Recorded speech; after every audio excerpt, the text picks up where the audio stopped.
I'd like to call the March 2023 MTA Bridges and Tunnel Committee to order. Mr. Freeman, are there any public speakers? Good morning, Madam Chair. We have 5 members of the public registered to speak today. As a reminder, we ask that all public speakers adhere to the MTA rules of conduct and decorum. I would also like to remind our public speakers that, in the interest of time and fairness to all speakers, we limit everyone to 2 minutes. Please be aware of the clock in the front of the room and the warning light you will see, reminding you that you have 30 seconds left to conclude your remarks. The first speaker will be Liam Blank. Following will be Murray Bowden, followed by Jesse Figueroa.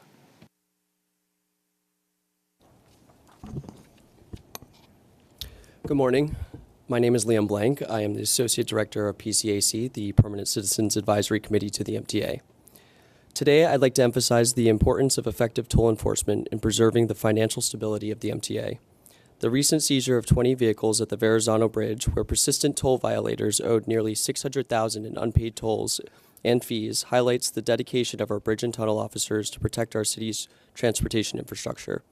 At a time when our city and state continue to recover from the economic fallout of the pandemic, any loss of revenue for the MTA is too much.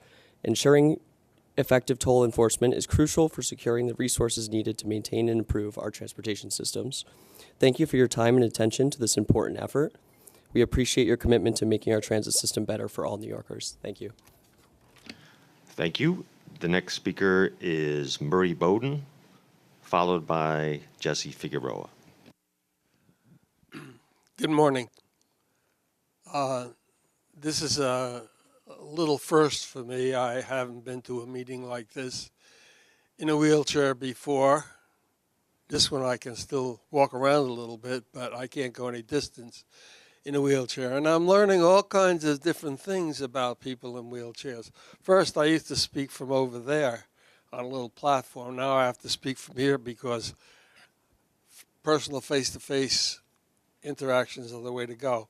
All of these years I've been doing it wrong because I failed. The road lines never got fixed.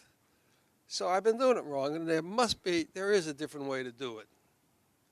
Each of you sitting over there and behind me will notice when the light turns green, traffic doesn't move.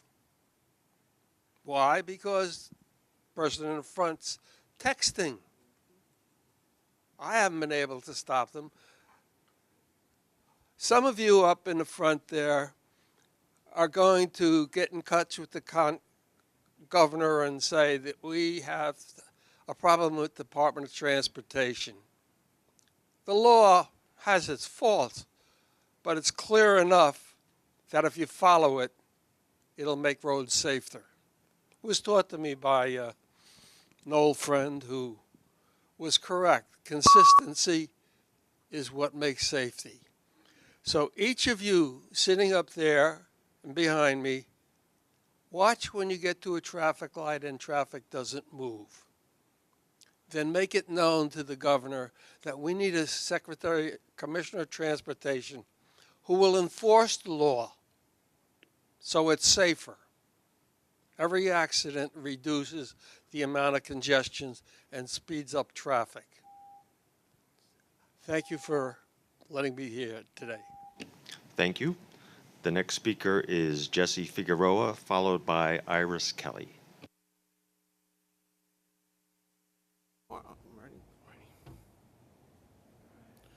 Morning, everybody. Y'all missed me.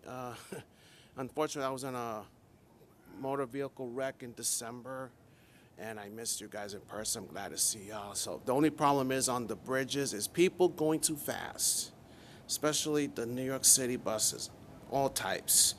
And people have been fooling around with this and that, not making signals, and it's a concern for everybody. So I live in Bay Ridge, Brooklyn, and the 2 gentlemen are correct. People playing with their phones at the light, and go means go. If you got to call your mother or father, wait till you pull over and your final destination, for God's sake. That's how accidents happen. A couple of buses almost got involved in a wreck because of these unsafe motorists, so even on the bridges. So That's the only safety concern for everybody. Thanks. Thank you. The next speaker is Iris Kelly, followed by Jason Anthony.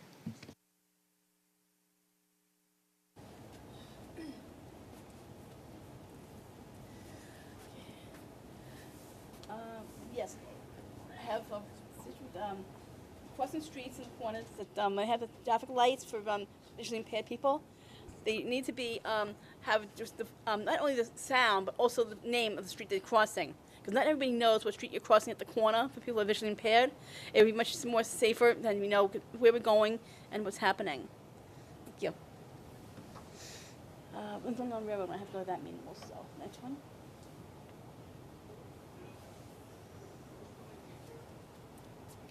Thank you.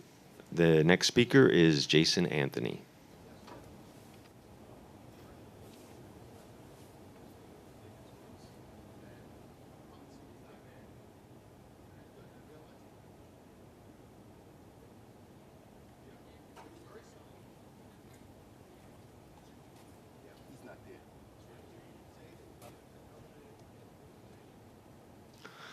Jason Anthony is not present. Madam Chair, that concludes the public comment. Thank you so much. I'm sorry. We will be postponing the approval of the minutes until April 1st to accommodate for quorum. So moving on, Interim President Sheridan, are there any changes to the B&T Committee work plan? Chair Soren, there are no changes to the B&T Committee work plan. Additionally, I've been advised the annual procurement contracts report will be discussed in detail at the Finance Committee later today, and the February 2023 financial report appears in the committee book on page 33 as an information item and will also be discussed in the Finance Committee. Thank you. Chair Mack is joining us via Zoom. David, do you have any opening remarks? And you're on mute. Okay, there you go. No, everything is good, and thank you for chairing. Thank you so much. Before I turn it over to our interim president, I'd like to say a couple of remarks. Catherine Sheridan will serve as interim president at MTA Bridges and Tunnel. Before joining MTA, Catherine Sheridan was chief engineer for the New York State Thruway Authority. She worked at the New York State Canal Corporation and at the New York State Department of Transportation and is an expert in highway and bridge engineer. Interim president, congratulations. Thank you. Good morning and welcome to the March 2023 MTA Bridges and Tunnels Committee meeting. Thank you to Commissioner Soren for serving as acting chair today. I'm so pleased to have joined this organization as interim president earlier this month, and I'm grateful to former President Danny DiCrescenzo for not only his leadership and many years of service to B&T and the MTA, but also for his strong support to ensure a smooth transition. All of us at B&T wish him well in his retirement. Thanks as well to MTA Chair Jano Lieber for entrusting me with this role. I also wish to acknowledge the B&T Committee and Chair Mack for your support of this agency and its business, and I look forward to working with all of you. I already feel at home at B&T, due in part to my longtime professional background, but also because of the engaged team of B&T employees who have welcomed me. I'm excited for this opportunity to continue the impressive work of this agency while looking ahead to new achievements. Be assured I am firmly committed to building on this success with renewed focus on the goals of safety, revenue protection and recovery, and the customer experience. Customers who choose to use B&T facilities are entitled to the safest and most efficient travel environment we can provide. The winning formula for achieving these goals is working closely with our construction and development partners on engineering projects which improve the customer experience, combined with our own customer education and enforcement measures. We will expand on these themes shortly. As we know, March is Women's History Month. I am proud to report 2 B&T employees are among the women being spotlighted for outstanding leadership by the MTA's Empowering Women in Transportation Leadership Group. Congratulations to Assistant Vice President of Field Operations Cassandra Edgehill and B&T Special Archive Manager Mary Hedge, who will be honored later this month, along with other women leaders from all MTA agencies. Finally, I feel fortunate. My second month as interim president coincides with B&T's 90th anniversary on April 3rd. This rich and complex history will be acknowledged on April 3rd and throughout the year in various ways, but notably in a public presentation by the B&T Special Archive in partnership with the New York Transit Museum on Thursday, April 6th. Event details are available through the Transit Museum's website. In the fall, there will be an exhibit focusing on the history of the Triborough Bridge, now the Robert F. Kennedy Bridge, in conjunction with the New York City Municipal Archive. This exhibit will be on display in their public space on Chambers Street in Lower Manhattan. Further information on these and other commemorations will be forthcoming. This concludes my remarks. If there are no questions, Vice President Rich Hildebrand will now present the report on operations. Commissioner Valdivia. Hi, Interim President Sheridan. I just want to give a note of welcome and thank you for taking on this kind of gargantuan role. Obviously, TBTA, MTA Bridges and Tunnels, has a very impressive history, also kind of a heavy history as well in our region, and so it's really exciting to see a woman at the helm of TBTA. So I am just so excited and really looking forward to working with you and your team in partnership as MTA Bridges and Tunnels continues to do incredibly big and innovative things in the region, including the implementation of congestion pricing. So thank you so much, Kathy, for your time. You've already shown your dedication to the MTA, so it's wonderful to see it at MTA Bridges and Tunnels, and it's wonderful to see, folks like Allison back, folks like Joyce, people who are really, exemplary of Women's History Month. So thank you. Thank you very much. I'm excited to be here. Thank you, President Sheridan and Commissioner Valdivia. We second your comments. I'd also like to thank our first public speaker for his kudos on our revenue recovery operations. And I'd like to begin with a mention of another productive day of toll violator enforcement by our bridge and tunnel officers out in the field. On Monday, March 20th, our officers and maintainers partnered to stop and tow 20 vehicles in a 6-hour period at the Verrazano Narrows Bridge during a targeted enforcement initiative. Each of these vehicles had previously had their New York State registration suspended by the New York State Department of Motor Vehicles due to persistent toll violations, and together accounted for nearly $600,000 in unpaid tolls and administrative violation fees. Through the 4th week of March, B&T has stopped and towed the vehicles of 529 persistent toll violators, which is 37% higher than we had in the same period last year. I feel honored and privileged to be able to speak about the work performed by our officers and our maintainers out in the field and by the full B&T team who really put forth an effort to coordinate these important operations. To business now. The report on operations in this month's committee materials begins on page 16. For January of 2023, B&T continued to experience strong traffic counts that were slightly above pre-pandemic levels in both 2019 and 2020. Paid vehicular traffic for January of 2023 was 25.7 million vehicles, an increase of 16.9% over the 22 million crossings that we had in January of 2022, and was 22.5% higher than we had in January of 2021, with 4.7 million more crossings. Preliminary traffic for February of 2023 shows that we were 2% higher than in February of last year. Easy Pass market share was 94.4% in January of this year, and the weather conditions were not a contributing factor to our delivery of service at Bridges and Tunnels. And with that, if there are no questions, this concludes this month's report on operations, and I thank you. Thank you, Rich. Vice President Eric Osnes will now present the safety report. Thank you, Interim President.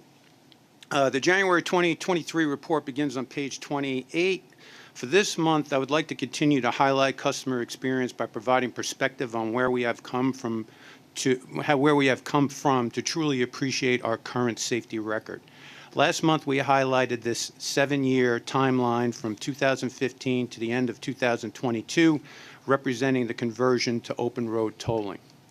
I am pleased to say that this trend is steady, as January's collision rate is 4.02 per million vehicles, and the collision with injury rate is 0.85 per million vehicles, with traffic volumes at pre-COVID levels.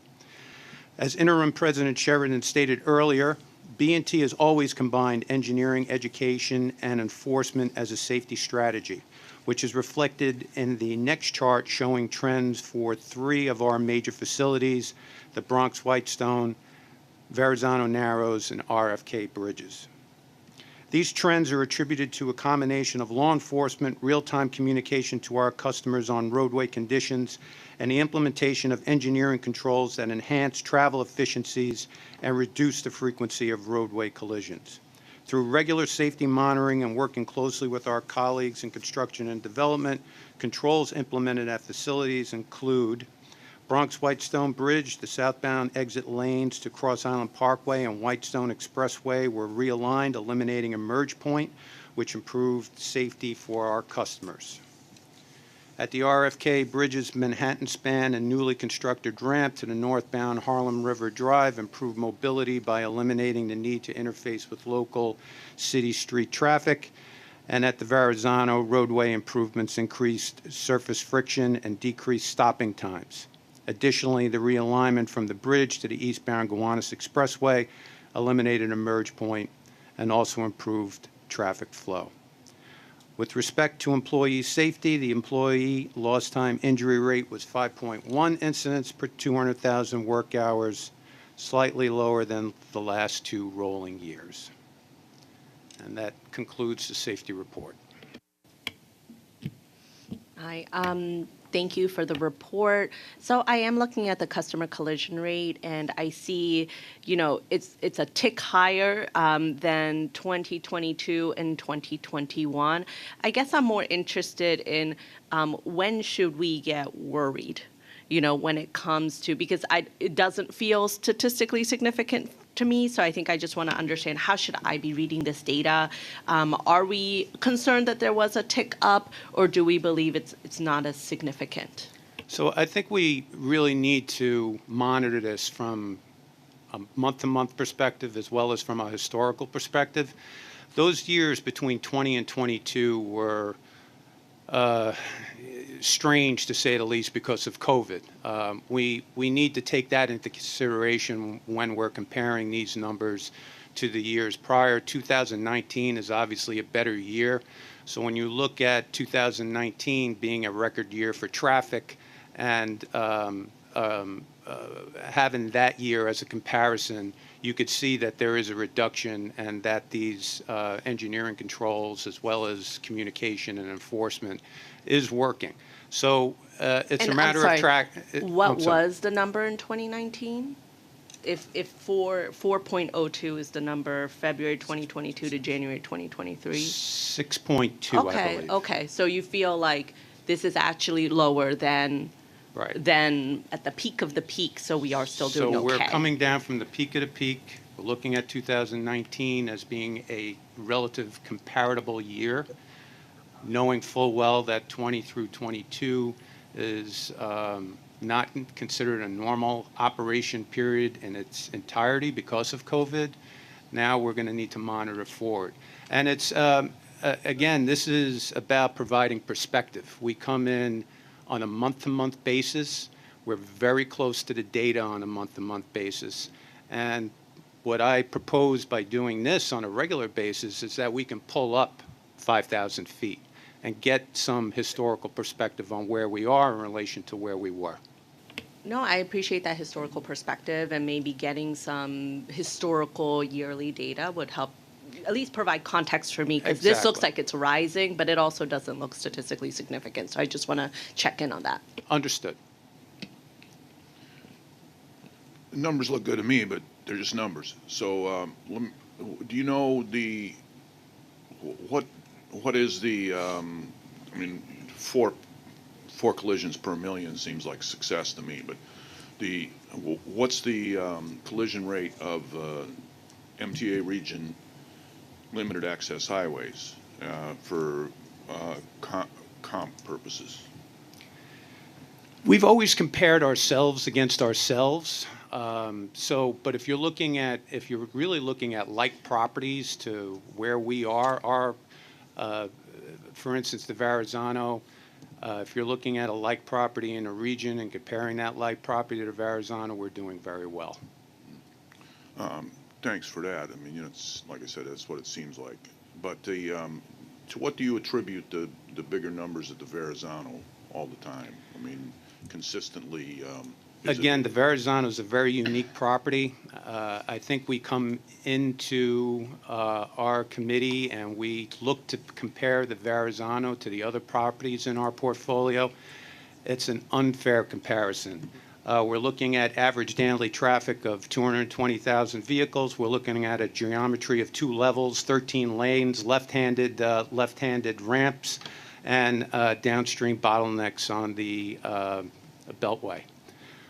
So to take that particular property and try to compare it to other properties within our portfolio, it's not a fair comparison. I wasn't really looking for a fair comparison. I'm looking for reasons, and you gave a few there. So, that's my perception was people in Staten Island just don't know how to drive. You see, Norman and I are Brooklyn folks. Commissioner, I think that's a fair statement.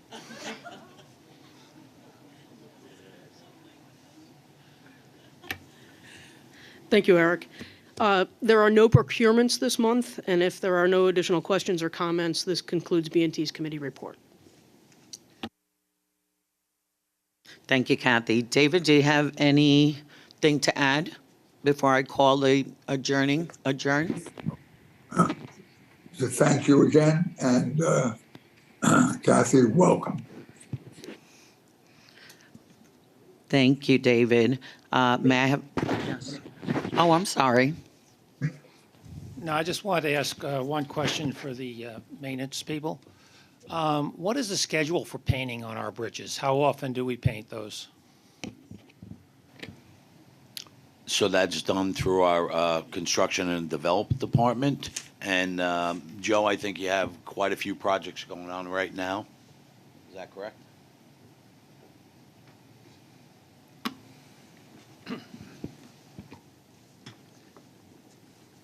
Yeah, our painting program is done on a cyclical basis.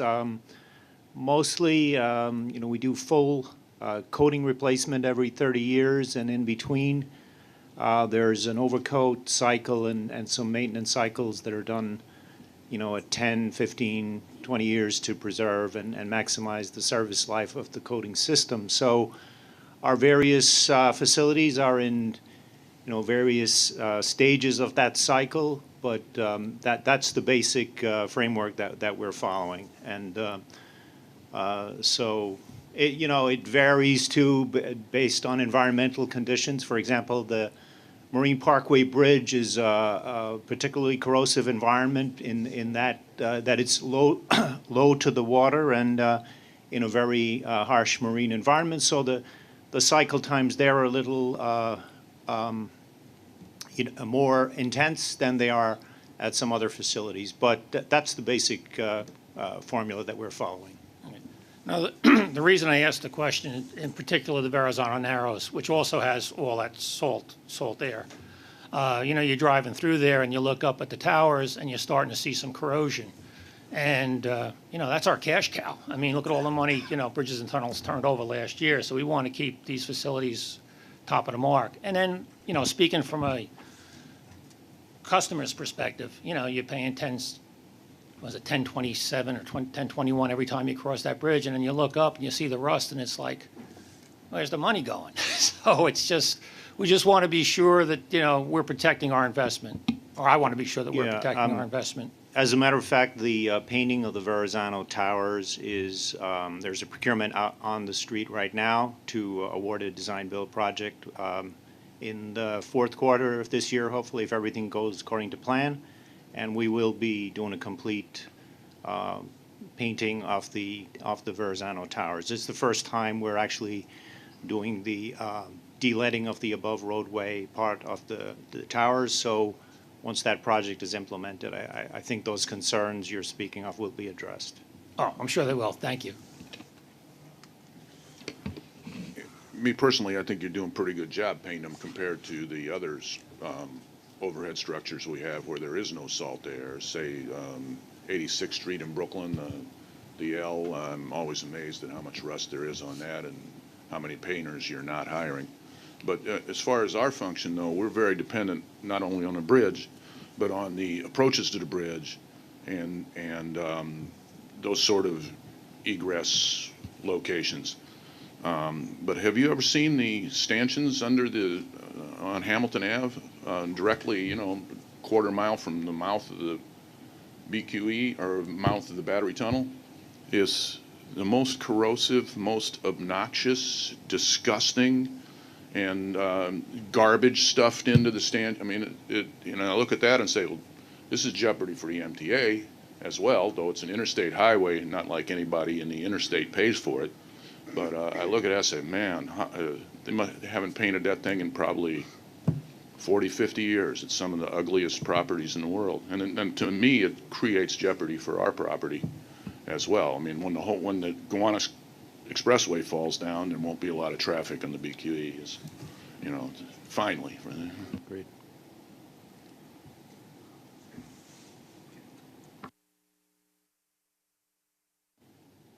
I can tell you that we do coordinate with all of our regional partners on all the capital projects we're doing, largely for traffic mobility, but also, we need to keep the region moving as a whole. What is it with the, is it city, it's an interstate highway, but who's responsible for that particular location? But there's many locations like that. It's not like that's the only one, but that it's just so corrosive and so far gone. It's an interstate highway, is FHWA in charge? Is city DOT in charge? Who's responsible for that? I believe that location is state DOT.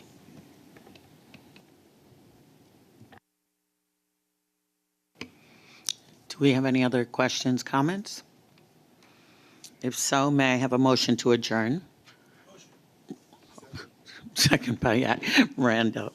Okay, this meeting is adjourned. Okay, thank you.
Good morning, everyone. Welcome to the March 27th Joint Metro North and Long Island Committee meeting. If we could start off with this morning's speakers. Susan? Good morning. We have 14 members of the public registered to speak today. As a reminder, we ask that all public speakers adhere to the MTA's rules of conduct and decorum. I would also like to remind our public speakers that in the interest of time and fairness to all speakers, we limit everyone to 2 minutes.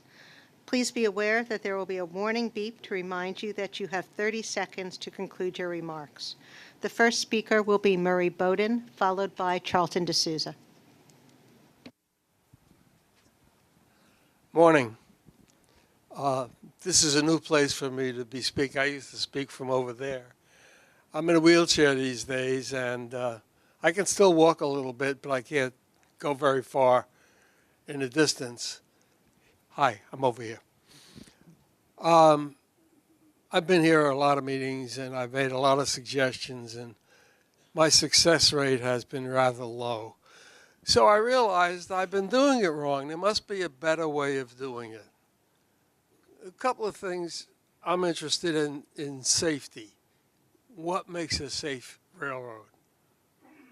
One of the things is that train horn that blows, it should warn people and not be something that's there all the time. You've got public address at the stations, and it says there's a train coming in 6 seconds, step back. Well, if a train's coming at 60 miles an hour and he blows the whistle a quarter of a mile down a track, who's going to get out of his way? Now, I can't do it anymore, or if I could ever do it, I was kidding myself. All of you sitting at the table, those sitting behind me, it's your responsibility to notice this. You have access to people I don't. They haven't been listening to me, so I'm going to stop suggesting it. I make each of you sitting at that table responsible to listen to that train horn. Is it sensible? Does it warn anybody? Has it any effect? Because if you repeat cry wolf all the time and there's no wolf, people stop listening. That's an example. The other example is the flashing red lights at railroad crossings. They were there before we had traffic lights. Does it make any sense in Danbury to have both traffic lights and red lights? Excuse me, Mr. Bowden, please conclude your remarks. The last thing I want to say, I want to thank everybody at Metro North and MTA who's taught me all this stuff. I'm not that smart. There are a lot of people who took the time to teach me. Thank you. Thank you. Our next speaker is Charlton D'Souza, followed by Kara Girl. Good morning, everyone. Charlton D'Souza from Passengers United. The issues with disability on the Long Island Railroad. So many of our ADA passengers are being affected by the new Atlantic shuttle service. My heart goes out to them, and I am just appalled with the Long Island Railroad and with the MTA, with what you've done with these schedules. You're hurting the Long Island Railroad community. We're now 4 weeks into this. It's horrible, horrible. They have to be changed. The elevators are breaking down in Jamaica because they're owned by Port Authority. There's no accountability with Port Authority. And then all the air train passengers are bumping into everyone because the walkway at Jamaica Terminal, which is owned by the Port Authority, has been broken for years now and was not fixed before this new plan went into effect. So when the Long Island Railroad made the decision to start the shuttle service for Brooklyn customers, they did not consider that the elevators are owned by the Port Authority, and that is a major ADA violation. I don't know why why that wasn't figured out, why you guys didn't focus on that, but it's devastating. And so many people are falling down the stairs, people are running into each other, trampling. This is not the way to do it, guys. And a lot of the trains, I would say, are late, are coming 5 minutes late, 10 minutes late each day. So then what's the purpose of the schedule? The trains are not coming on at Jamaica on time. These schedules have to be completely changed and redone again. And I'm going to keep saying that until we get this thing right, because people are paying $400 a month, $300, in some cases $211 from Queens Village. So that has to be addressed. I want to speak on my Metro North time now, if I can, please. If you can reset that clock. Thank you. So in terms of the Metro North issues that I want to talk about this month, the Metro North combo ticket, the new combo ticket you guys have, there's issues with the combo ticket because when you're trying to put in Queens Village to New Haven or Jamaica to New Haven, it's not letting you put that up. It just says Grand Central. That's the only option on the ticket. So what I need clarification from Metro North and the railroad on is this ticket only for Grand Central? And then you show it to the conductor, and then that's it. It's just valid at any station. That's what I need clarification on. And you guys should have posted a picture of the combo ticket. We've gotten complaints from people that there's no MetroCard vending machines. Not MetroCard, I'm sorry, Metro North. God help me. Metro North vending machines down in the Grand Central area there where people come in off the Long Island Railroad trains. That would be helpful because if you're going, I believe, on the concourse over there, when you come out on the 47th Street side or the 46th Street side that takes you to all those tracks there, there's no vending machines up there. So you might want to look into that. That might make it easier. And then the other changes that have to be made, with Metro North, is there needs to be a unified city ticket. A lot of people want that, so you can go from Fordham Road in the Bronx all the way to Jamaica on $5. That would be excellent. And in terms of the new Metro North schedules, I wanted to know, are they syncing up with Shoreline East trains? Because Shoreline East schedule is for March 6th. So I just wanted to know if the express trains in the evening, and there should be an express train in the morning out of Grand Central that goes to New Haven. So if you're going to New London, you can just connect with those trains. But guys, overall, we have to focus on accessibility. Thank you. Thank you. Our next speaker is Andy Quito, followed by Bruce Hain. No, I'm sorry about that. It was Kara Girl. I apologize. Good morning. I'm Kara Girl, Planning and Advocacy Manager at the Permanent Citizens Advisory Committee to the MTA PCAC. Today marks a full month of new Long Island Railroad schedules, the biggest overhaul of the railroad's timetables yet. I'll start with the good. The opening of Grand Central Madison is a huge achievement. It's symbolic of a more unified system where riders can transfer between railroads and the subway under one roof. We've testified about the need for better wayfinding and signage and have seen improvements, but hope to see more as the task force continues its work. But for riders to benefit from Grand Central Madison, getting the service plan right should be the top priority. We've certainly heard praise and excitement about time savings for riders traveling to East Midtown, but Grand Central service shouldn't come at the expense of other riders, many of whom had a very difficult first few weeks of new schedules, made worse by frequent signal and capacity issues at Jamaica. We appreciate the railroad's willingness to make adjustments, including increasing frequencies to Brooklyn, diverting some Grand Central trains back to Penn, and lengthening some trains. These changes have made a difference, and we've seen a bit of decline in frustrated commuter complaints since.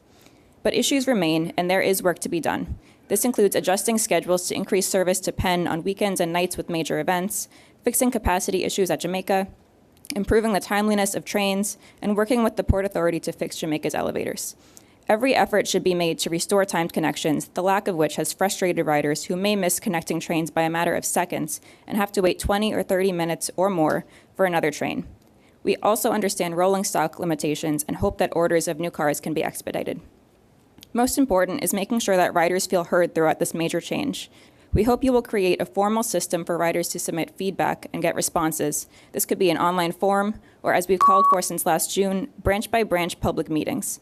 Riders know the system best, and taking their concerns seriously will only serve to improve the railroad for all. Thank you. Thank you. Our next speaker is Andy Quito, followed by Bruce Hain. Hello, good morning, guys. My name is Andy Quito, and I want to talk about the Long Island Railroad safety.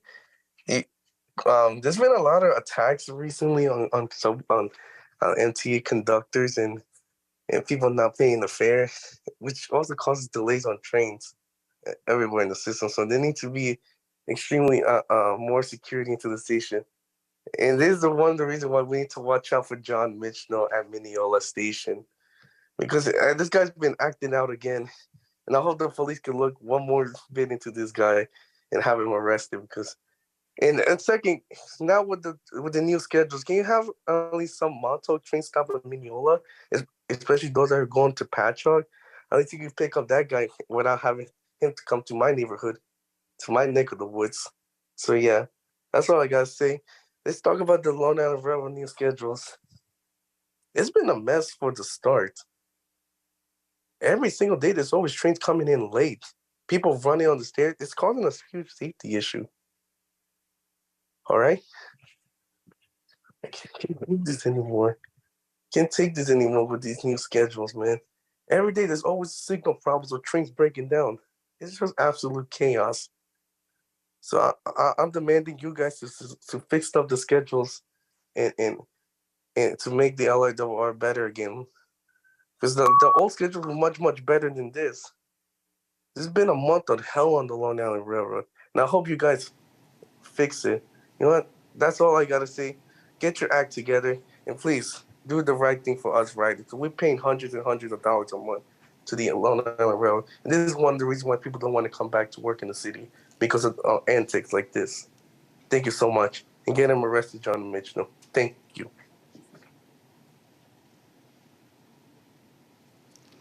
Our next speaker is Bruce Hain, followed by John Mitchell.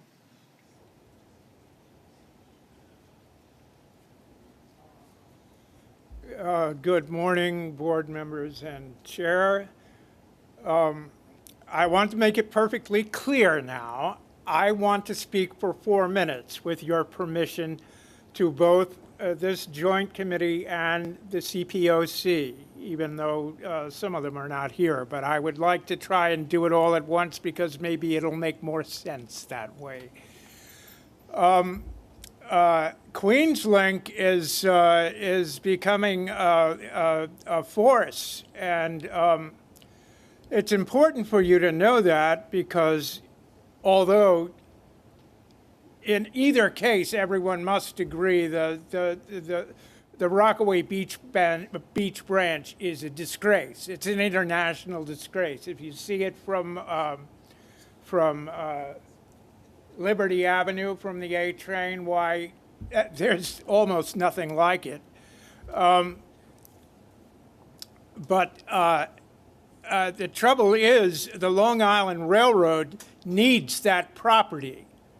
And the capacity problems you're experiencing now are, well, you have to know, they put bridges after the Rockaway Beach branch coming towards Woodside, bridges on either side.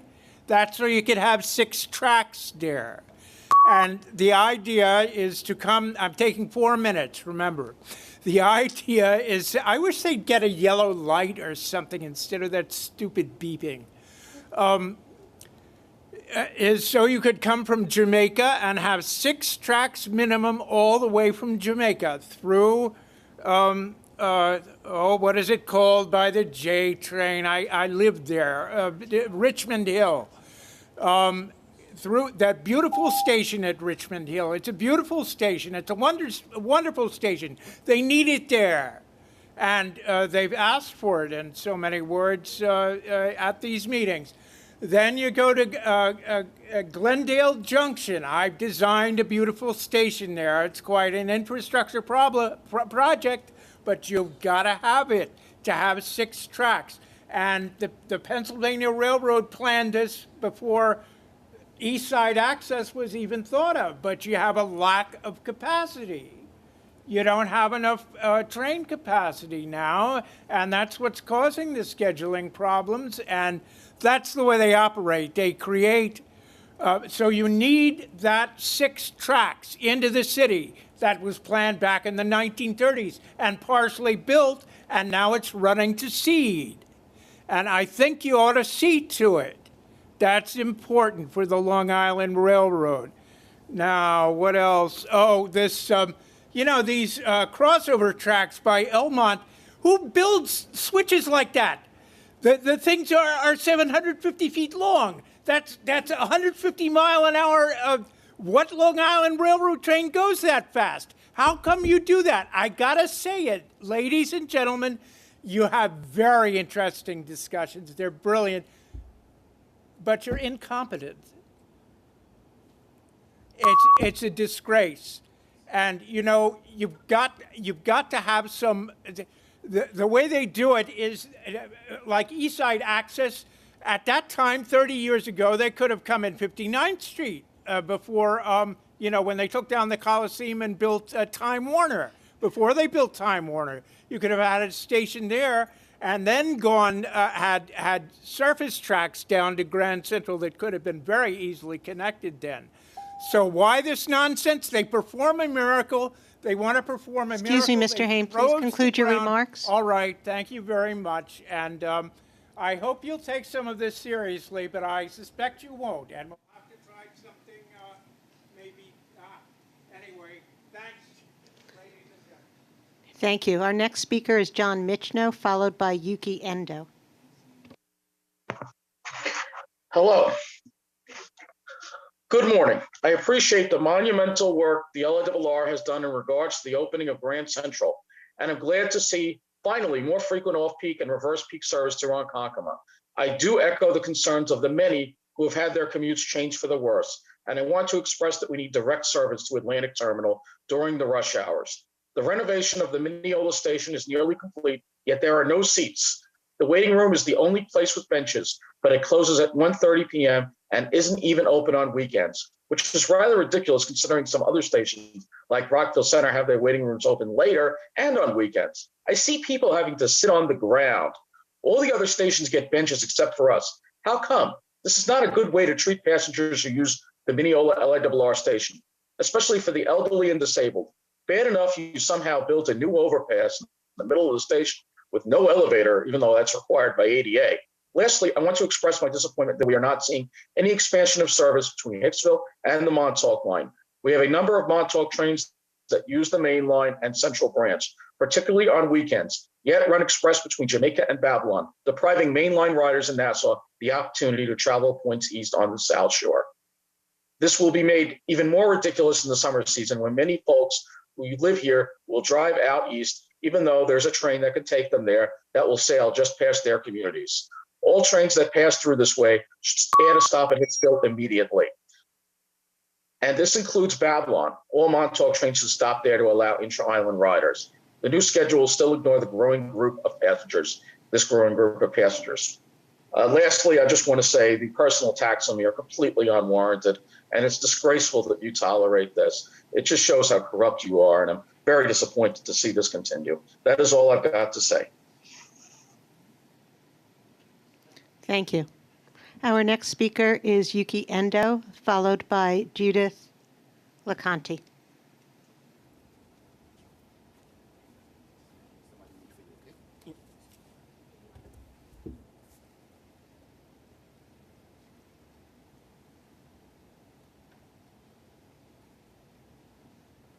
Someone will be reading Mr. Endo's remarks.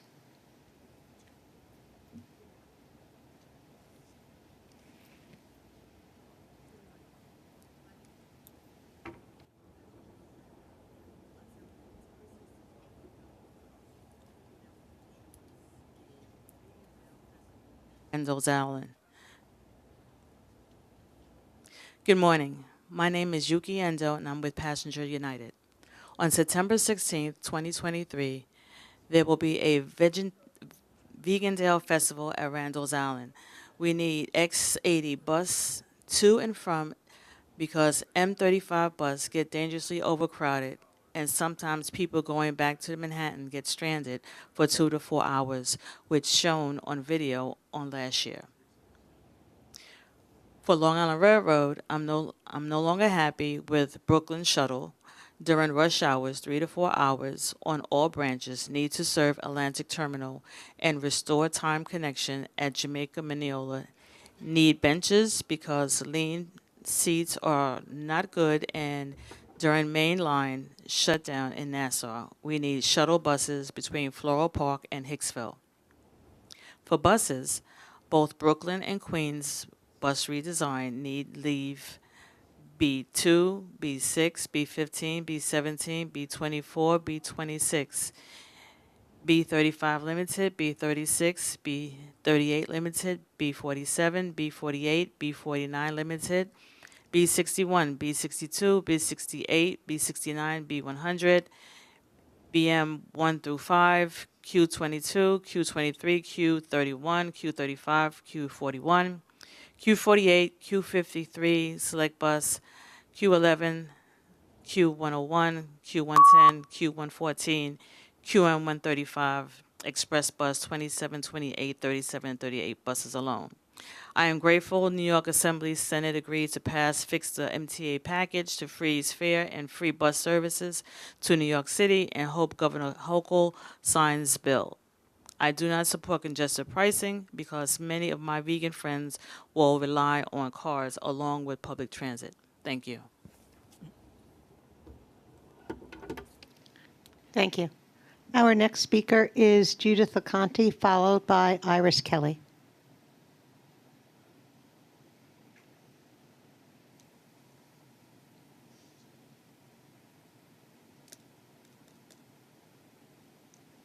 Good morning, everyone. My name is Judith, and I'm a Brooklyn-bound LIRR commuter. The issue I would like to address is the new schedule that does not include full service to Atlantic Terminal. This change has been a big inconvenience. There are late arrivals and late departures. I am not able to make it to connecting trains, and also Long Island Railroad staff that are on the platform are not communicating well to riders that are lost and confused by the changes that are occurring without warning. I do understand the concept behind the Grand Central Madison Station, but I think that the new schedule should be revised and be mindful to the riders that need to get to Brooklyn. And that Brooklyn-bound riders, and that there are more Brooklyn-bound riders than Grand Central riders. My only suggestion is that you guys revise the schedule that would include full service to Atlantic Terminal on all lines. Thank you.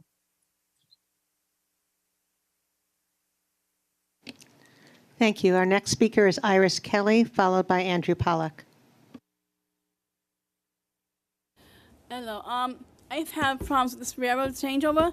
Is that we have connections like usually we get off from Jamaica Station.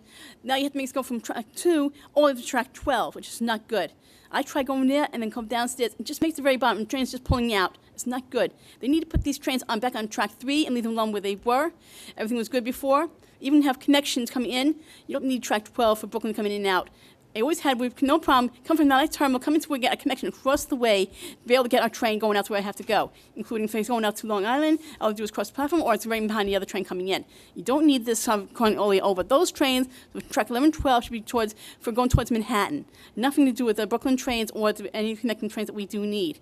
I've had problems coming from one train over to the other, even coming into Brooklyn, losing a package, just coming from the track 12, going over to track 8, crossing over. It's not good, it's not easy, and it's very hard for people just to travel in these days, not like it used to be. It was so much easier the other way it was. Thank you.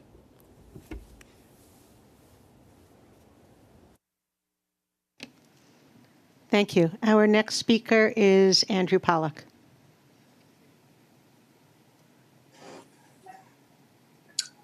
Thank you, Susan. Good morning, Kathy, and good morning, everyone. So a couple things that I'm going to close out the first quarter with.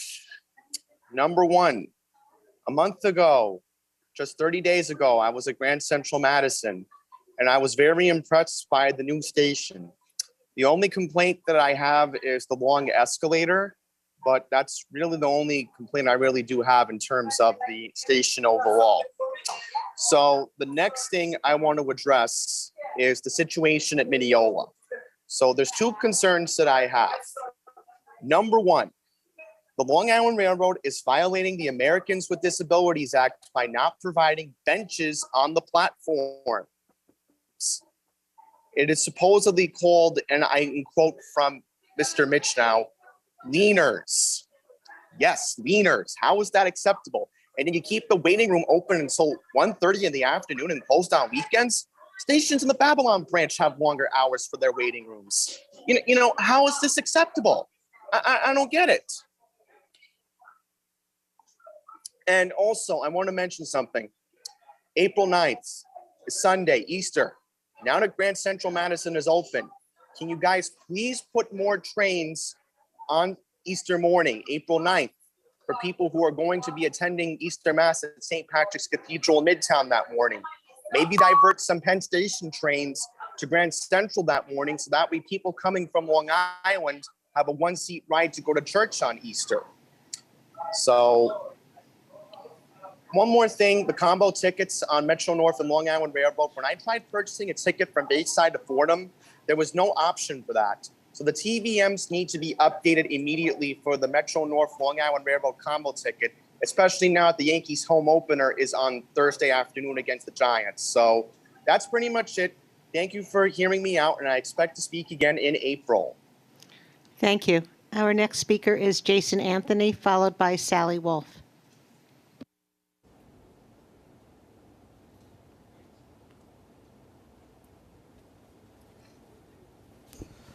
Good morning, Kathy, and good morning, Long Island Railroad / Metro North Committee. Exciting news from that we have to report.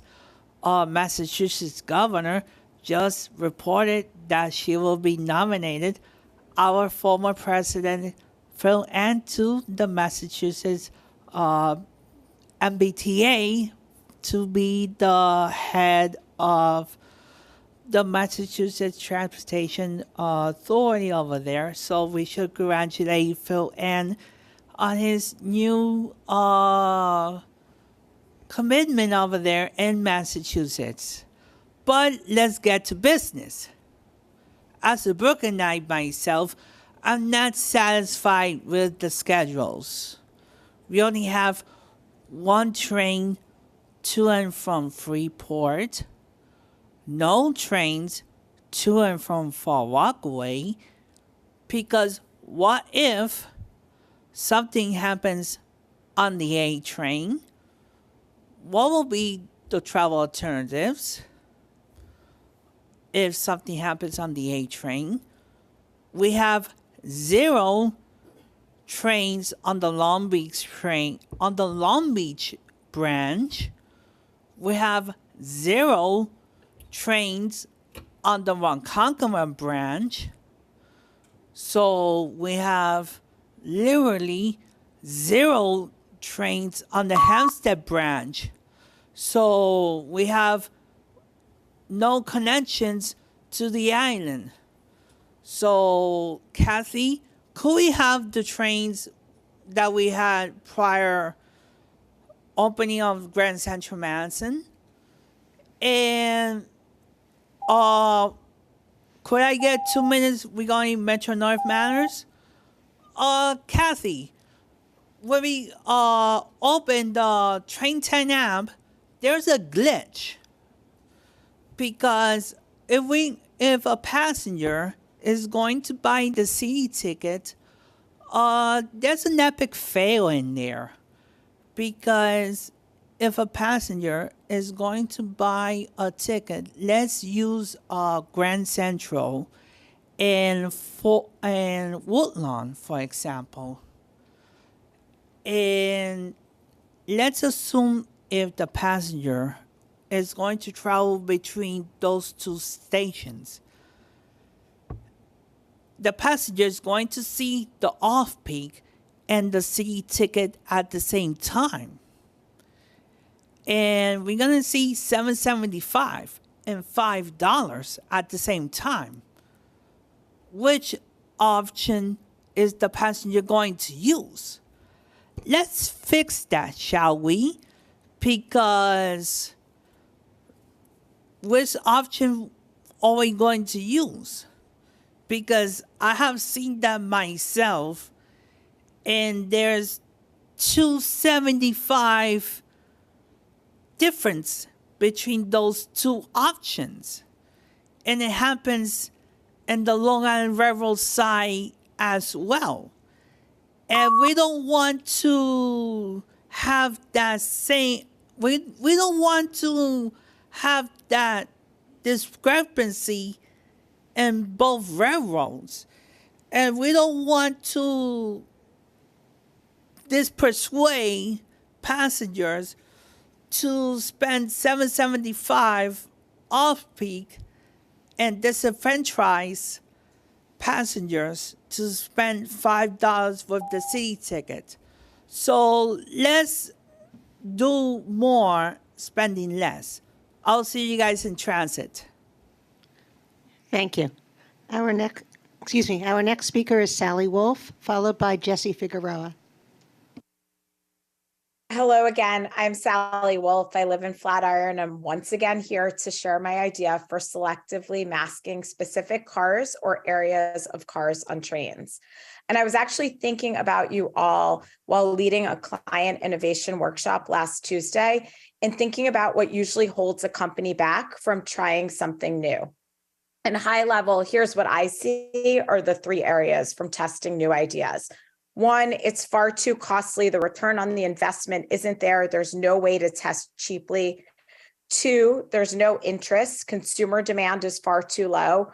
Or three, something that feels similar has been tried before, and because that didn't succeed, there's no willingness to adjust based on the learnings and retry. So thinking about where we are today, the cost of this idea is so low, it's almost non-existent, especially relative to all the other things that I'm hearing people voice here today. This can be accomplished by simple paper signs. Two, there is demand, and it's not only from immunocompromised people like me.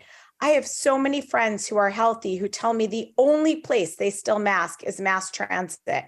But even though a sizable minority of us are masking, we are spread out across entire trains. It makes no sense.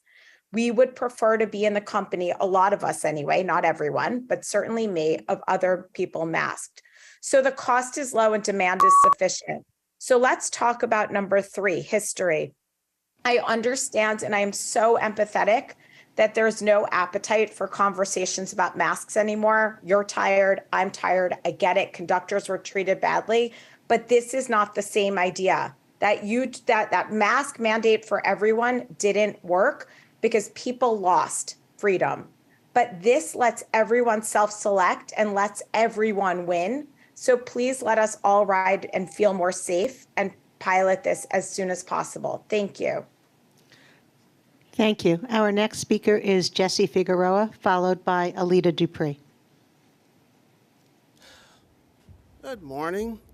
I'm back. The only concern is with the commuter railroads is Atlantic Terminal, and I would like to know in the waiting room area, how come the power outlets are locked? People need to still charge their cell phones while waiting for a train or the subway, and it's not fair. That's one concern. And second concern, you still have homeless people and panhandling all over the whole building, and it's gone out of control. And same thing with the platforms. They're still throwing food on the tracks and harassing other commuters because of the stores next door and all that. And other people said with the scheduling, please,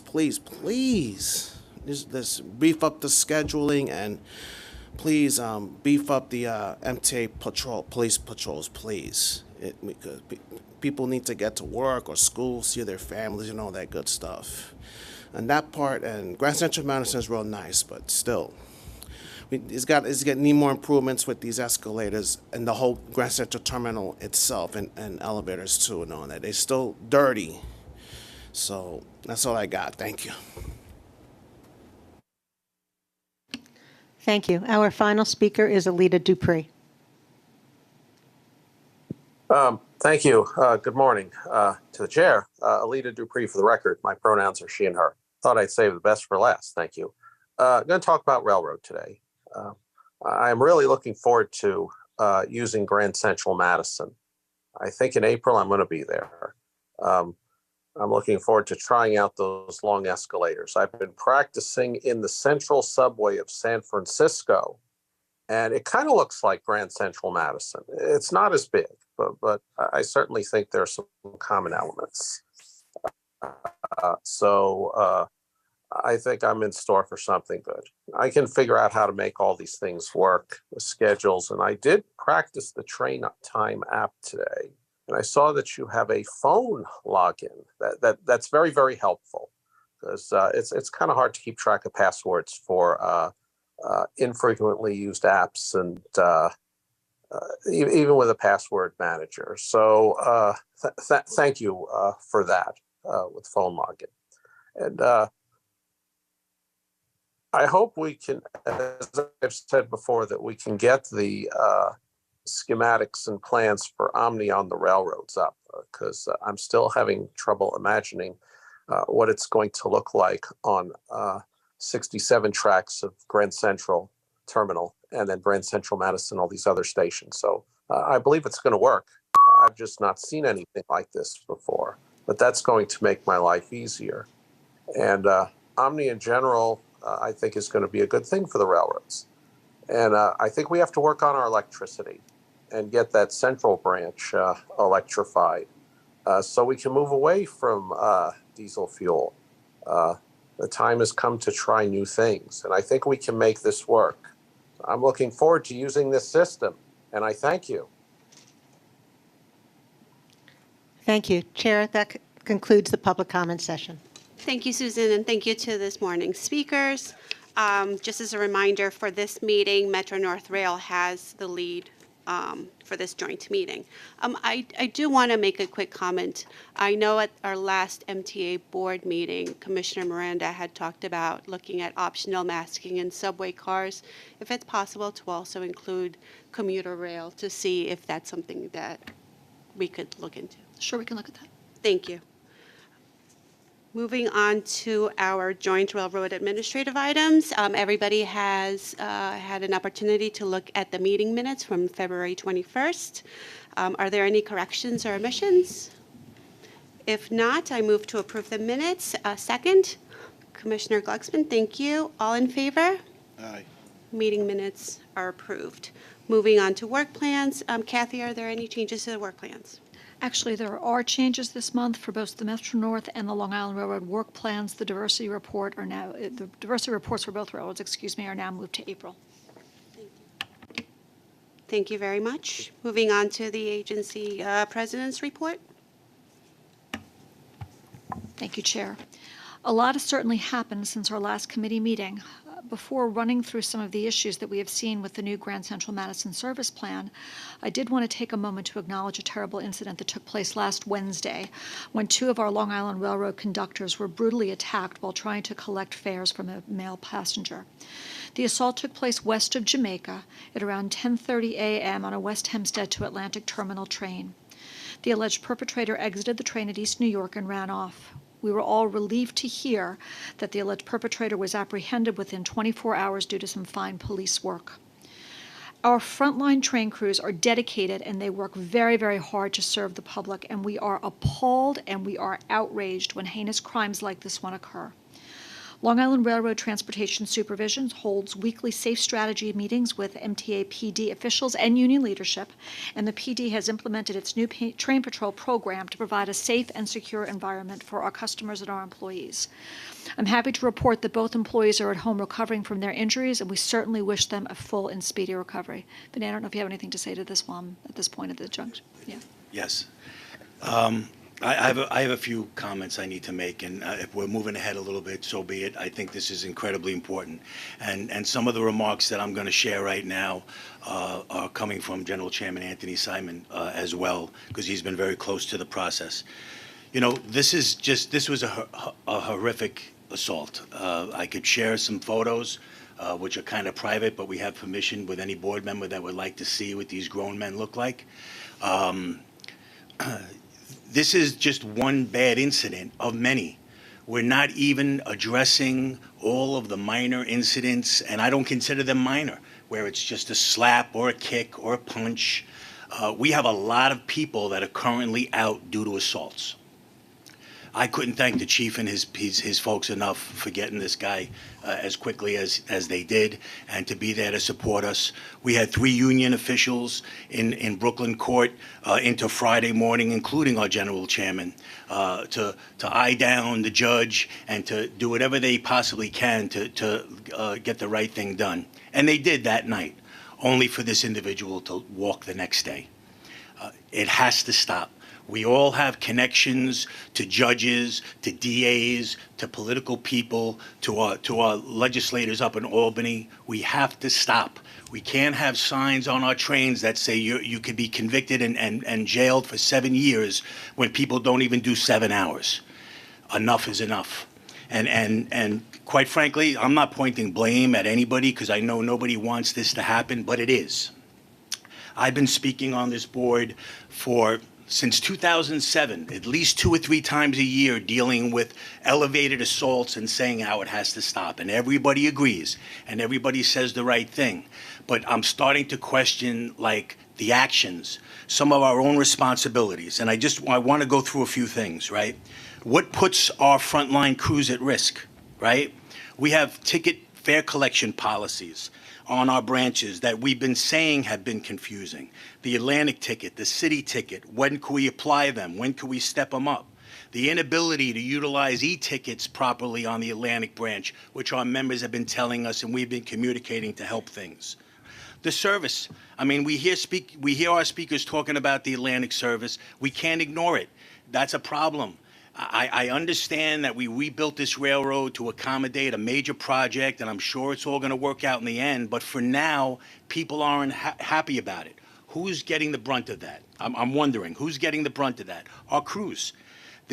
We have ongoing questions about the bike policy and the use of scooters and batteries and all this stuff on the train. None of it has been addressed at this point. Again, not pointing fingers, just saying enough is enough. We have to deal with this. These are all things that are creating the tension.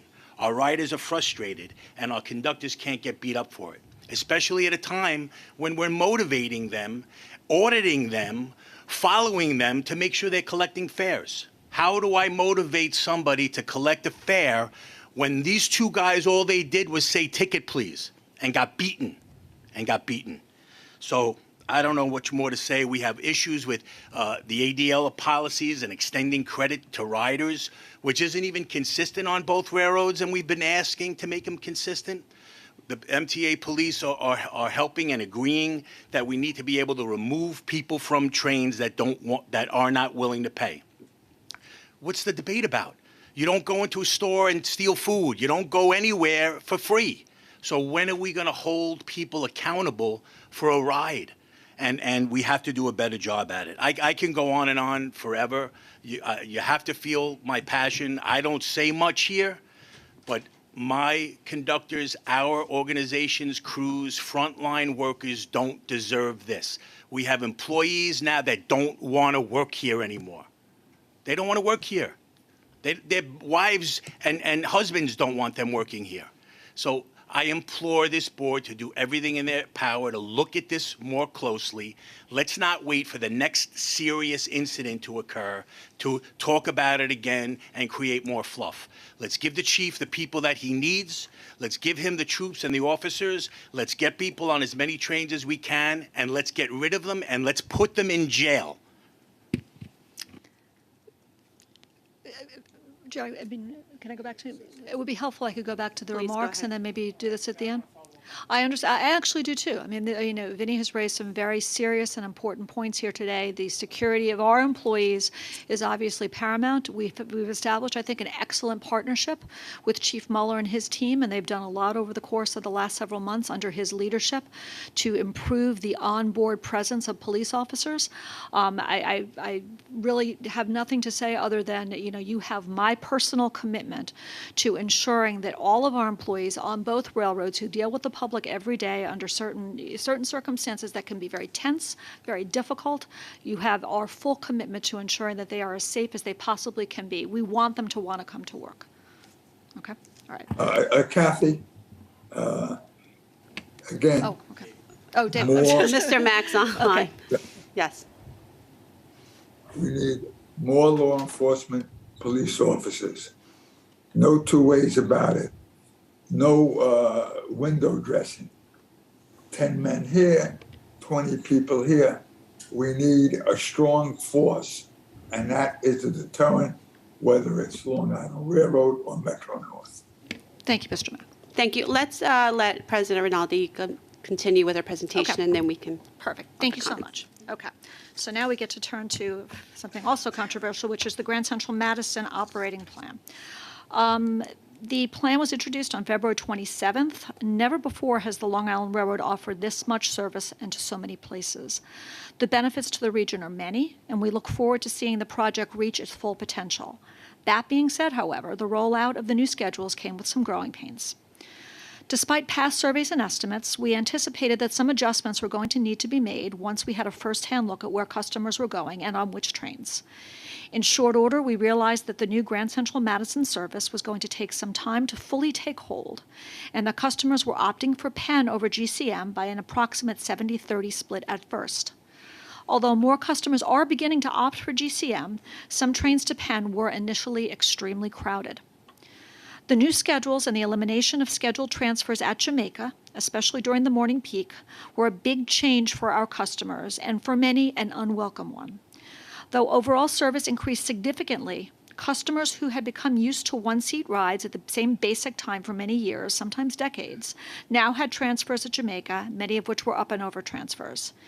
As you've heard this morning, many of our Brooklyn-bound riders were unhappy with the new shuttle service on tracks 11 and 12, as well as the initial frequency of service. Since the rollout, we've been monitoring ridership, we've been keeping a close eye on conditions at stations, especially Jamaica, and we've been listening to customer feedback. Based upon what we've seen and what we've heard, the following adjustments have been made so far. On day one, it was evident that certain trains needed relief ASAP. The very next day, February 28th, we were able to add a pair of cars on 3 morning trains with very high day one ridership. We spent that first week focused on train loading, early and emerging travel patterns, and how customers were navigating their new commutes at our stations, especially at Jamaica. Using the data that we gathered, we added 3 Atlantic Terminal shuttle trains, the following Monday, March 6th, bringing AM peak Jamaica to Brooklyn service intervals from 12 minutes down to 10. We also added cars to 15 high ridership trains that day. The next day, those 10-minute peak Brooklyn service intervals were reduced to less than 8. On average.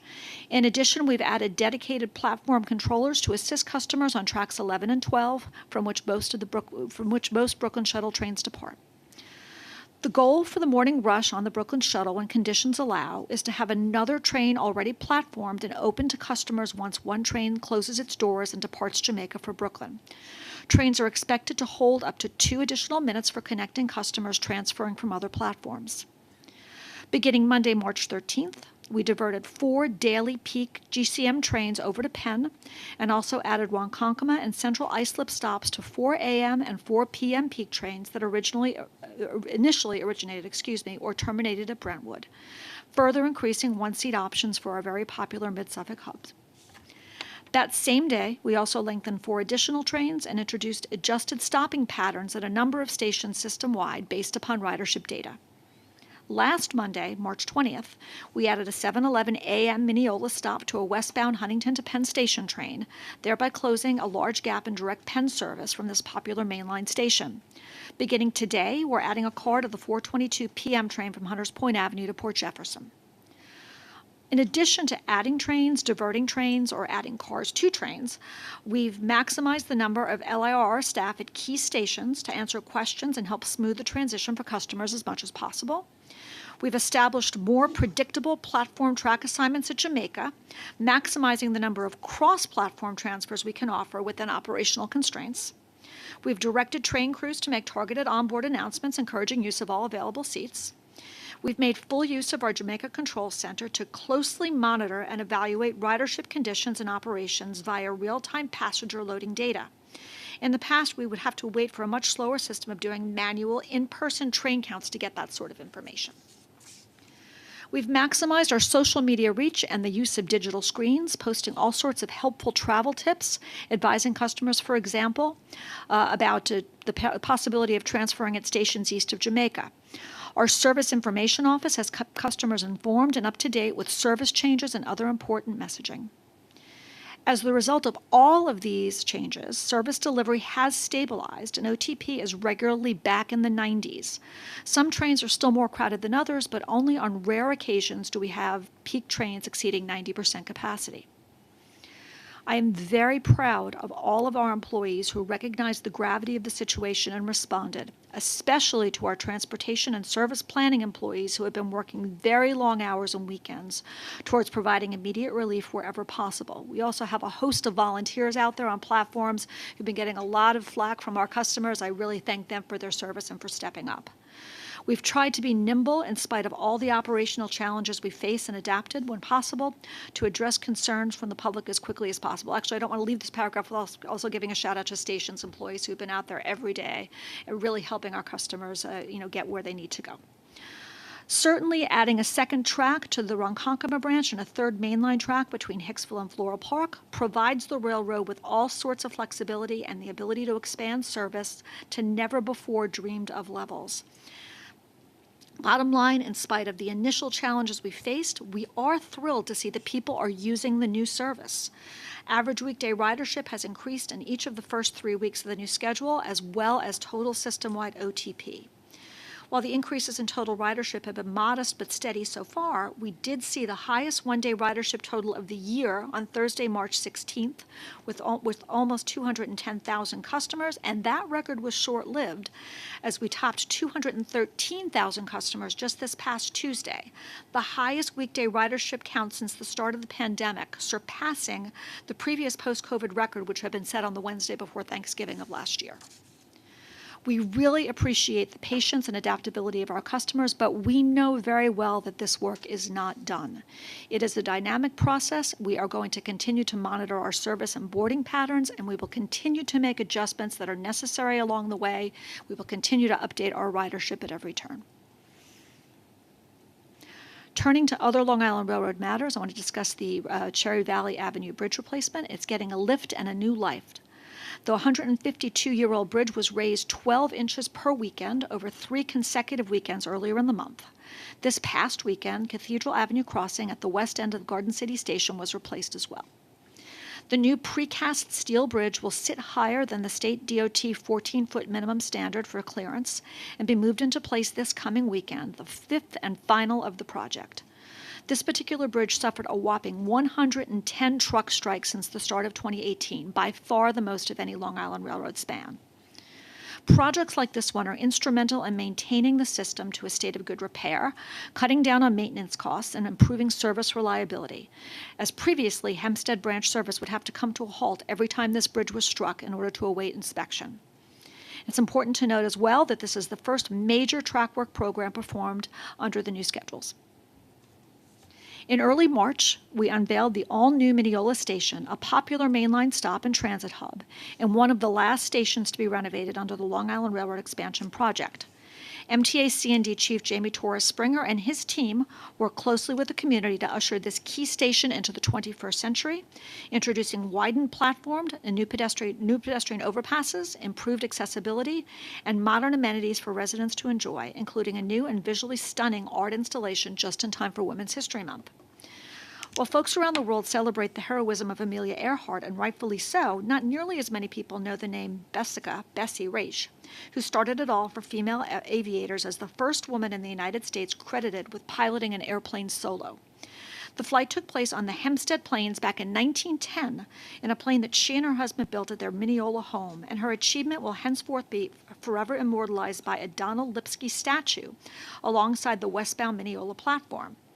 Looking at the statue, you'll see that Bessie is holding a special little pal named Roxy, himself a Long Island Railroad pioneer. In 1901, Roxy wandered into our Garden City station to escape a thunderstorm, and the station master adopted him as his station dog. However, the pup kept boarding all of the trains. His wandering spirit led to his eventually becoming the beloved four-legged mascot of the Long Island Railroad, making friends wherever he went, including President Teddy Roosevelt, with whom Roxy would occasionally travel up to Oyster Bay in his private car. With all the new regional connectivity and travel options brought on by the new combo ticket and a common terminal at Grand Central, it's a whole lot easier to use the Long Island Railroad and Metro North to discover the best of our region, and we hope our customers will channel their inner Roxy and let their spirit of adventure soar. I want to give out a special thanks to MTA Arts and Design Director Sandra Bloodworth and her team for allowing Bessie and Roxy's story to be told in such a prominent and lasting way.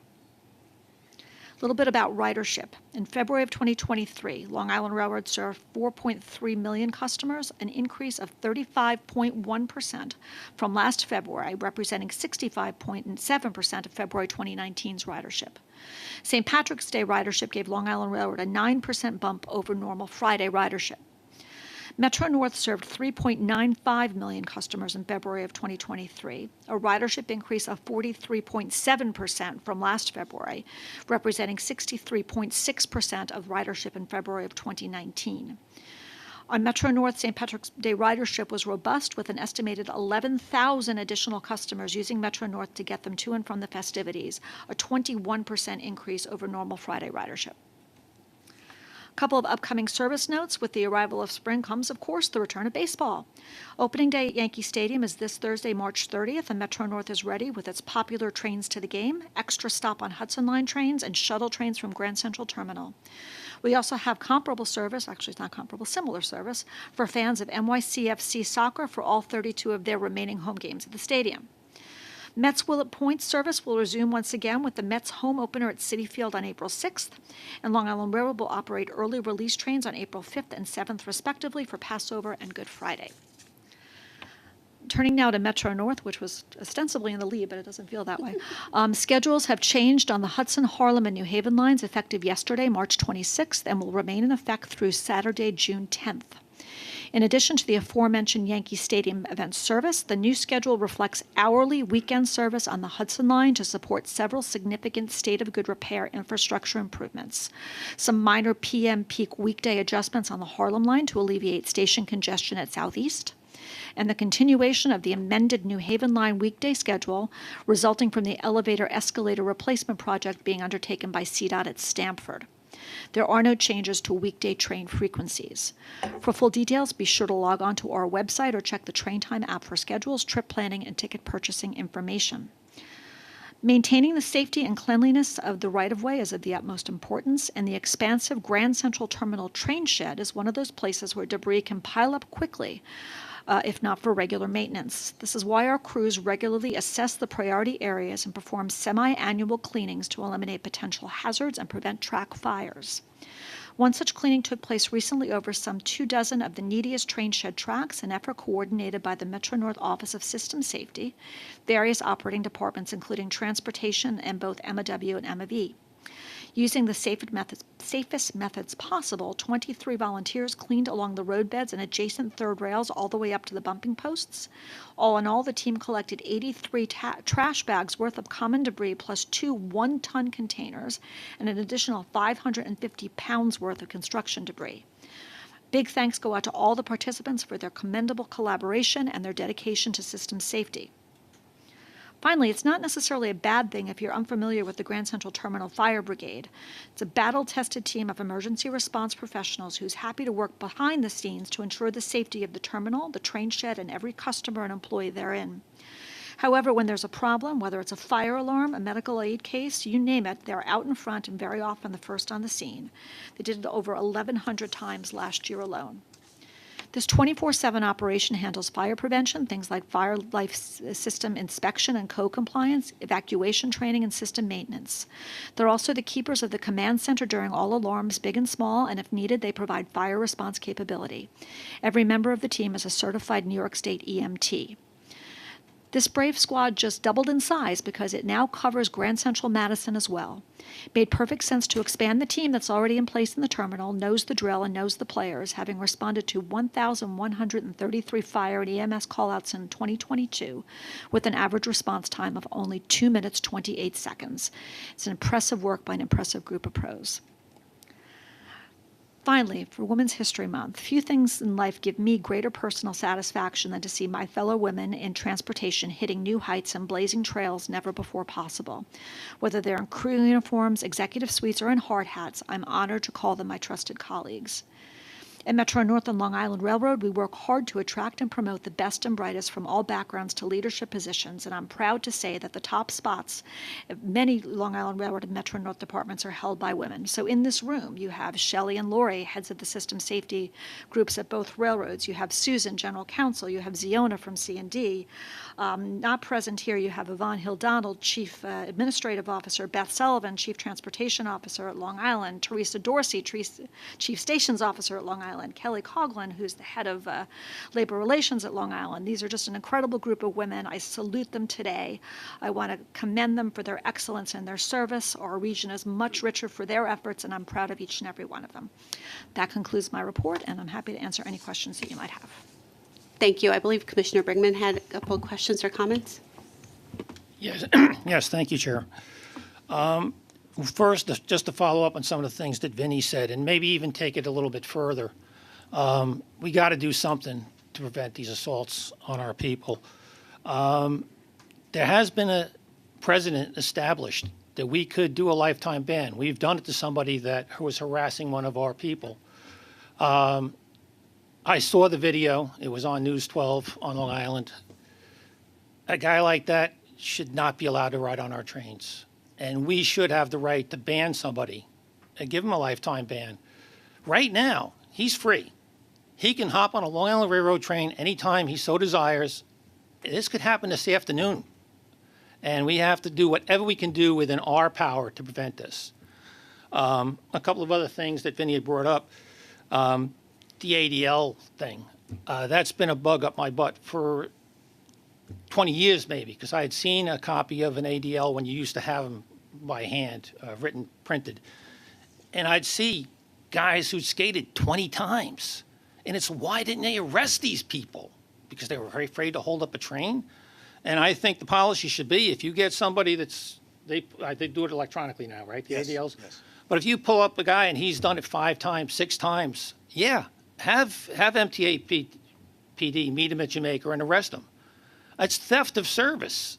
I mean, you know, we call it fare evasion because we all want to be politically correct and soothe everything. But it's theft of service. They're stealing from the MTA. They're stealing from our fellow customers. And we need to take a harder line on that. Another thing he mentioned about the no MTA policy on battery-operated trains. This is something that I've been pushing. The scooters. This is something that I've been pushing for the last several months. We can't wait till there's an incident. I mean, every day in the paper, you hear something about one of these lithium batteries going on fire. Are we going to wait till it happens on one of our trains or one of our subways, and then we're going to act? We need to be proactive, not reactive. And it's just something we got to move on. Then one other thing regarding the schedule. I sincerely hope that you can tweak this into acceptability. I personally have some doubts about that, but you're the professionals, and I hope you can get it done. But one thing that needs to be looked at immediately is the return to timed connections. Not so much in the morning, because like you've all said, there's a train going into either Penn or Madison, Grand Central Madison every 6 to 8 minutes, something like that. But on the way home, if you miss a timed connection to Port Jefferson, you miss a timed connection to Oyster Bay, even you missed a timed connection out, you know, past Babylon, you could be waiting for an hour. And that's unacceptable. One of the things that we've done, and I'm sorry for the rant, is we've shot ourselves in the foot with all the publicity we did with the opening of Grand Central Madison. Because we kept telling everybody, this is going to be great. We're adding 40% more service. You know, so everybody, when that opening day came, everybody's coming with the anticipation that, wow, things are going to be so much better. And for a lot of our commuters, it wasn't so much better, it was actually worse. We broke a major business law. We failed to manage our clients' expectations, and our riders are our clients. And now we have to try and, you know, salvage this Whether we can or we can't, I don't know, but we have to try and do something. I'm sorry for the rant, but this has been building up for a while with me. Can I respond? Can I just go very quickly? So I guess, Jerry, just briefly with respect to the horrendous assault on our two employees. We've been working very closely with Chief Mueller and his team with respect to the ban that you've discussed, right? We had an earlier incident where another conductor was assaulted, working through those issues, trying to be very aggressive and proactive with respect to taking actions against people who had perpetrated such horrible crimes. So I think, you've got a leader in Chief Mueller and his senior team and in me as well, frankly, working with the unions, working with whoever we need to work with to make sure that, people who commit crimes like this are appropriately and severely punished for their crimes. So that's a commitment that we all share. With respect to the Grand Central Madison service plan, listen, I think that there's a lot that was exciting about the service plan. There are a lot of people in Grand Central Madison who are very happy with how their commutes have changed. But to your point, we need to work with those customers who are not so happy to see what we can do within the infrastructure that we have, the equipment that we have, to be able to provide everybody with a positive experience. And that's a commitment that the entire leadership team at the Long Island Railroad shares. Thank you. Co-Chair Chu has a comment, followed by Commissioner Brown, I think, and Commissioner Glicksman. Sure. First on the Grand Central Madison rollout, everyone acknowledges it was a rocky start. And I think there's still quite a bit to figure out. I think everyone acknowledges that as well. I read in the paper this morning about some of the accessibility concerns we need to iron out. But I will say, and I've been getting, pretty regular updates, and a lot of information. People have been coming out of the woodwork, people that I worked with 20 years ago. They weren't shy in finding me when they had specific issues. And I just want to applaud, everyone that was, I know working very diligently around the clock to respond, and, in a dynamic situation to make sure that we can improve it in real time and, over time, make sure we just get everything settled in. The people that felt that the most were, our frontline workers. And I have to say, even before the Grand Central Madison rollout, I've been riding the system much more frequently, especially coming in for our meetings. I even, I looked up my number. I saw there was an article about how much you use your Metro card, your board Metro card. I wasn't at the bottom, but so I think as a Long Islander, that was a victory. But riding the rail, especially when I'm riding trains, in the off hours when I come in the evenings, I can't point to a ride, where I haven't had to see a conductor deal with something, right? Where it was just a routine course of business where, everyone, tickets. I'm more likely to see that on the rush hour train that I took in this morning to Grand Central, which was a lovely ride.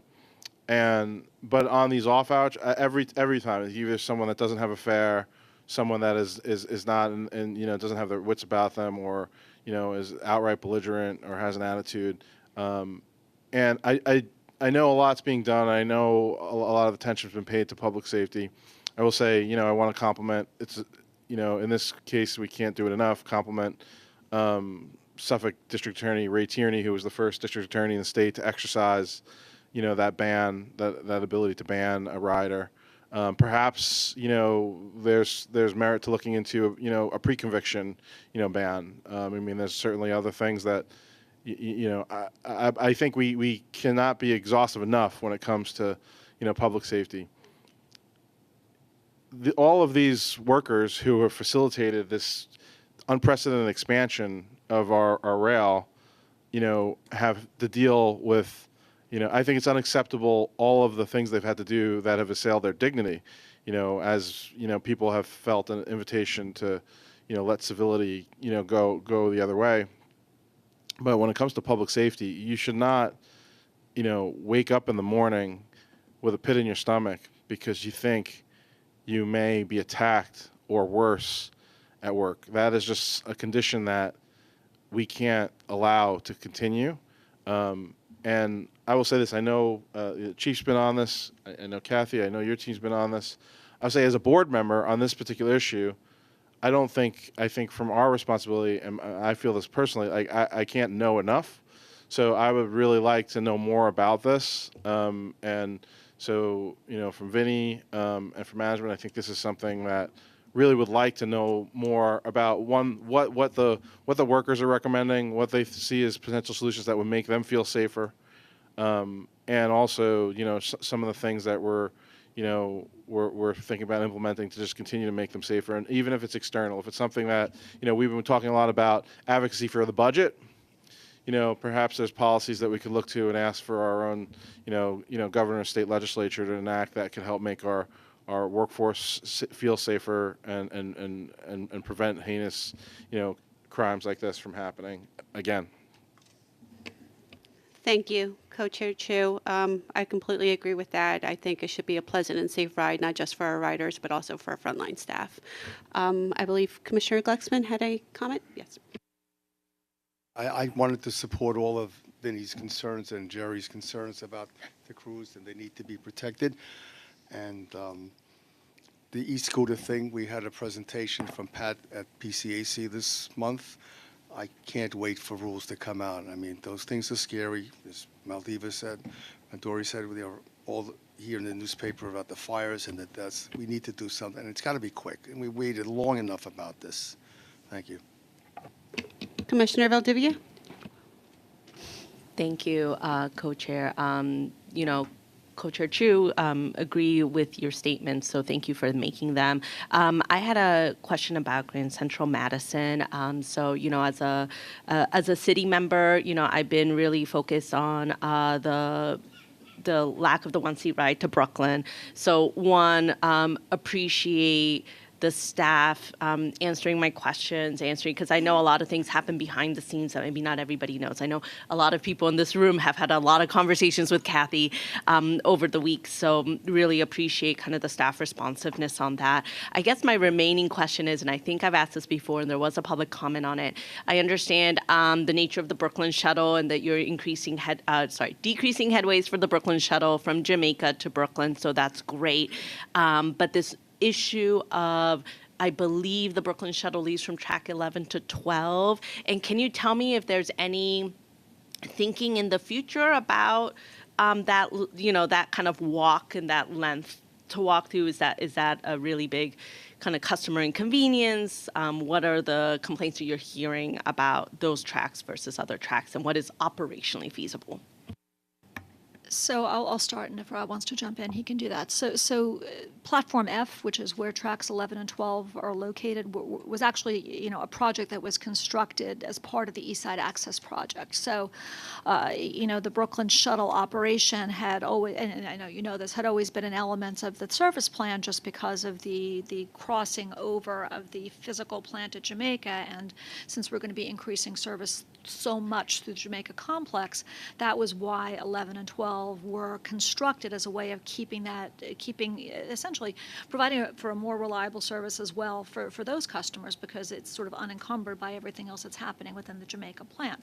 So there are a limited number of through trains still in the morning. There's 4 through trains in the morning, and then we've got that, those complement the shuttle trains. That's continuing to have the shuttle operation from 11 and 12, continues to be, sort of a, part of the operating plan and the service plan for the full range of service running through Jamaica in the morning. That being said, we've been very, very focused, and I know you know this as well, on wayfinding and other improvements to make it easier for people to know where they're going. I do think that it was a tremendous adjustment for our Brooklyn customers the first couple of weeks. They just were not used to this. So we're really focused on making improvements with respect to how they navigate that space, how that shuttle service is being operated, so that it feels a lot more like, for example, the Times Square shuttle, where you've got that predictability. You see a train across the platform. If the train doors close on one side, you've got the trains on the other. The service frequencies have increased significantly, so that helps a lot with respect to kind of reinforcing the overall predictability and regularity of that service. And so thank you for reminding me that track 11 and 12 was part of kind of the concept of operations for East Side Access and Grand Central Madison. So you anticipate that for the foreseeable future, you'll have the Brooklyn shuttle out of 11 and 12. That's the concept of operations. Okay. So then you'll do wayfinding and all of that. And are you still planning to keep these kind of 7.5-minute headways, Rob, that you were talking about? I think that's where some of the shuttle is in terms of headways in the peak. Yeah, I mean, that's roughly the headways in the peak are, in that 8 minutes or so. And what are the range. headways in the off-peak?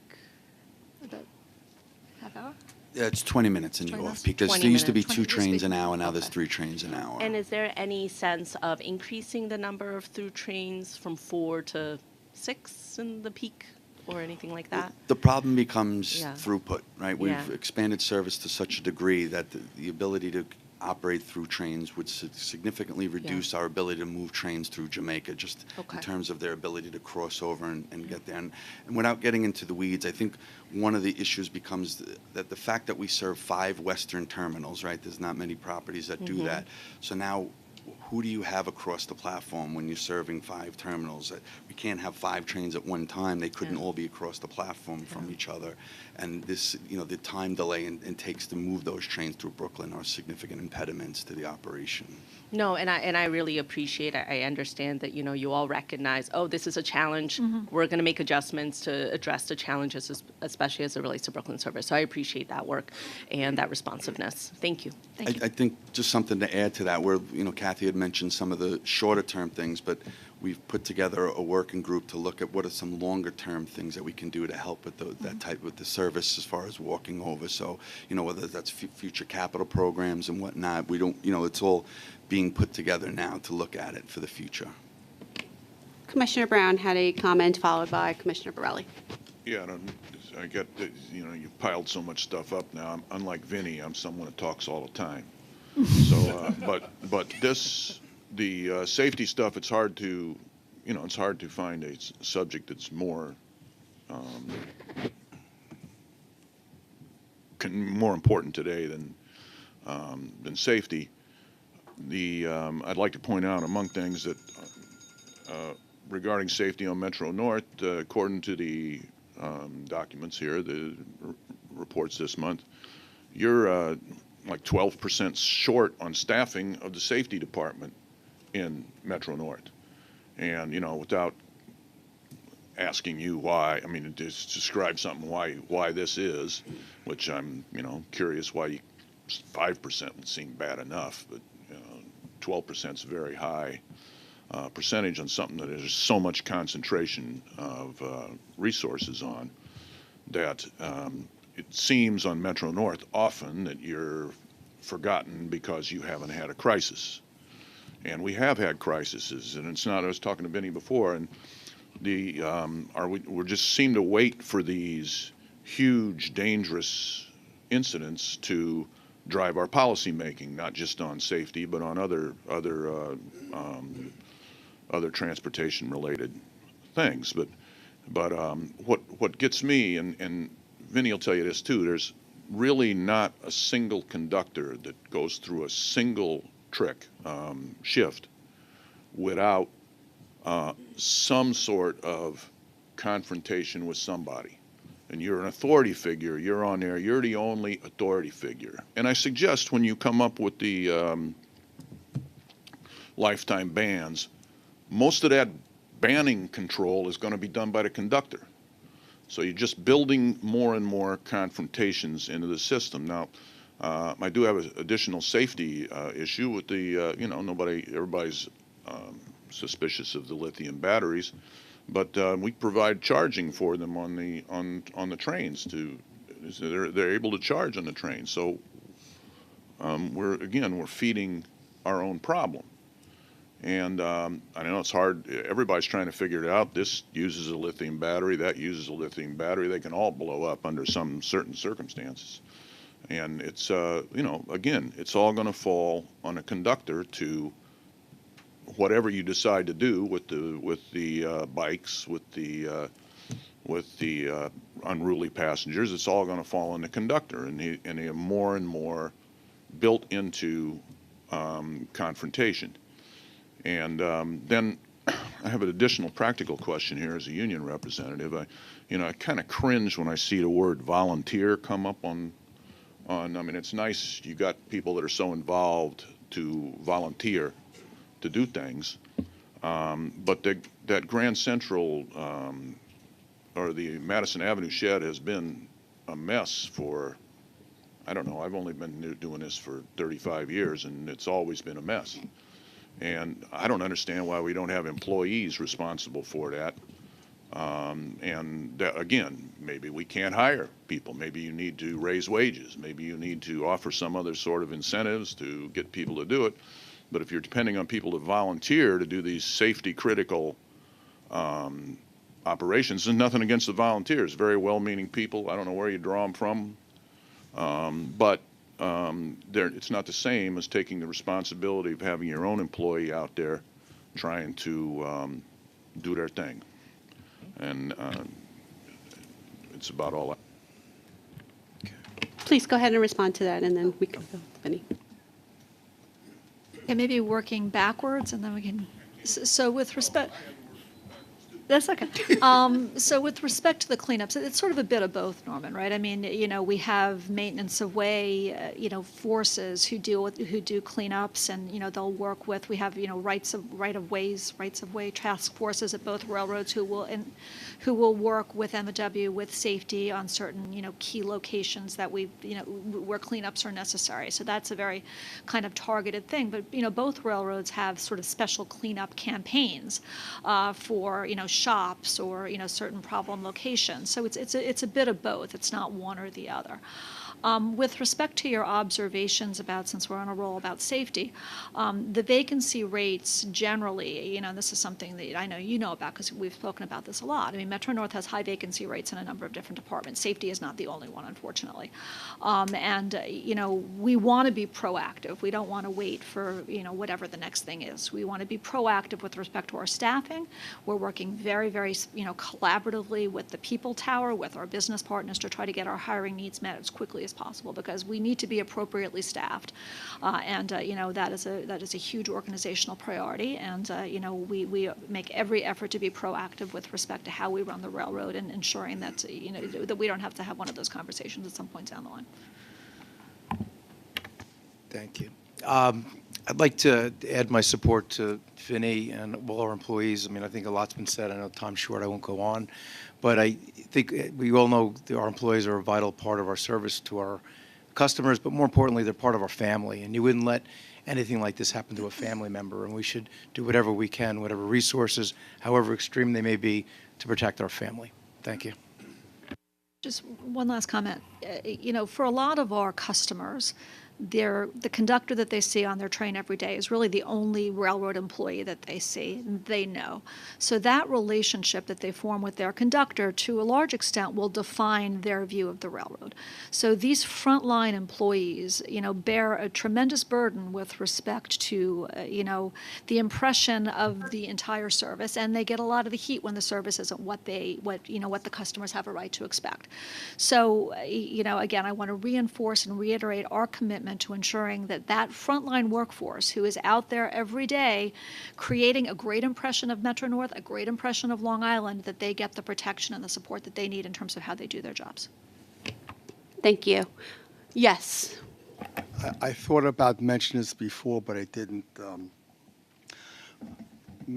make this kind of magnifies what Vinny was bringing up.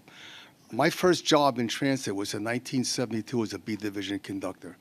And we had R1 to 9s and the R10s, and the conductor had to stand between the cars, open and close the doors. My biggest fear back then was being spit at. Now you can see how times have changed. So it's a really serious matter, and I think all the work that you guys did to apprehend these criminals is commendable, but someone needs to speak to the judges to make sure that someone like that doesn't get out so quickly. And thank you. Thank you. We're moving on to safety reports. Oh, okay, sure. Operations report? Justin will go first. Sure. Good morning. The operations report begins on page 14. System-wide on-time performance for the month of February was 97.3%, above goal of 94%. Year-to-date on-time performance also remains above goal at 97.8%. There were two major incidents that negatively impacted OTP during the month of February. On February 9th, an infrastructure-related issue impacted trains arriving and departing Grand Central Terminal, resulting in 33 late trains. And on February 17th, a speed restriction was put in place to repair track defects found by Sperry, resulting in 102 late trains.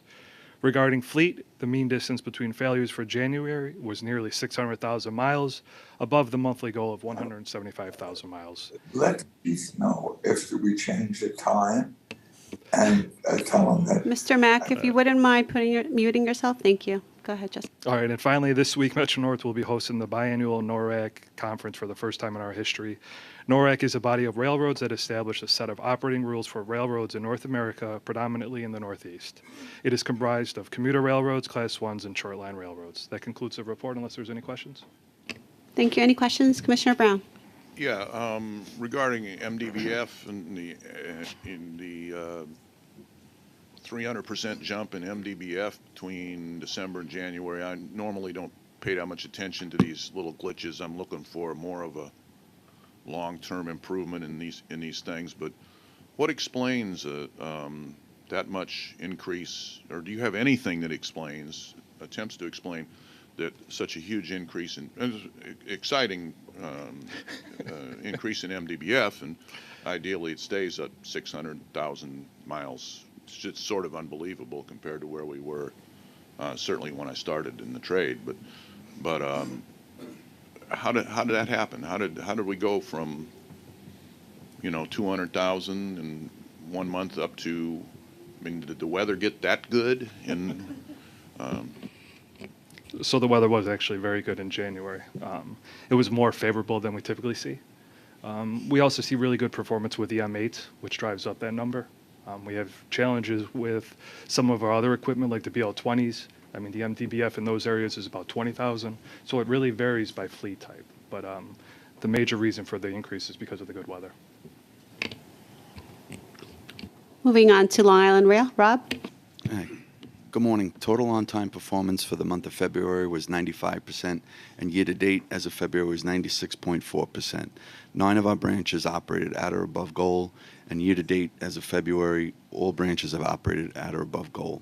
For major events which result in 10 or more late trains, there were 11 incidents for the month of February, the most significant of which occurred on February 27th during AM Commission Hour, which was a result of a loss of a signal supervisory system in Jamaica.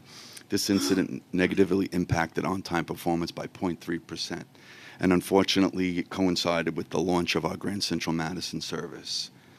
For our fleet performance, our MDBF for the month of January and year-to-date, was 238,279 miles, above goal of 170,000 miles. For our fleet, for service delivery, we completed 99.7% of our trips for month-to-date and year-to-date. And upcoming work, which will impact service, on Saturday, April 8th, there'll be maintenance work taking place between Valley Stream and Jamaica Station on the Montauk branch. This will impact West Hempstead, Babylon, and Montauk branch schedules, which will be adjusted. And on the weekends of April 15th, 16th, and April 22nd and 23rd, to support DOT Van Wyck widening work, schedules for the Hempstead branch will either terminate or originate in Jamaica Station or Atlantic Terminal, and West Hempstead branch trains will originate or terminate in Grand Central Madison. Other schedules for other branches will be affected as well.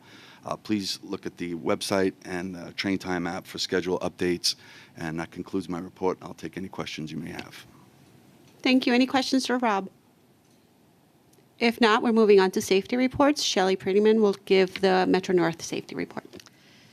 So good morning. Metro North Safety Report can be found on page 18 of the committee book. And first, to look at the customer employee injury rates. This compares the current 12-month reporting period ending January 2023 to the rates for the prior 12 months ending January 2022.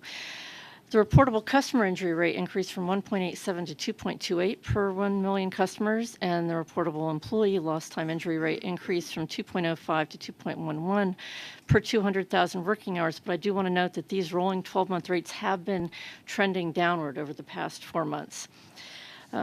Metro North held our first quarter safety focus week from March 6th through 12th. Throughout the week, managers held interactive discussions with employees on topics including the stop, look, assess, manage, or slam technique to prevent workplace incidents and injuries, and outreach through the TRAC's public safety education program in March, focused on safe behaviors when boarding and detraining, as well as grade crossing safety awareness.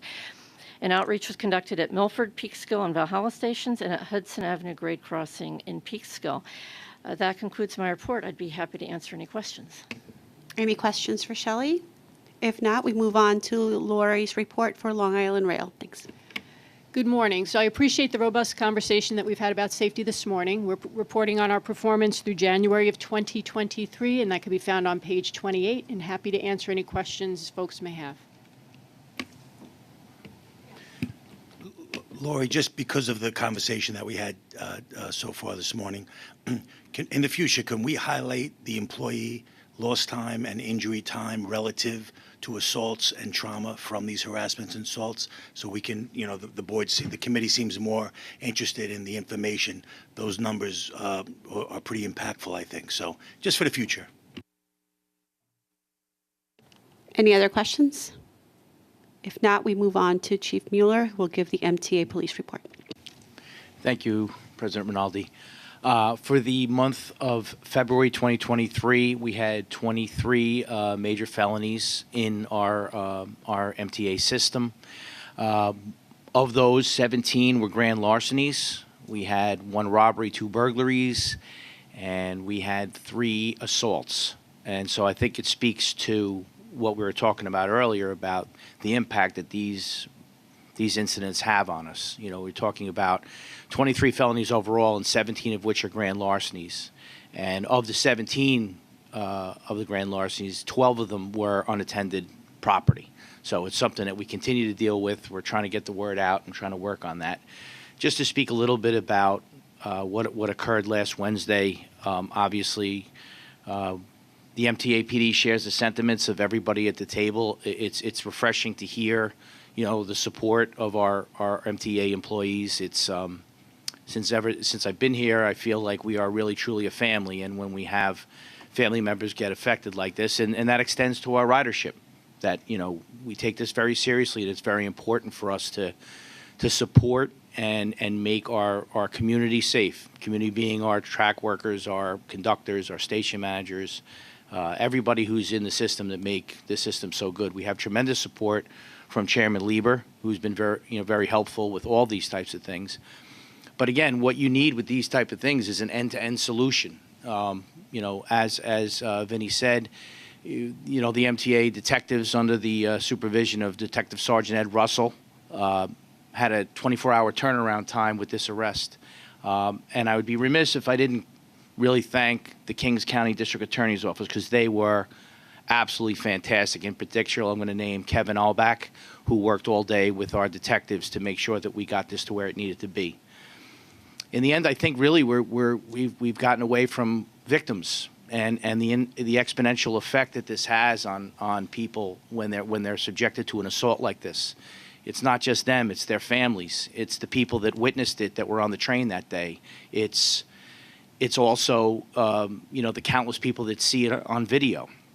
And in the end, there has to be consequences. So I would ask everybody to just continue to advocate, support us. We're like I said, very grateful for the board, very grateful for Chairman Lieber and his support, so we can make this as safe and secure as possible. There has to be an end-to-end solution.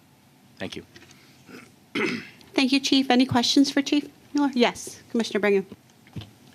Yeah, Chief, just out of curiosity, we just heard in the paper about a grand larceny that took place back in January.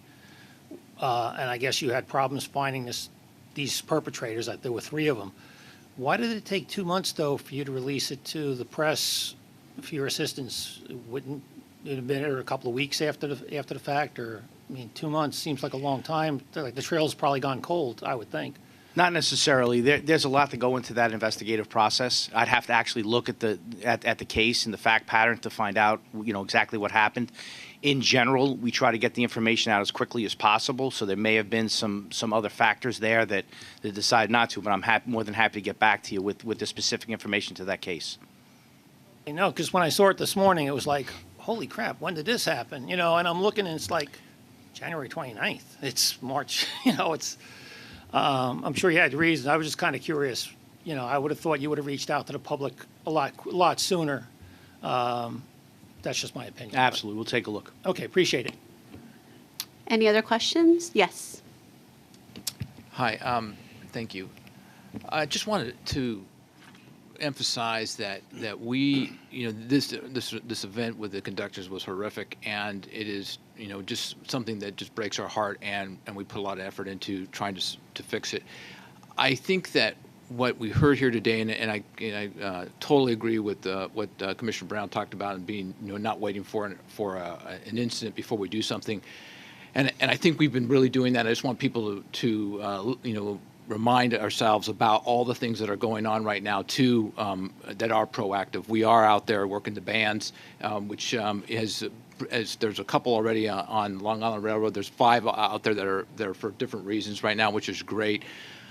We are working with more patrols. More patrols are on the trains right now, so we are looking at that and how to improve that every day. We're working with the DAs and talking to them and trying to fight through them releasing people or charging people, or all the processes go through. That some of these things are, and we talked about the PEV policy, which we totally understand and want to get it out too. We have to do smart due diligence on that one because it's going to be so important and long lasting. We don't want to do it twice. And so that's about ready to come out. We'll put it out next month, as at least that's the current plan at the next board meeting. So we're very proactive on all these things. Some of our work's in progress, some are done, and some of them are going to require a lot of vigilance on our part to keep up with them, like working with the courts, right? So I just commend everybody here for the heart everybody's putting into it, and we're with you 100%, and we're trying to be proactive and get after all those issues that you brought up. So thank you. Yes, Commissioner Brown. Yeah, and not to try to pin you guys down so much. I don't get that far in Long Island. Jamaica's about as far as I get in Long Island usually. But when I'm in Jamaica, I always take a look at that air train building and try to count how many homeless people are sleeping or laying on the floor in what appears to me to be some level of personal distress. I don't know. But there's always, it's like an encampment right outside the police department facility. So obviously it's a jurisdictional thing. The Port Authority guys, what are you guys doing teamed up with Port Authority to address that? Have you had any success in, I notice a few familiar faces too when I go through there.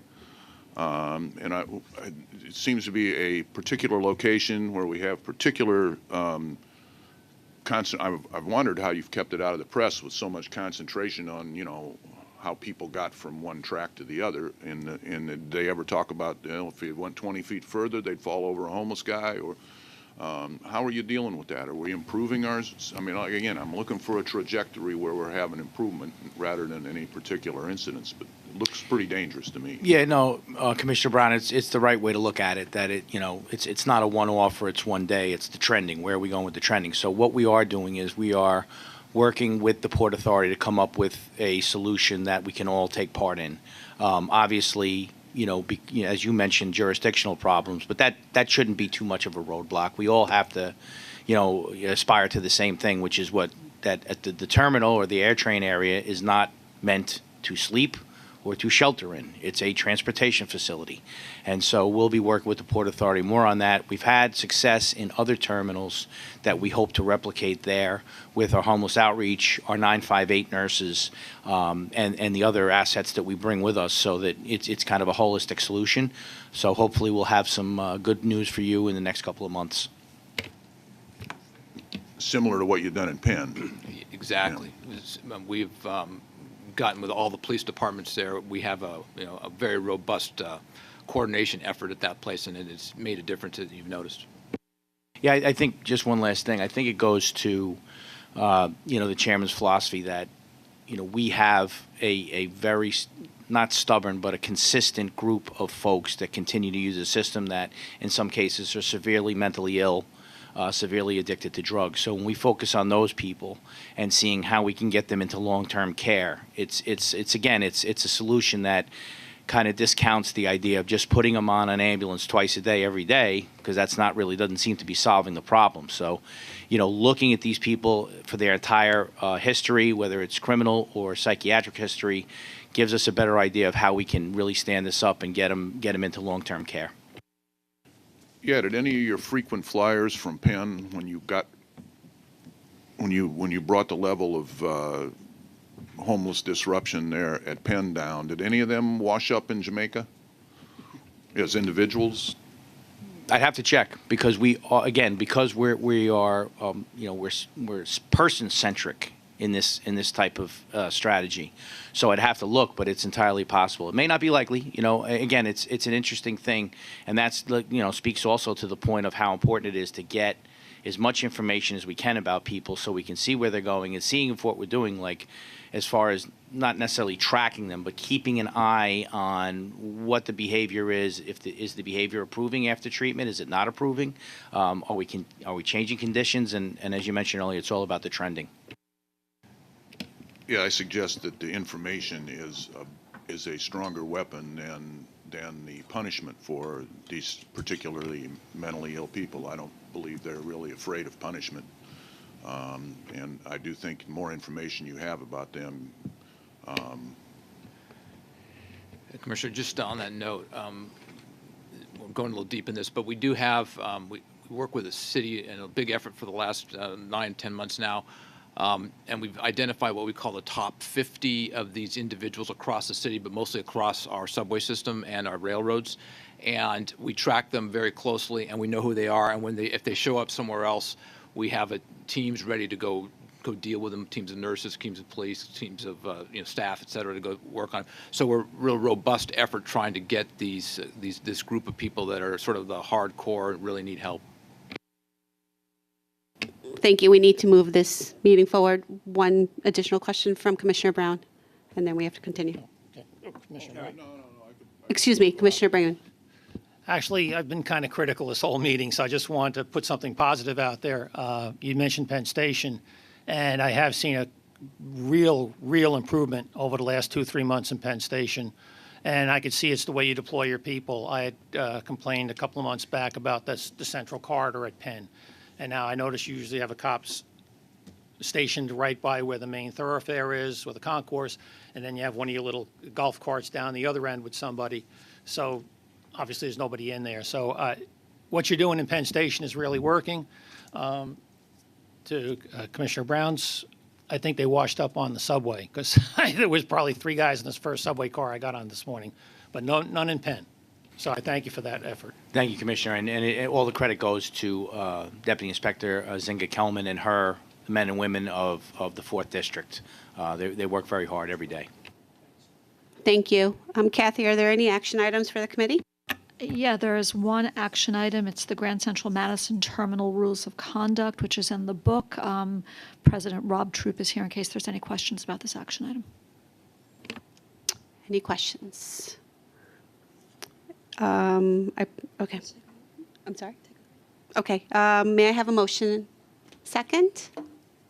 All in favor? Aye. Great, thank you. This item carries. Kathy, can you take us through information items? Sure. So there are 2 Metro North information items, the annual elevator and escalator report and the March schedule change, and 2 Long Island Railroad information items, again, the annual elevator and escalator report and the spring track work program. Are there any questions about these information items? I had a quick question. With the list of elevators for Metro North, I didn't see Portchester's elevator, at least in the package that I had. Was that because it's not under Metro North's, or? That's an excellent question. Can we get back to you on that, given the press of time? Absolutely, yes, Okay. definitely. And moving on to any other questions on the reports? Okay, agency finance reports, Kathy? Yeah, the finance reports are in the book, if there's any questions. And then we have 1 Long Island Railroad procurement. Richard Mack is here to just run through that very quickly. Good morning. The Long Island Railroad seeks MTA board approval to award a competitively solicited contract to the firm Railware for the purchase and installation of a rail traffic control system software to replace the existing software system at the Jamaica Central Control, which was installed in 2010, and it's beyond its useful life. The software will be purchased and installed for a negotiated price of $2,299,063 and will be installed over a 24-month period. Once installed, the railroad will have greater system reliability and also will achieve a annual savings of $164,000 annually, which is the current cost to maintain the existing system software that is beyond its useful life. I present this to the board for its approval. Thank you. May I have a motion? And a second? Thank you. All in favor? So moved. This leaves us with the adjournment. May I have a motion and a second to adjourn the meeting? Motion second. Motion carries. Meeting adjourned. Thank you.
He's good?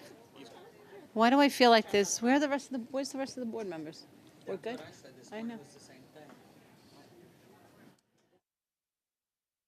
Good morning. I'd like to call to order the New York City Transit Committee meeting. Let's get started with our safety announcements, please.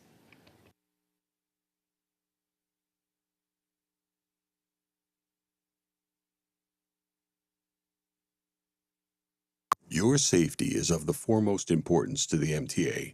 Therefore, we ask that you listen and adhere to the following instructions. If you witness an emergency, notify emergency personnel in the room and call 911 immediately. Please follow any audible instructions provided through the public address system or visually on screens in the event of an emergency. If an alarm sounds, wait for a public address announcement and follow instructions. If told to go to another floor or to evacuate the building, leave all unessential items behind and use stairwell A just across the main hallway or stairwell B down the hallway past the elevators. If you have a mobility disability or cannot self-evacuate, please proceed to stairwell D or E for assistance by MTA staff or emergency personnel. An automated external defibrillator, AED, for use by trained personnel is in the main hallway just past the elevators. If you need assistance during an evacuation, please tell an MTA staff member or emergency personnel. Thank you and have a safe day. Thank you. Let's move on to our public speakers. Good morning. We have 14 members of the public registered to speak today. As a reminder, we ask that all public speakers adhere to the MTA's rules of conduct and decorum. I would also like to remind our speakers that in the interest of time and fairness to all speakers, we limit everyone to 2 minutes. Please be aware that there will be a warning beep to remind you that you have 30 seconds to conclude your remarks. The first speaker will be Murray Bowden, followed by Michael Ring.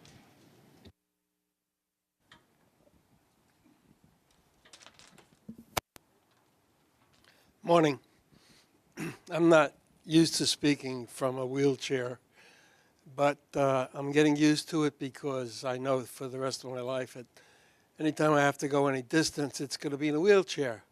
And I'm discovering, since I still can walk a little bit, how many places forget to tell you that the wheelchair wrench is around the corner. And so I get somebody to carry these up the stairs for me.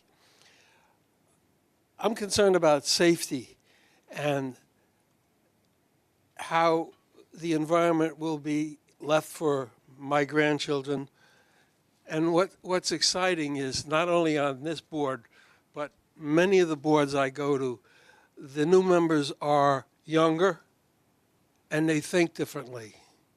They think flexibly. My generation is locked into, well, we've always done it this way and it's worked for 100 years, why should we change it? Well, we change it because we have things like cell phone, camera, TikTok. Information is distributed these days much differently than it was in the past. It was written before, now it's all online. War is waged not with tanks and rocket planes, but with computers. And the generation that was making money from manufacturing tanks and planes and airplanes doesn't understand that the war is being fought on a computer basis. I want to thank all of the people who have helped me today, my first day here. There are many, many people who took the time to work out some of the problems I had. The one problem that you can work on is in transportation, and the lines on a road were written for a generation of 50 years ago. What it does is slow up your buses. Yes, I hear it. I may not be here again, so I will take another 10 seconds. In order to safely drive your buses, the lines on the left should always be yellow on the right. Please Because conclude your people have remarks. yes, I heard you. After 20-odd years, I'm going to take an extra 5 minutes, whether you like it or not. Safety counts. Those computers need to see yellow on the left, white on the right. I can't do it. Each of you when you stop at a traffic light. Sir, please conclude your remarks. Go ahead, have me arrested again. I'm doing this under the direction of a New York City judge who the last time you arrested me said, Mr. Bowden, continue to do exactly what you're doing. And this is exactly what I did then. You need to make it consistent. Thank you for your remarks.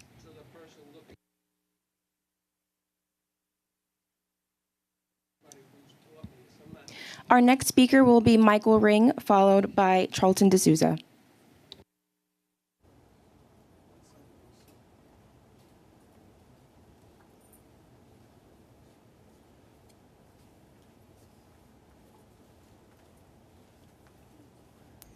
Hiya. Before I speak, I'll give a short visual description for people who might need it. I'm just a white guy with dark hair, and I probably need a shave.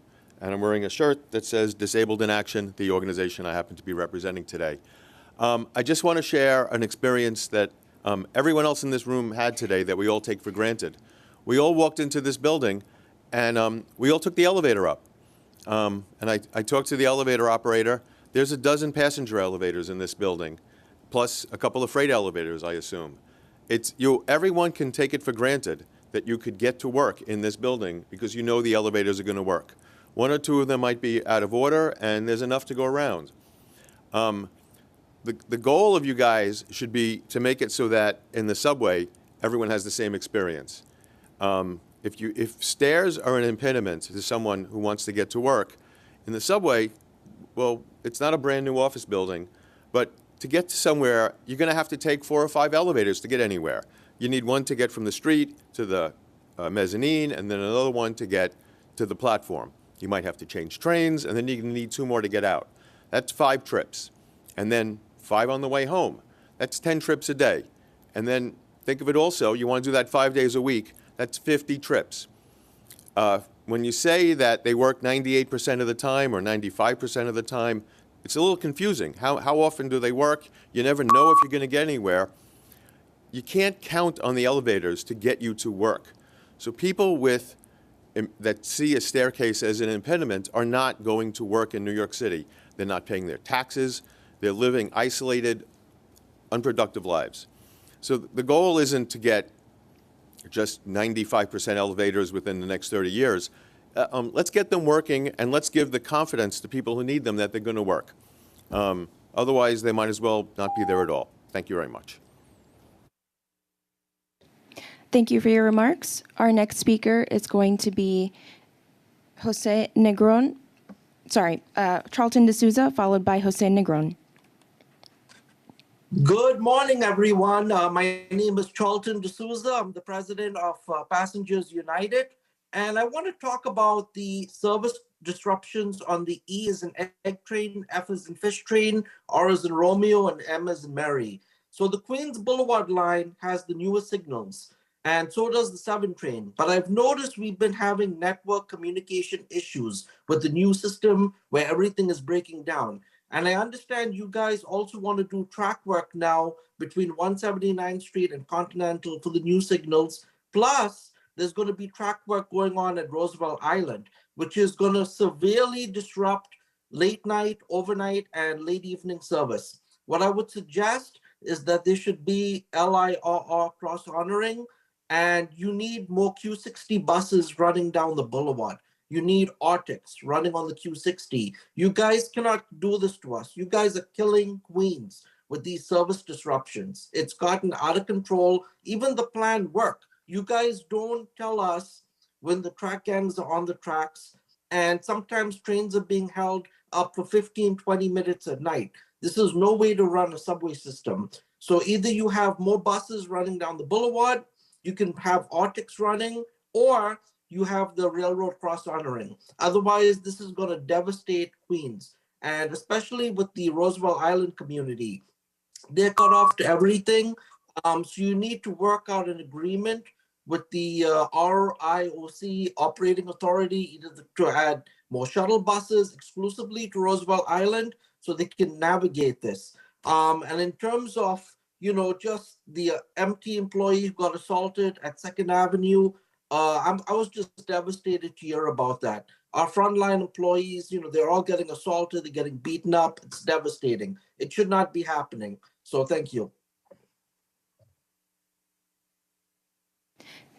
Thank you for your remarks. Our next speaker is Jose Negron, followed by Yuki Endo. Hello? Oh, hi. Yeah, I have a concern. Like the first guy said about the internet and this new generation, they're making, they're bullying kids, making these kids do subway surfing. I had a suggestion and I actually emailed you guys, but nobody ever gets back to me. I was thinking maybe you guys, if it's plausible in the future, to put 1 to 2 to 3 inch spikes like they do for birds in private homes or in other places. If they put spikes on top of the train cars, maybe this will stop the kids or anybody going up there because, they're going to have something going in their foot. They're going to end up going to the hospital. You can make it retractable. I don't know. You guys are the creators here. Something that like a switch that could make them go up or down. The conductor could do it before he goes for each. I don't know if that's plausible, but something's got to be done because I have a teenage child also. And I could only imagine the deaths that has devastated so many families. So again, I emailed you guys about this suggestion. I know it's probably going to be pricey, but it's just something that maybe to curb some of these deaths. Just remember the spikes, maybe 2 to 3 inches. I don't know. You guys can make them detachable because I don't know if they do work on top. Just you guys got to brainstorm on something. I'm just suggesting this for anybody who has children would understand. And that's pretty much it. I emailed you guys and I never got a response. My email is incrediblejose7@gmail.com. Maybe you guys will get back to me. Let me know what you guys thought about my suggestion. That's pretty much it.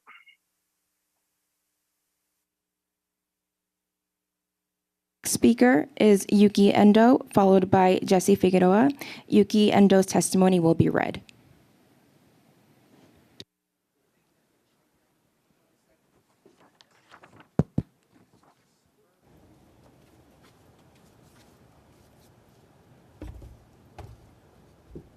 Good morning. My name is Yuki Endo, and I'm with Passenger United. On September 16, 2023, there will be a Vegan Day Festival at Randall's Island, and we will need the X80 bus service to and from the event because the M35 bus gets dangerously overcrowded, and sometimes people going back to Manhattan get stranded for 2 to 4 hours, which shown on video on last year, link provided. For Long Island Railroad, I am not happy with the Brooklyn shuttle. During the rush hours, 3 to 4 trains on the branches need to serve Atlantic Terminal and restore time connection at Jamaica. Mineola needs branches because lean seats are not good, and during the main line shutdown in Nassau, we need shuttle buses between Floral Park and Hicksville. For buses, both Brooklyn and Queens bus redesign, please leave B2, B6, 15, 17, 34, 26, 35 limited, B36, 38 limited, 47, 48, 49 limited, B61, 62, 68, 69, 100, BM1 through 5, Q22, Q23, Q31, Q35, Q41, 48, 53, select bus, Q100 through 103, Q110 to 114, QN1 to 35, Express Bus 27, 28, 37, 38, buses alone. I am grateful New York Assembly and Senate agreed to pass Fix the MTA package to freeze fair and free bus service in New York City and hope Governor Hochul signs bill. I do not support the congestive pricing because many of my vegan friends also rely on cars along with public transit. Thank you. Our next speaker will be Jesse Figueroa, followed by Alita Dupree. Once again, may I please have 4 minutes, if it's not a problem? Thank you. My topics for today, there's been there's been constant subway surfing, and one youngster went on News 12 The Bronx and exposed his own fate. And he's saying that he was involved in the train surfing that's been going on since December, and the recent one that happened this past Friday in Long Island City. I'm very upset about that. He just exposed his own fate. That needs to stop because people are doing that stuff on social media. I'm the one who made the last report. The previous meeting when the kid was mangled to death, I made the report. So please monitor that stuff and please do action and other things. There's still trash on some buses in the city, not just in Manhattan and the Bronx and other boroughs too. And then the recent 12-9s in other places has gone out of control. I'm getting fed up, and many people are too. There's also homeless people are being forced into shelter during the winter. It's not right because it's cold outside. And then also there's been elevator problems and escalator problems, and let's say Broadway Junction, and things like that. And it's still dirty. Some elevators are dirty. And one last thing, we need to put fences with razor wires, like in the Williamsburg Bridge and the Manhattan Bridge, because there's already one where Howard Beach is, and that should be like on those subway lines and all that. And that's about it. That's all the time I got. Thanks. That was. Our next speaker will be Alita Dupree, followed by Jean Ryan.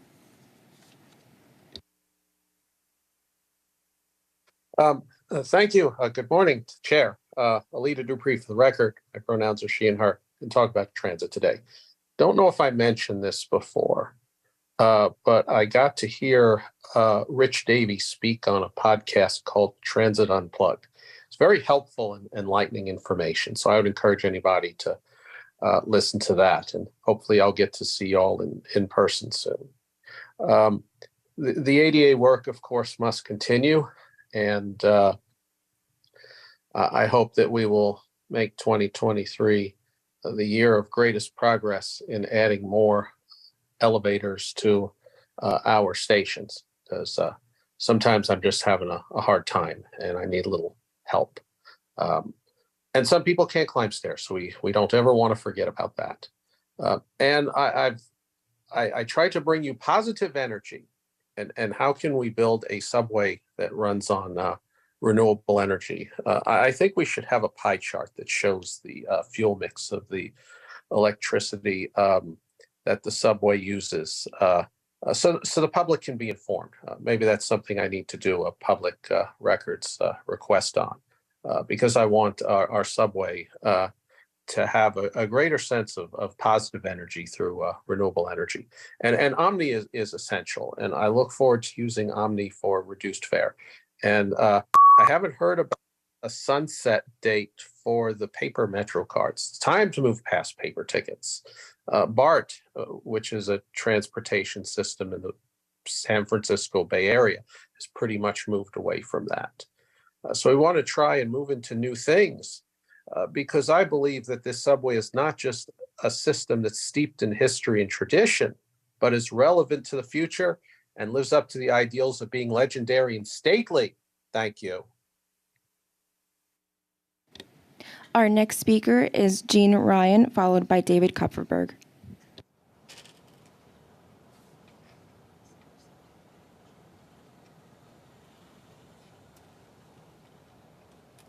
Hi. I don't know if any of you have taken the express bus lately, but I did a few weeks ago on March 9th.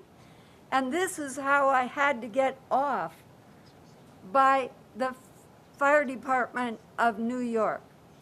And it's not the first time. It's either the road crew has to come after I wait an hour or more, or the fire department has to come. And if I can't get on the express bus, it's not my fault. The lifts don't work. If I can't get on, then I have to just be left at the curb and wait for the next bus and hope that I can get on that one. How can you get to anything on time if you if you never know if you're going to be able to get on the bus or off the bus. I checked today, and I've been working on this issue on and off since 2000. That's 23 years that I've been working on this. And there's no change because the MTA buys buses that with lifts that are so complicated that the drivers can't remember the sequence to use the lift. We have to train them if we know. But you get on the bus, you don't know how to use a lift. I do because I had to get trained at the depot because I could see if I didn't get trained, I was never going to get on the bus. So I think you really need to look at the lifts, simplify them, figure out how to make them more simple, tell the manufacturer they have to be more simple, or get a different model of bus. I know buses are in service for a really long time, but you know, this really should not be going on. They're not ADA compliant. Thank you. Our next speaker is David Kupferberg, followed by Yolanda Ayani. Thank you. The MTA claims that in the Bronx, post-bus network redesign implementation, average bus speed has increased by 2%. But what about passenger travel time? We at Passengers United infer that based on the fact that New York City Department of Transportation eliminated over 400 stops, then had to restore a significant amount of those stops, there was no change in passenger travel time. It seems to prove that the Bronx bus network redesign failed to significantly increase mobility within the borough and also failed to make the NYC city limits less of a barrier between neighborhoods. If the Brooklyn bus network redesign draft plan was a good plan, some Brooklyn community boards would support it. According to a recent article published in Brookliner.com, none of the 18 community boards do. In fact, Brooklyn Community Board 16 was initially on the fence as to their support. I convinced them to take a second look. Now they are against it. Though each and every community board has concerns, they all found faults in the draft plan. For example, in southern Brooklyn, the B49, B68 switch would make access within the area less convenient, as that more people would be forced to transfer. West End Avenue service is also proposed to be eliminated. But there are better ideas out there. If the MTA could spend money on customer service centers, it could spend money on implementing all the ideas that we at Passengers United have proposed in the Bronx and Brooklyn. To the MTA and their service planners, you should revise the Brooklyn bus network redesign draft plan to expand service, not shift it around. The cost-neutral approach creates more losers than winners. Go back to the drawing board. Our next speaker is Yolanda Ayani, followed by Jason Anthony.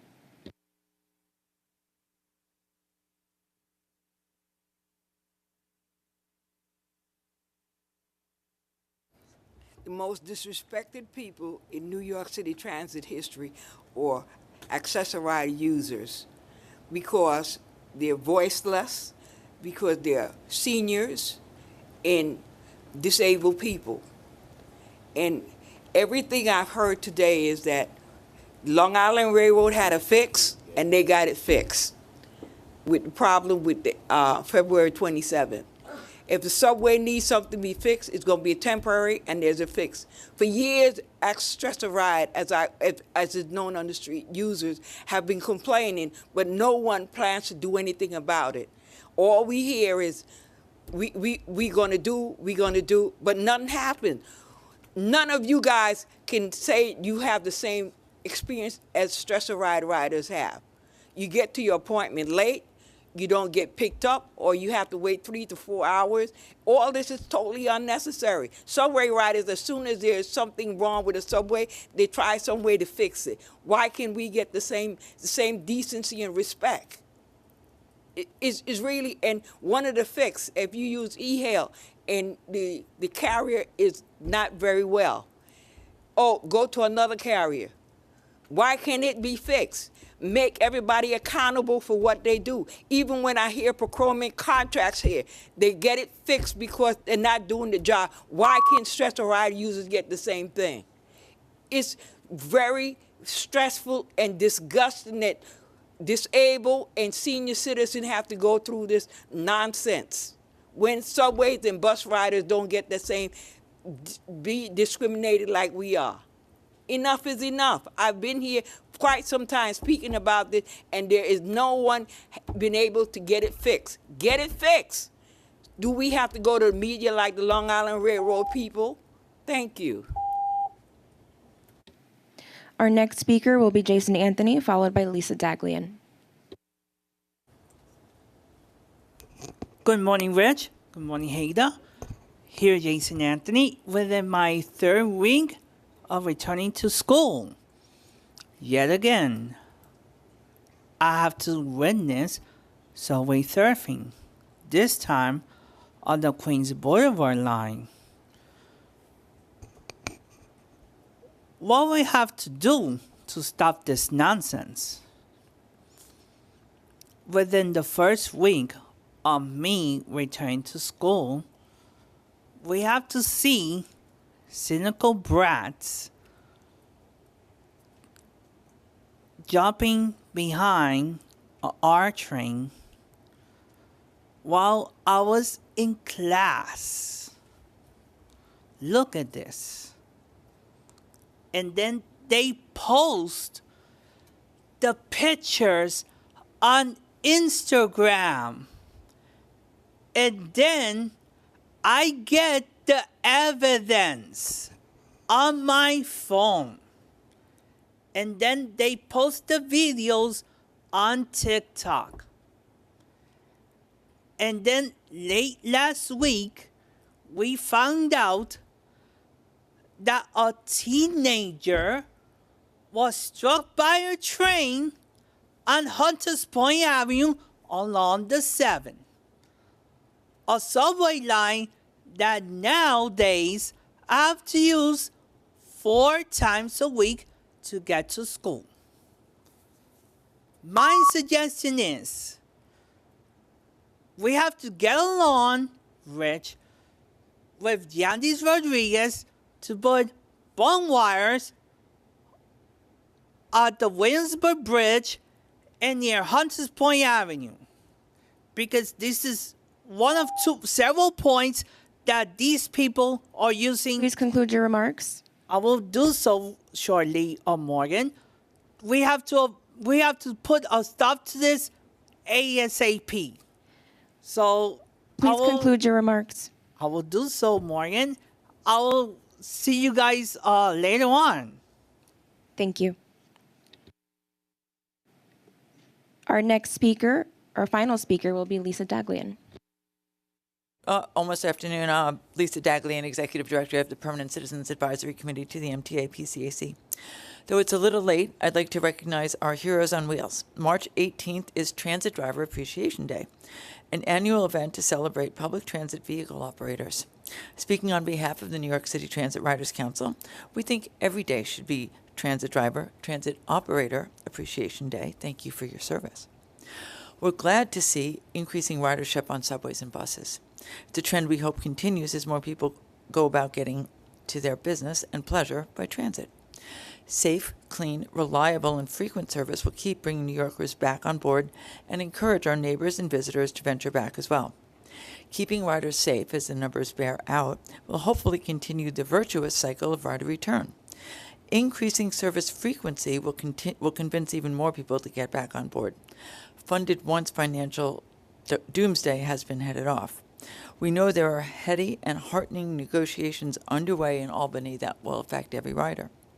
We're urging that even as the future of the MTA's financial surety is being discussed, there's also movement to make the ABLE program permanent and expand it to include other violations.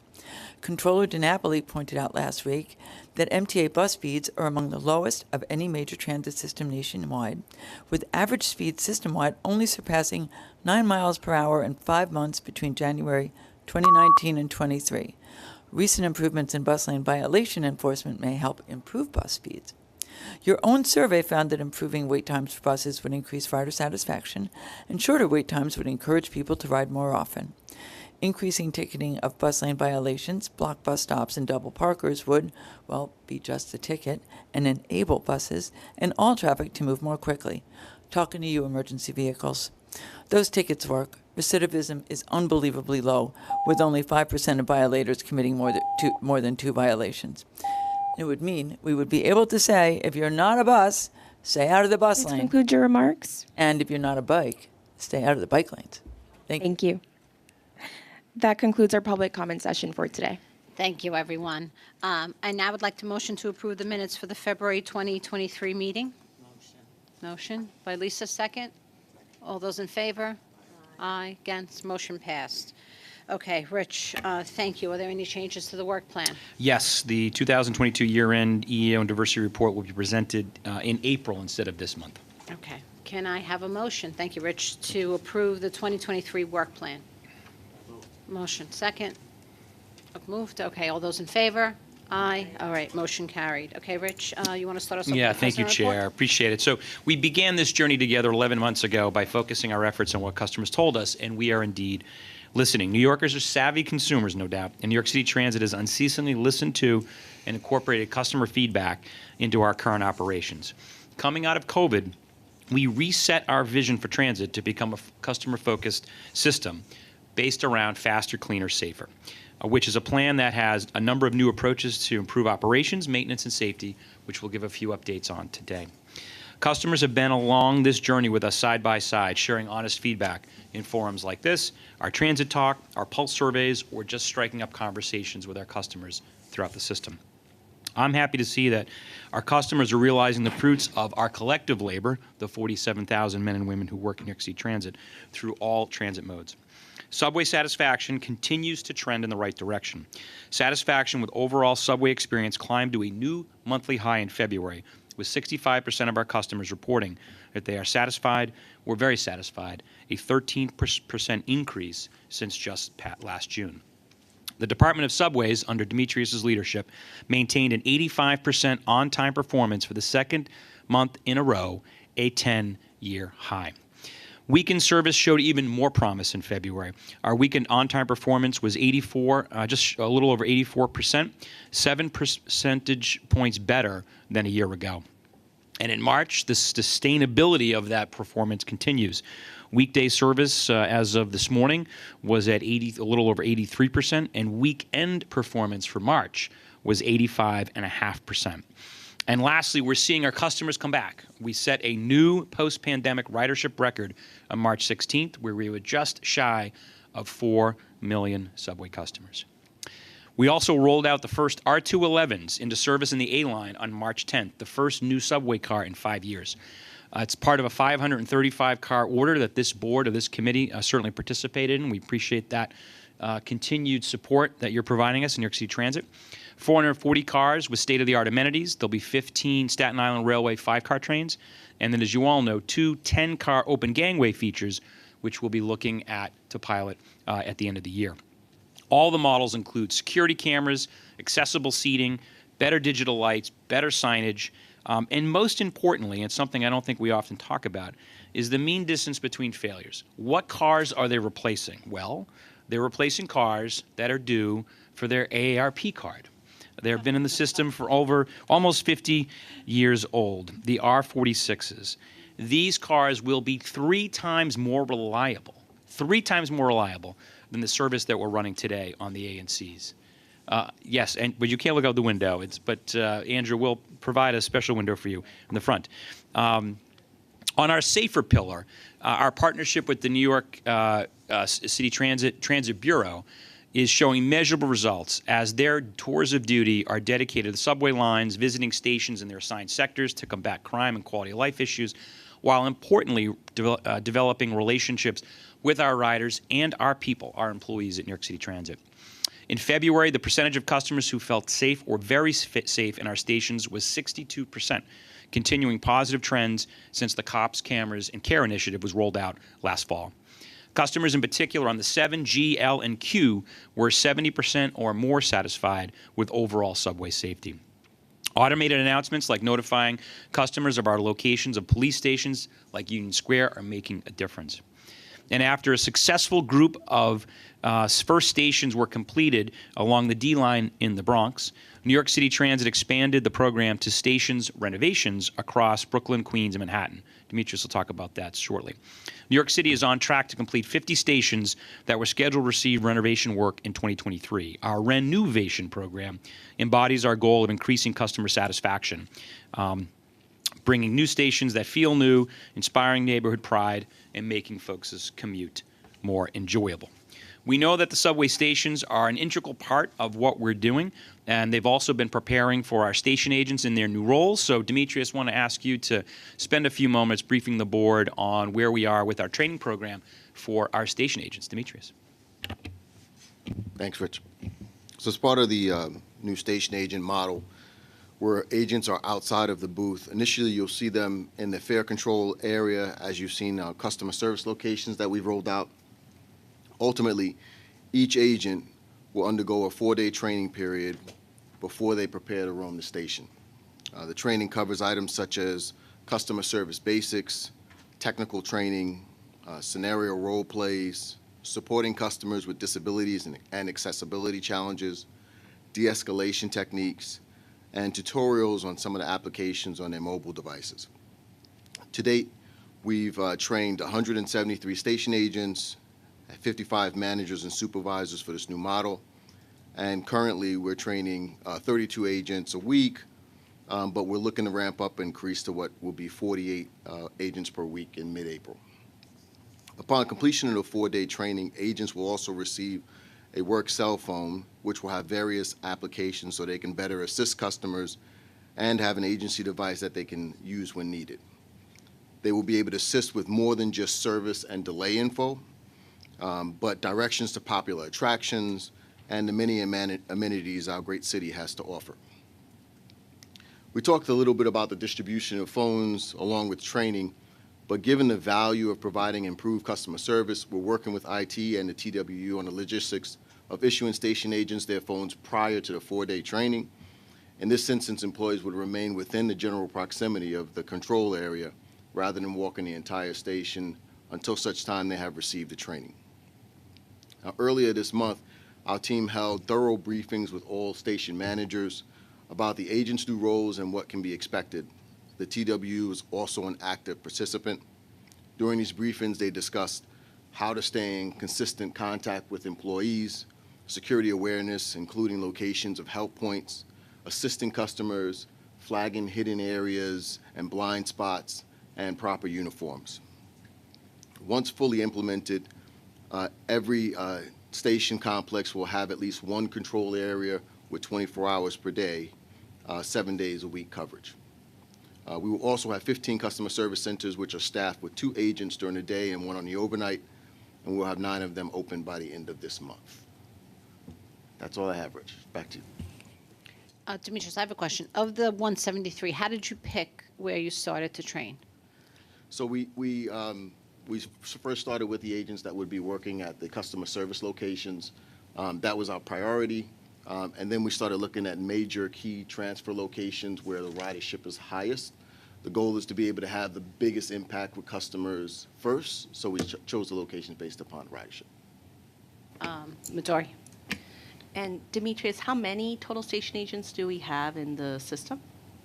It's right now around 2,300. Okay, so it's going to take it's going to take time to do the rollout of the training. And just remind me again, when are we expecting these station agents to be out there, out and about?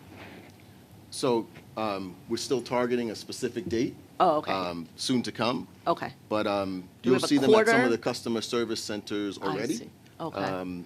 As one of them will be inside the booth and the second one will be out reading That customers. makes sense. You know, you have to test it out and see kind of what works, what operational model works for you all. Okay, thank you.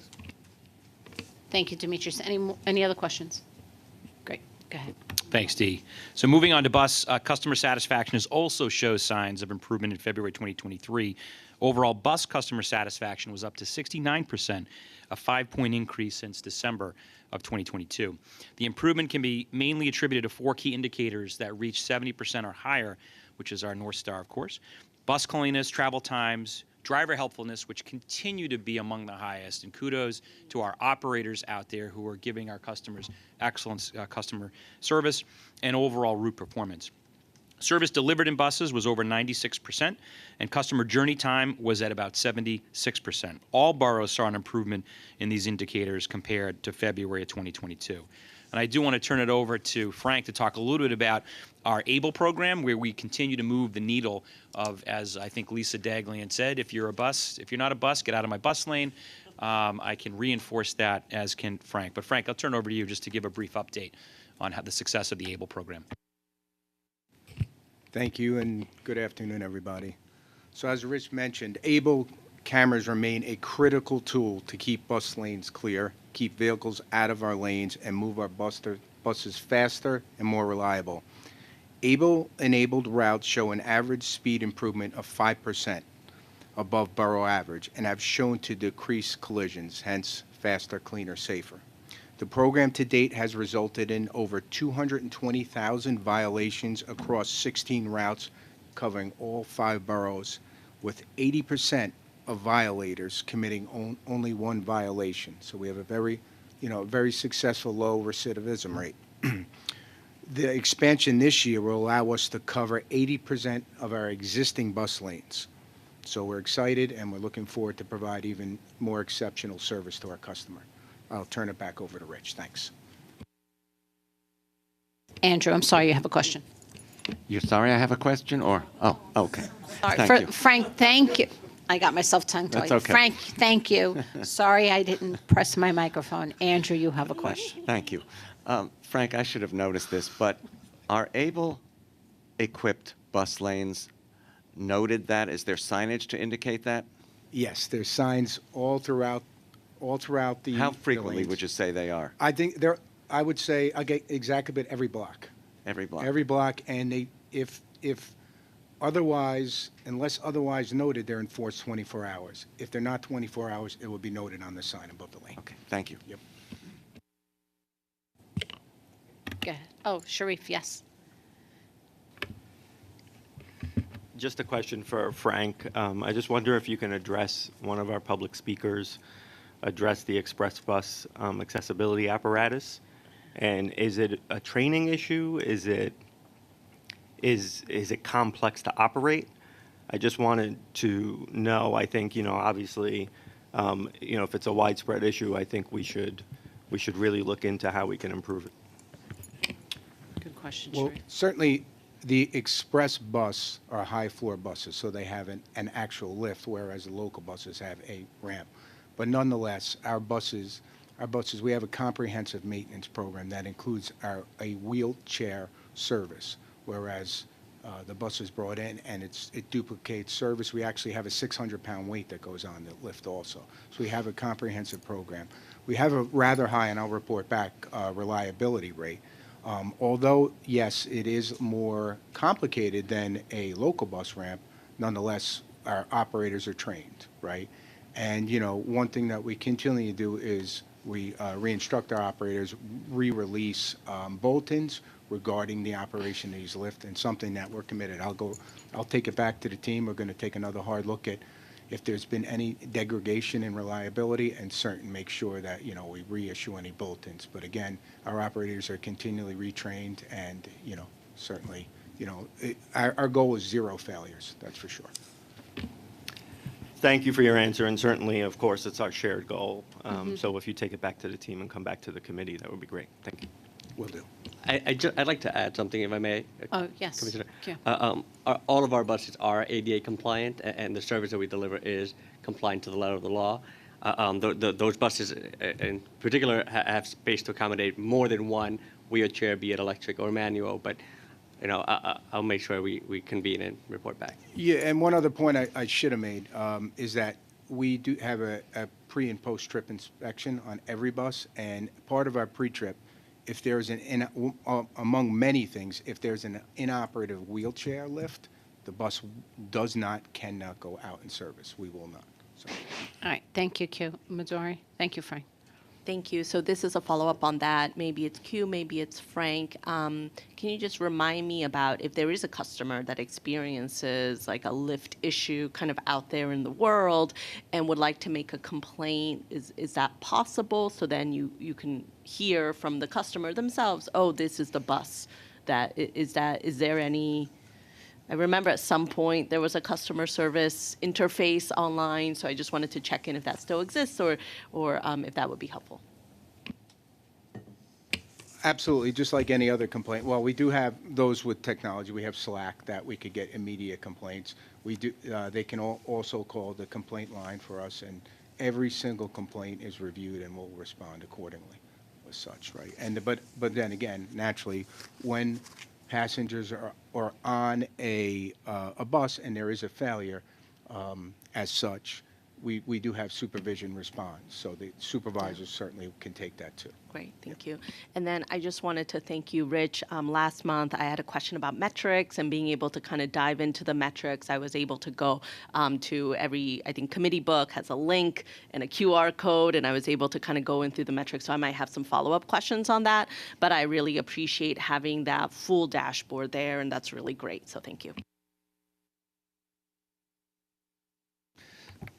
And last but not least, paratransit was actually an exceptional month. Excuse me. High on-time performance, ridership, low no-shows resulted in record-breaking customer satisfaction. The overall satisfaction for Access-a-Ride was 77%, a 15-point increase since last month. Look, as I always say, I can never deny the lived experience of our customers who came today to issue a concern or a question or an issue, and we will track all of those down, no doubt. But I would just say, by any measure, we are faster, we are cleaner, and we are safer in New York City Transit over the last 11 months because of the folks here at this table and the 47,000 people they represent, and also our partners in New York City Transit Police, which we have appreciated their hard work as well. We have a lot of work to do, but closing in on my first year here, I just have to tell you I'm incredibly excited about the months to come. We've been record-breaking so far, but I have no doubt this team will continue to be record-breaking. That's all I have.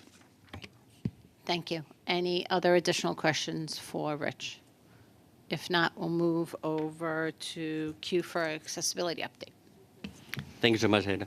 I'd like to bring back to this board, and you heard me say it many times before, but my definition of accessibility is quite broad, and I am very intentional about disassociating or decoupling accessibility with disabilities. And I am proud to announce it, in case you missed it, our expansion to our open stroller bus pilot program that we have. And we are expanding from 142 buses from phase 1 to over 1,000 buses in phase 2, which we start this week. That means that we are going from 7 routes, which we had at phase 1 of the pilots citywide, to 57 routes amongst the 5 boroughs, serving over 250,000 customers in those areas. We've been very deliberate about selecting those routes that will hit the largest number of our customers who we see use strollers.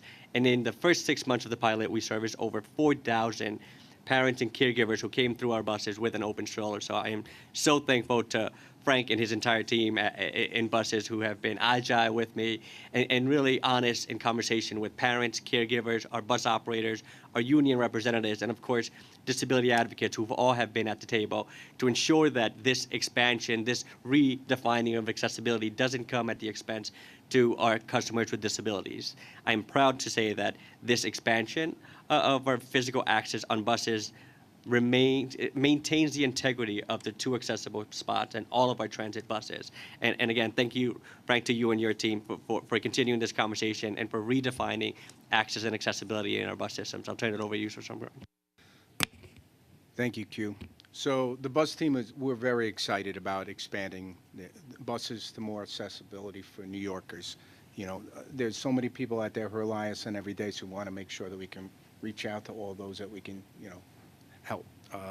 As mentioned, this was a very collaborative process. I want to thank all our labor partners. They were committed and dedicated. The dedicated operators who actually operate on those pilot routes, pilot 1 routes, but more importantly, the operators who participated in our working groups, right, and collaborated with us, really gave us, you know, good feedback. It was awesome. They were really awesome, and I really appreciate it. I'd be remiss also if I didn't acknowledge Daniel Cardoza, our Vice President of Maintenance, and Kerry Bowden, who leads our new bus procurement group. They really doubled down and really compressed the work in the engineering and planning to roll this out, so that, you know, them and their team really to be acknowledged.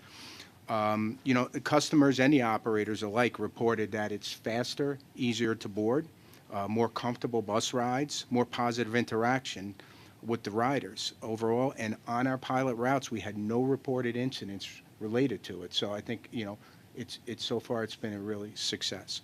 And we'll continue to collaborate closely with both our customers and with our labor partners on this, and as we roll out this expansion over the next several months. But thank you. So as you heard, the second pilot has no end date. And regarding future expansion, we're committed to this phase 2, and we'll continue to monitor and evaluate the pilot as we put stroller open spaces in over 1,000 buses. Great, thank you. Any questions for Q? Yes, Midori. So for Frank and Q, how are you measuring success of the pilot? Is it that there are no incidents, or are you surveying caregiver satisfaction or folks who, you know, need additional space in the you know, bus space satisfaction? How do you know it's working? So the first measure of that success is surveying customers. So we are out there in the field speaking to customers who we see with strollers, who are utilizing it. And of course, as Frank mentioned, we are also making sure that there aren't any reports of incidents either from our customers or our drivers who are experiencing this pilot and engaging with our customers out in the field. Anything you would add?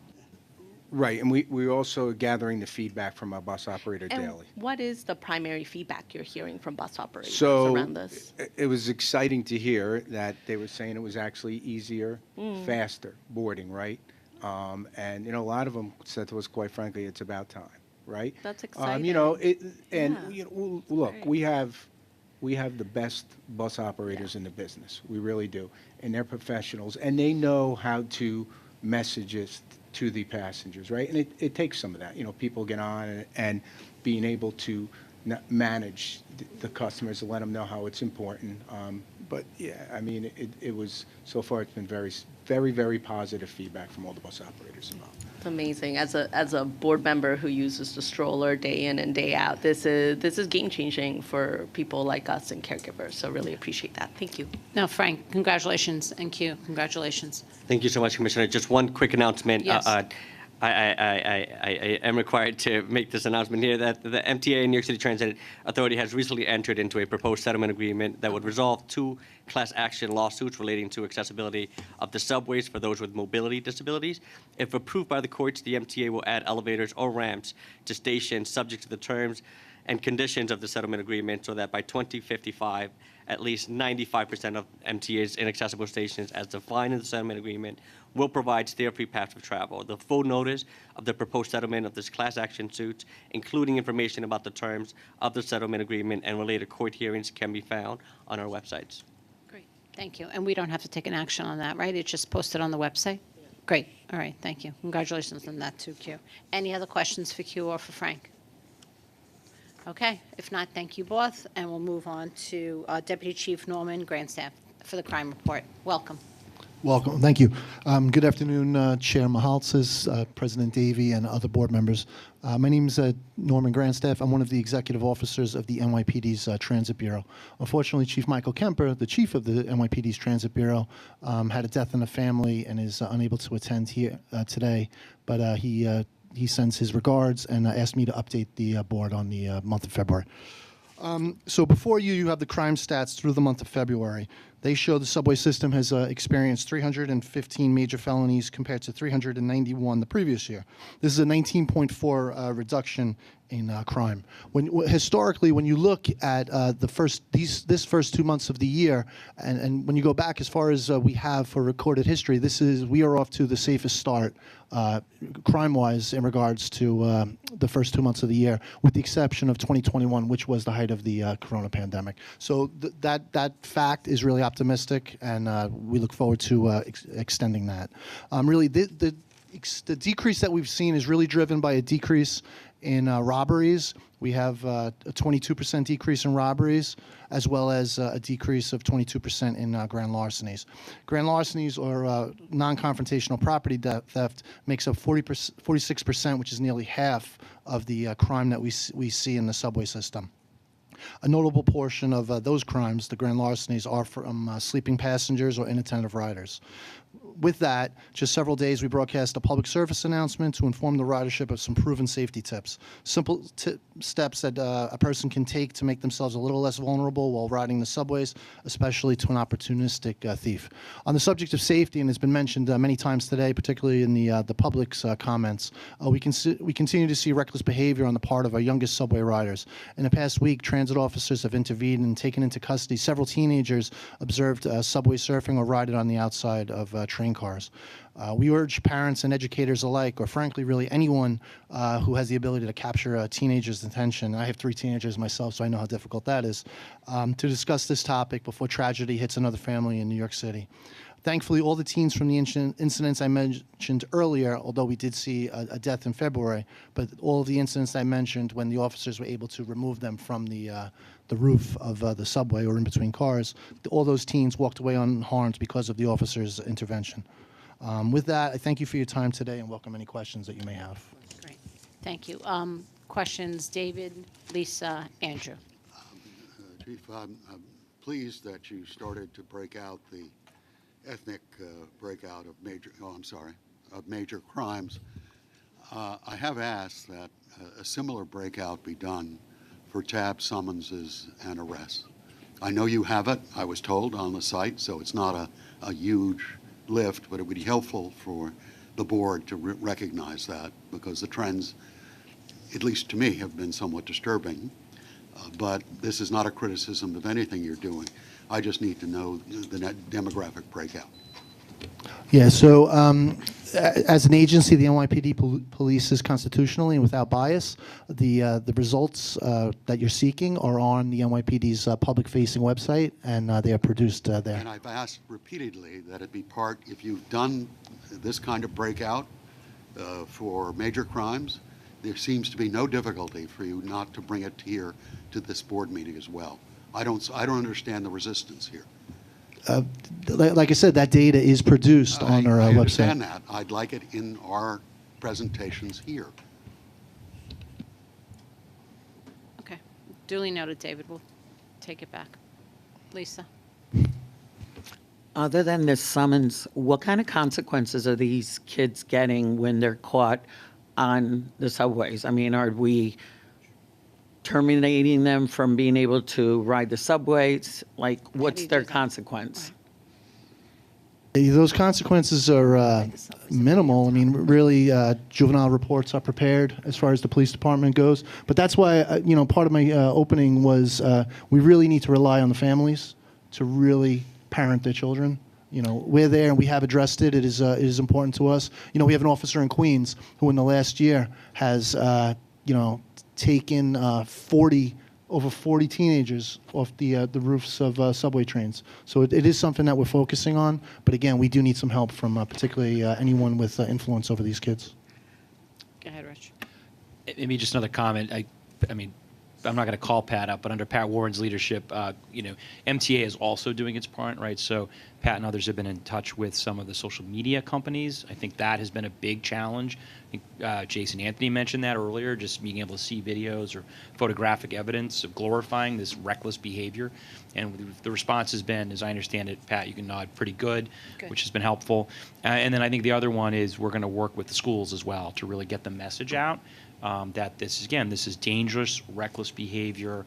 There was a pretty moving, I think, story just last week with a subway surfer from 10 years ago who lost his sight and has just, really been negatively impacted in his life. And so, those are the stories we need to get out. But with the police, our safety team is also taking steps as well.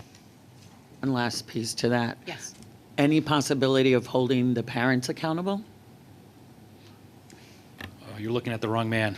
Yeah. I am neither a cop nor a judge or a prosecutor or legislator. It's so, and I'll put it to publicly, right? It's just it seems across the board, there's no consequences to what these young adults are doing. And if there's no consequences, no incentive to stop. Like I always said, you can't fix stupid, right? It's just, anyway, yes, Sandra. Thank you to the men and women of the NYPD for everything you're doing for our riders. In cases like we heard fairly recently where it looked like 2 or 3 individuals were targeting people on specific lines, and I think the 7 line comes to mind. I think there was an event at 82nd Street and at 111th Street. Does the NYPD then put additional personnel on lines that they see people are targeting and or undercover officers or uniformed officers to try to alleviate such a, a surge? Sure. So, the 19% reduction in crime that we've experienced for the first 2 months of the year, that doesn't happen by accident. That's due to a lot of factors. The hard work of the police officers of New York City, particularly the subway system, our partnership with the MTA, and honestly, a more informed ridership. So, one of our tenets and really how we fight crime is timely intelligence, right?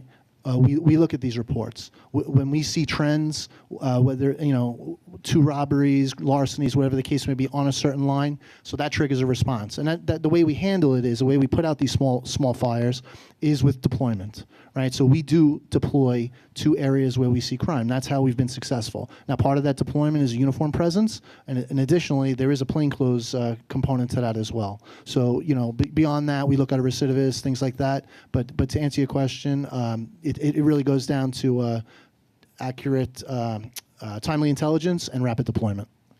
Okay, one quick follow-up. So if you do that, and is the new deployment done to the entire line, hopefully that these folks won't go to another section of the same line and do their trade, or No. do you just assume that they'll move to another line, or that they'll give it up? Yeah, so displacement is always a concern of ours, and it's something that we see regularly. But again, to answer the question, we focus where the crimes are happening, but then we also maintain a presence on the line because we know if they're hitting, if criminals are hitting a certain station or a series of 2 or 3 stations in a row, if they see a strong police presence, they're going to probably go elsewhere. So we want to maintain that reduction along the line as well. Thank you, Chief. Any other questions? If not, thank you. Please give Chief our deepest condolences, and we look forward to seeing you both next month. Thank you, ma'am. You're up, Lou. The New York City Transit procurement package includes one action this month. This action is an authorizing resolution for the approval to use a request for proposal process for the procurement of 4 bus operator simulators. These simulators are computer-based interactive training devices that are used to supplement on-road, on-vehicle training for New York City Transit and MTA bus company operators. Through the purchase of new simulators, the MTA will have the ability to enhance its current training programs while adding more depth and technological advancement. By utilizing the RFP process for the acquisition of bus simulators, New York City Transit will be able to weigh factors such as project price, quality of the proposal and product, including delivery. It gives us the ability to negotiate specific contract terms such as warranty and payment, technical matters, and include any factors that New York City Transit or MTA bus deem relevant. Upon completion of the RFP process, New York City Transit will request board approval for the actual contract award. I submit this request for board approval. Any questions for Lou? Andrew? How long would this contract be for? Not sure yet. We're still researching the marketplace, but it would be an appropriate period for the actual procurement, the actual acquisition, installation, outfitting, and then a maintenance program to ensure that that it functions effectively going forward. Thank you. Any other questions? If not, do I hear a motion to approve the procurement? Motion. Second, Randy. All those in favor? Aye. Against? Motion carries. Any other business we have? All right. If not, do I have a motion to adjourn? Second. All those in favor? Thank you. Next is corporate governance.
Good afternoon. I'm going to call to order the meeting of the Corporate Governance Committee of the MTA.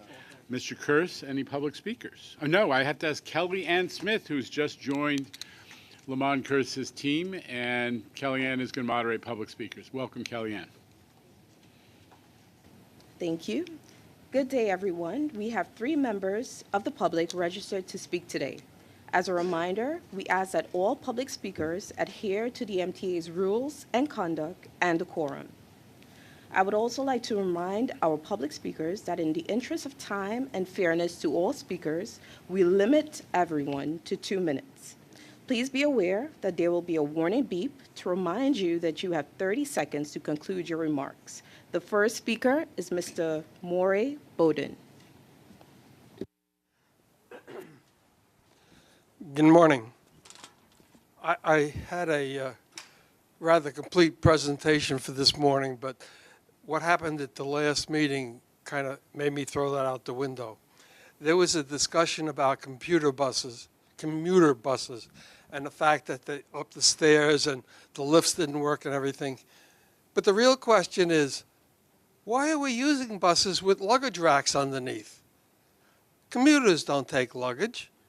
And what you've done with the buses, you've permitted wheelchairs and with strollers to come right on a low-floor bus, and that worked very well, and it's being expanded. So the question is, why are you buying buses with 1 means of access instead of 2? Because commuters like the fancy buses. This is about safety and saving money and getting people on and off the buses faster. You could have a low-floor bus. You could load from 2 doors. You have the facilities for fastening strollers on the floor. Well, we've always done it that way. It's time to change. I speak for, not for my generation, because we've screwed it up really badly. Looking around this board and every other board, young people are coming on board. Young people who think differently than I do, than my generation. My generation has to get off the floor. This is not what I intended to speak on this morning, but what happened before needs to be looked at. We need low-floor buses for commuters, not the high ones. Use more gas, load faster and slower. And I cannot leave without thanking all of the people at the MTA who've taken the time, 1, to help me, and 2, to teach me. I'm not that smart. A lot of people took time to help me.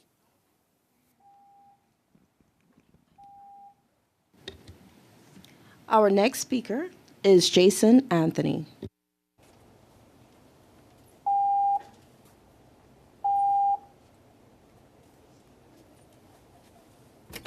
Hey, Jano.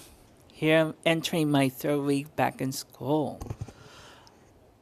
I want to comment in the proposal in the rules of on the code of ethics.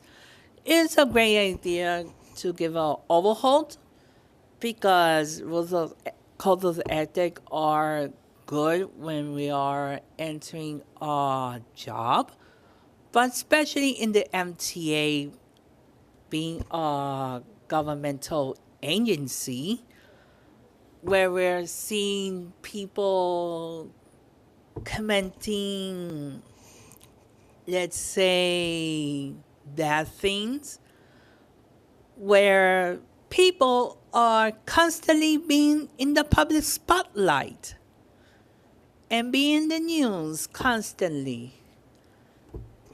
And let's say, especially to people that I know that are being investigated for being involved, that should be investigated for alleged incident in a subway station. It should be reviewed as an ethical incident. So let's include that and other ethical matters into the code of ethics. Shall we, Jano? And I'll see you guys later in capital program.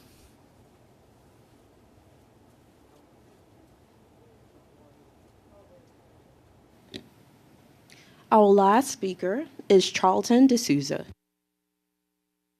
Afternoon, everyone. My name is Charlton D'Souza, president of Passengers United. Mr. Chairman, all the advocacy groups as well as Passengers United, we need a separate time. Hey, Charlton, we can't. Your connection is corrupted. We cannot hear what you're saying.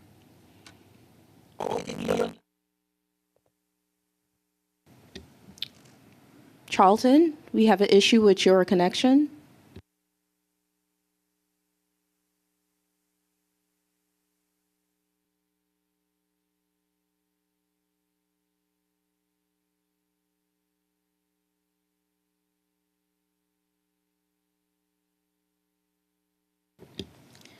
For today, this concludes our public speakers. Lamont? Okay, thank you to the public speakers, as always. The minutes of the November 29th, 2022 meeting of this committee are in the books. Any questions regarding the minutes? Noting the absence of Mr. Albert, may I have a motion to approve the Corporate Governance Committee minutes? Second. Second, Ms. Lopez. All in favor? Any opposition? The minutes are approved. Lamont, Mr. Kurtz, would you take us through the agenda, please? Surely. The first item on the agenda is the review and approval of the MTA All-Agency General Contract Procurement Guidelines and the All-Agency Service Contract Procurement Guidelines. Public Authorities Law Section 2879 requires the board to annually approve the MTA procurement guidelines. There are no proposed changes to the service contract procurement guidelines. However, Evan Iceland from MTA C&D is here to explain the proposed revisions to the general contract procurement guidelines. Evan, would you please? Thanks, Lamont. There are 3 proposed changes to the guidelines. The first simply adds back a few words that were inadvertently deleted in the last revision. The second proposed change modifies the guidelines to include small business mentoring, to exclude small business mentoring contracts from the requirement to notify the Finance Committee chair of contract mods that increase the total price or duration by more than 10%. That notice was intended to alert the finance chair of significant contract changes that would not otherwise be brought to the attention of the board. But the small business mentoring contracts are typically lower dollar and shorter duration contracts intended to introduce small businesses to working with the MTA. And because of the lower dollar amount and short duration of these contracts, relatively minor changes have the unintended consequence of triggering the notice requirement, generating additional paperwork, and causing delay in the processing of changes and payments to these small businesses. The last proposed change will add the term "where practicable" to the requirement to use a contracting approach like A+B bidding that considers factors other than just price in selecting a contractor when the design-build approach is not used. While we use A+B bidding often, it's simply not always practical, and this change will allow for reasonable discretion in those cases. Okay, thank you, Evan. Any questions? Ms. Lopez. I just want to make sure that even though we may exclude that, it doesn't mean that we wouldn't have updates on the progress of this program, correct? That's a good point. We do regularly update on it. You may recall last year, I think they did 70, almost exactly the number that they projected and set as the goal. I think it was 73 contracts, right, Evan? And they got 71 or 72. Yeah. This is something that, in addition, it will be brought to the board because there's been a sort of an oversight change. It's been all consolidated. It used to be kind of split between civil rights and MTA C&D. Now the guys and women who oversee contracts and run contracts are fully in charge of this program. So we will be bringing it on regular cycle, right, Evan, to the board. Yeah, this isn't going to reduce the board reporting at all. There's a separate notification requirement for contracts that appear to be exceeding the 10% margin. And the small business mentoring contracts are very small and short contracts. typically because of things that we've done, we can't get them access quickly enough. We're frequently reporting on them for no real reason. That's not really meaningful. And so we're just taking that out of the reporting requirement. But in terms of reporting the progress of small business and how much we're rewarding, the dollar values, all that remains the same. Okay. Any other questions or comments? I will ask for a motion in favor of the service and procurement guidelines. Ms. Lopez, second, Mr. Chu. All in favor? Any opposition or abstention? Okay, the guidelines are approved. Lamont. The next item on the agenda is the review and approval of the MTA All-Agency and Board Member Code of Ethics. Public Authorities Law, Section 2824, requires the board to adopt the Code of Ethics. The proposed revisions to the MTA All-Agency Code of Ethics and the MTA Board Member Code of Ethics are to ensure compliance with the Ethics Commission Reform Act of 2022, to reflect changes resulting from MTA transformation, and to strengthen the MTA Codes of Ethics. Both the MTA Code of Ethics as well as the MTA Board Member Code of Ethics, contain mostly non-substantive changes, including changing the name of the Joint Commission on Public Ethics to the Commission on Ethics and Lobbying in Government. Among the substantive changes to the All-Agency Code of Ethics are: 1, streamlining and consolidating MTA ethics program by centralizing agency ethics officer functions under MTA corporate compliance at headquarters. 2, providing a definition of what constitutes an outside activity requiring approval from the MTA and the newly formed Commission on Ethics and Lobbying in Government. And 3, strengthening and monitoring the detecting of conflicts of interest by requiring ongoing conflicts of interest disclosure and certification. Thanks, Lamont. Any questions? This is one of the continuing results of transformation, that in fact the ethics function at the MTA, which used to reside separately in each of the operating agencies, was consolidated into the organization that Mr. Kurz heads in MTA headquarters. So all the questions and rulings affecting that are now going to his office. I think it's self-evident, but it needed to be changed in the words. Any other questions or comments? Ms. Lopez. Just wondering why for both documents there was such a large gap of revisions from, I think one was from like 14 to 23 and the other one from 15 to 23. Well, first I would say that, we do bring the Code of Ethics to the board every year. And I would also say, and this may sound a little bit bragging, but I think that code, which is in many instances stronger than required by state law, has held up to the test of time. Many of the provisions that we put in there initially were far ahead of things that would come later in legislation. So it's actually been a very good document. We built in enough flexibility for it to grow without having to revise it, but with enough clarity that our employees would understand what they were required to do. So I think, for my view, it's been a very good document. It's held a test of time. Tried and true. Anything else? Okay. May I have a motion? Mr. Jones, Mr. Chu, will you second? All in favor? Any opposition or abstention? The guidelines are approved. Mr. Kurz. The next item on the agenda is the review and approval of the 22 mission statement and performance management report pursuant to Public Authorities Law, Section 1269F and 2824A. John Kaufman is here to discuss the 2022 report.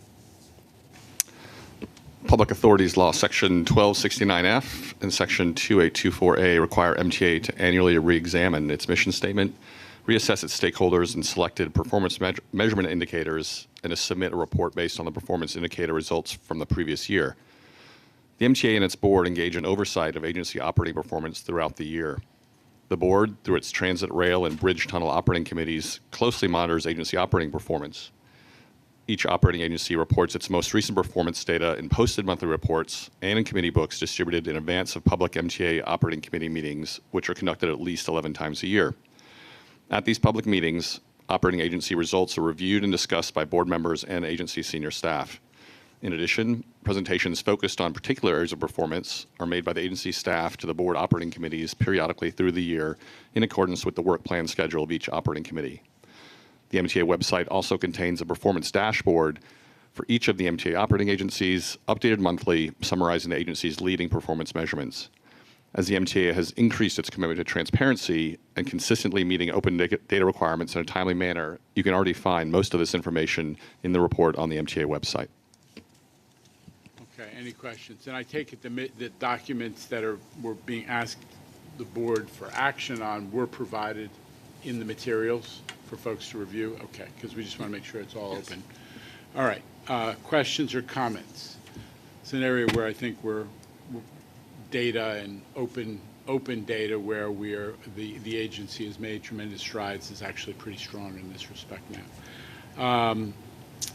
Motion to approve the 2022 mission statement and performance management report. Mr. Zuckerman, thank you.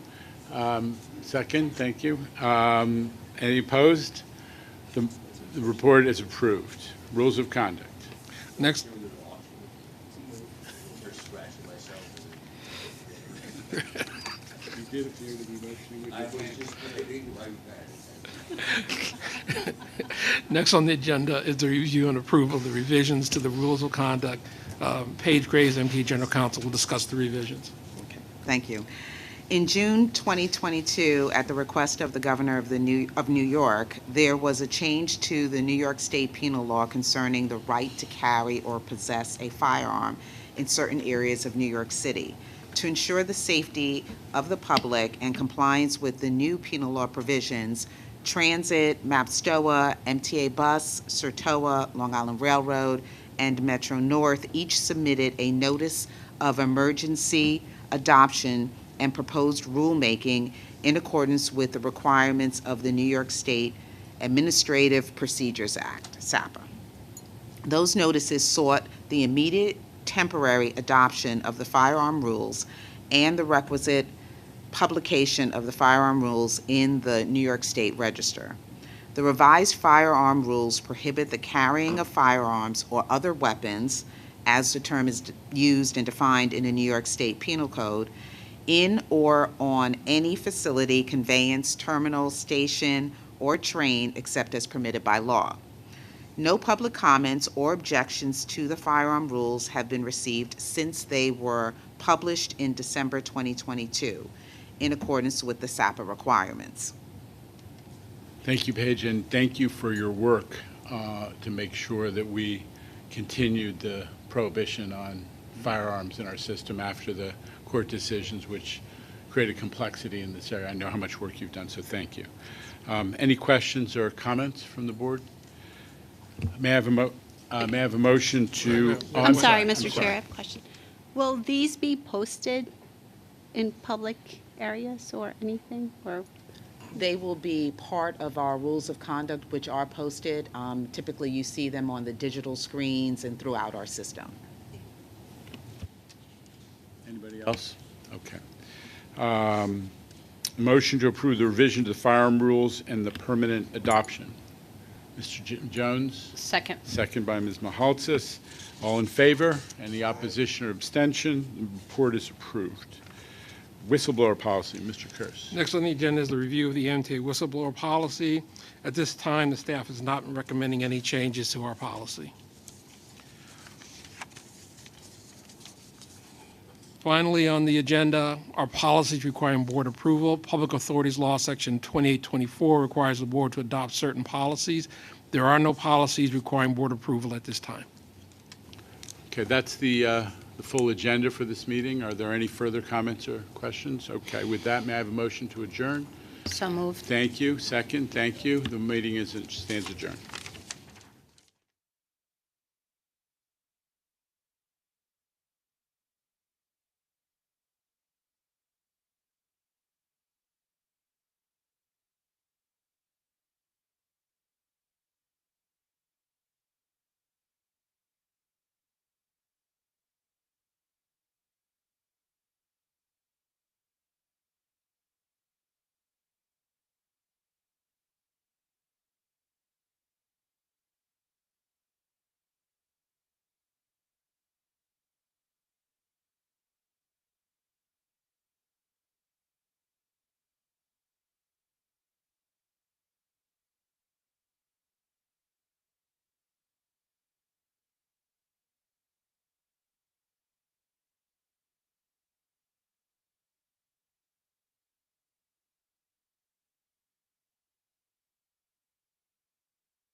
Welcome. Calling to order the March Capital Program Committee. Ms. King, do we have members of the public wishing to speak? Yes, good afternoon, Mr. Chairman. We have 2 members of the public registered to speak today. As a reminder, we ask that all public speakers please adhere to the MTA rules of conduct and decorum.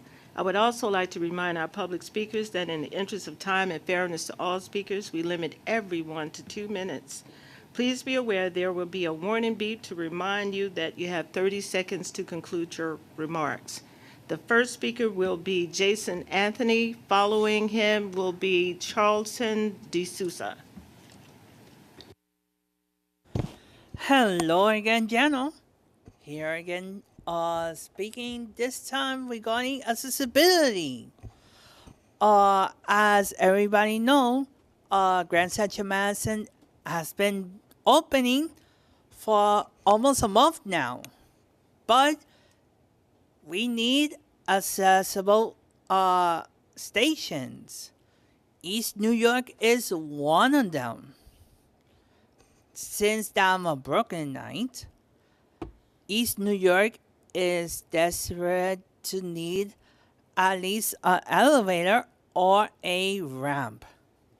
Broadway Junction is getting an elevator soon enough. Flushing Avenue on the M and J is getting their elevators being replaced. Some stations need some elevators or ramps. Some people don't like when stations need some kind of accessibility, but it's a federal law because some people depend on them. But some systems, like the Washington Metro or the urban train in my beloved Puerto Rico, is 100% ADA accessible. But, Jano, it is time that my beloved Metropolitan Transportation Authority, better known as the MTA, gets ahead of those times.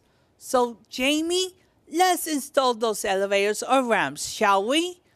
I'll see you guys in finance. Thank you. Our next speaker is Charlton D'Souza.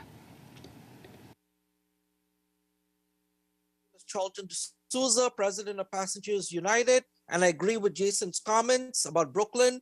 But also, the reason why at Passengers United we're only supporting congestion pricing on the bridges, bridges owned by the city, the free bridges, and not the tolling at 60th Street down below, is because we have stations like Hollis that are in bad condition, and we keep pleading with the MT to fix Hollis, fix East New York, fix Long Island City, fix Hunters Point Avenue. And, everyone's taking their own sweet time to get this stuff done. So when the MT has the groundbreaking ceremony and the ribbon cutting ceremony, and when I'm invited there, hopefully, then I'll support, the full congestion pricing. Because you cannot ask people to pay to go below 60th Street. We feel that's a form of discrimination. So that's that. Now, what I was going to say at the prior meeting, because my microphone was giving problems, is that all the advocates, we need a special place to be able to speak with MT management and submit comments. This way of rushing for 2 minutes at committee meetings, talking about service issues when we're not focused on issues in the board booklet. That is a problem. I've brought it up to MT management. I've said that we needed time to talk about, service disruptions, issues that are happening, and this goes for all the advocacy groups. So I'm hoping, Mr. Chairman, you'll incorporate that in some sort of feedback, and maybe you'll have a working group put together so we can focus on these things. And strategically, we're working smarter, not harder, and we're being proactive, not reactive. Thank you, guys. And appreciate it. Chair, that concludes the public comment session. you, Ms. King. Copies of the February Capital Program Committee minutes have been distributed and are available on website. Changes or comments on the minutes? Mr. Albert. Thank you. On page 6, the third line from the top, it says some schedule concerns on both the 149th Street / Tremont Avenue and 8 Stations ADA package. That implies that 149th Street Tremont is both a station name and it's 2 different stations on 2 different lines, so it would be much better and much more readable if it's at 149th Street Grand Concourse 25 and Tremont on BD, something like that. Okay, we'll make that change. Thank you. They're connected, right? We do treat them as a single project because of their connectivity. Yeah, okay. All right, very good. With that adjustment, clarifying adjustment, can I have a motion? Mr. Brinkman, a supportive motion. Mr. Glucksman, second. Any opposition or abstention? The minutes are approved. Changes to the work plan? Anybody? No? Mr. Chairman, we have one change to this work plan. We will be shifting the update on the Omni program previously scheduled for this month to next month's meeting. Okay. I guess I need a motion to approve that adjustment. Any second? Second. All in favor? The adjustments to the work plan is approved. Now let me turn it over to Mr. Torres Springer for the President's report. Thank you, Chair. Good afternoon, everyone. I'm excited. Today we're going to be giving you an update on our newly created Railroads Business Unit here at the MTA and the ways that we are actively applying the lessons that we learned from recent mega projects, including third track completion on Long Island, to the extensive portfolio of investments that we're making throughout the Long Island and the Metro North networks. And the investments that have been made that have been supporting improvements to service that we've certainly seen over the last month. Just a couple quick updates before we get to that. First of all, I wanted to mention that we're continuing to make progress on the Interborough Express project, which Governor Hochul has expressed as a major priority and directed that we move forward with as quickly as possible, even while we are incorporating that project into work we're doing to comparatively evaluate all of the potential expansion projects in the lead up to our next capital program.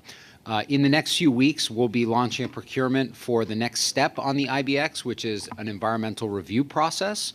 And I wanted to note that we have a posting up, we have an active search underway for a leading national project executive.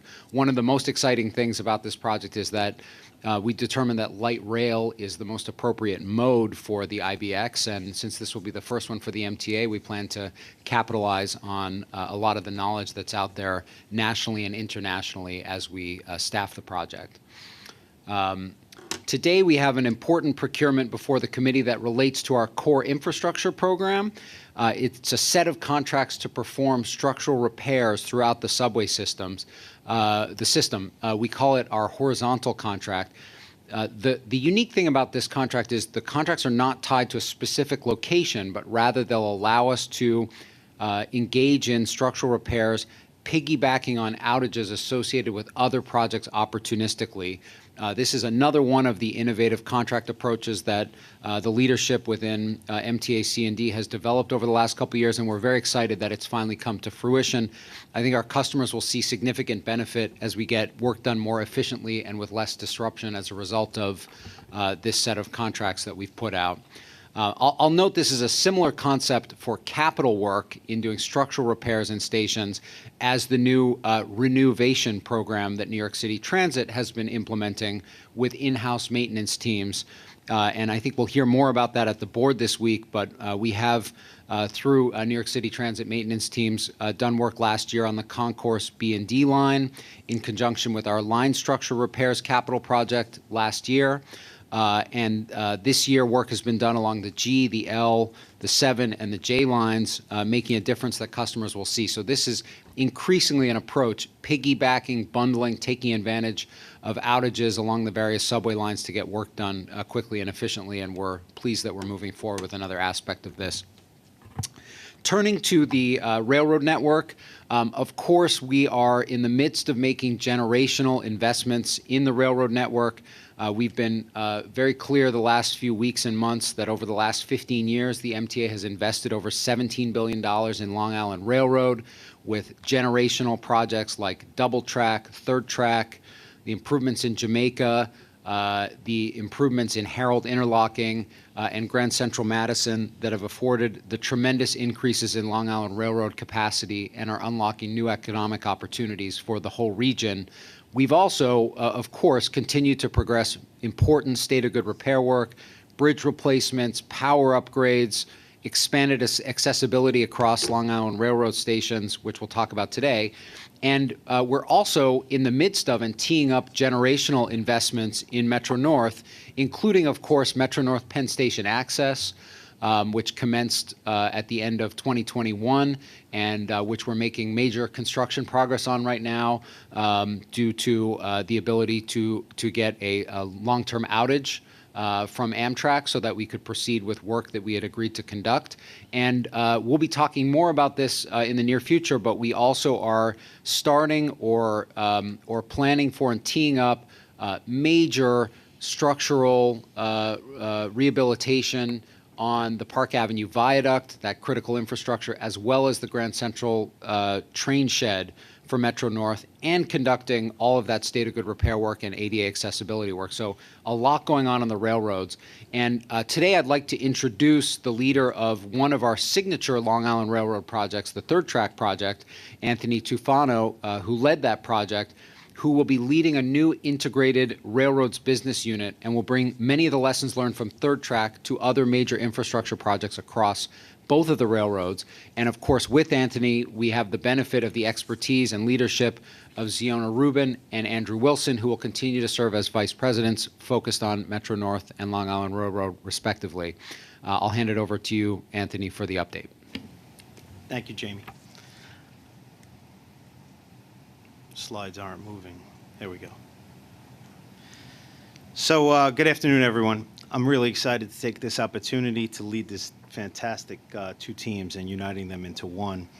You know, at C&D, our focus is to create a world-class delivery organization, and by uniting these two groups, we plan to achieve that. We know the railroads are operationally different, but the projects they deliver are very similar. So we're going to take advantage of that. Our goal, obviously, is to deliver these projects on time and on budget. And doing so, we're going to develop teams, matrix teams, not only including project management, but the railroad operations staff. The goal also is to co-locate them in construction offices at the project site, much like Third Track, where decisions could be made on the fly with our contractors, keeping those projects on schedule. Another area of focus is to unify our guidelines, procedures, and practices to deliver these projects. Also, you know, streamline our reporting, measuring key performance indicators to evaluate how we're doing along the course of the project and make changes when we need to.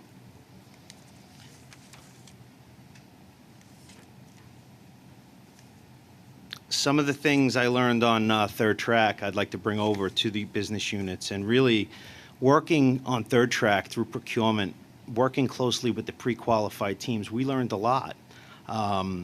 We learned their innovation. We saw what was the best group to handle the risk, and we really massaged the contract through that procurement process, getting the best value with the contractor we awarded, and that contractor happened to change the entire approach to the job, changing the alignment, and it was something we received and we were able to deliver. The other thing we did was bundle projects, and you're going to hear about that when I update ADA later.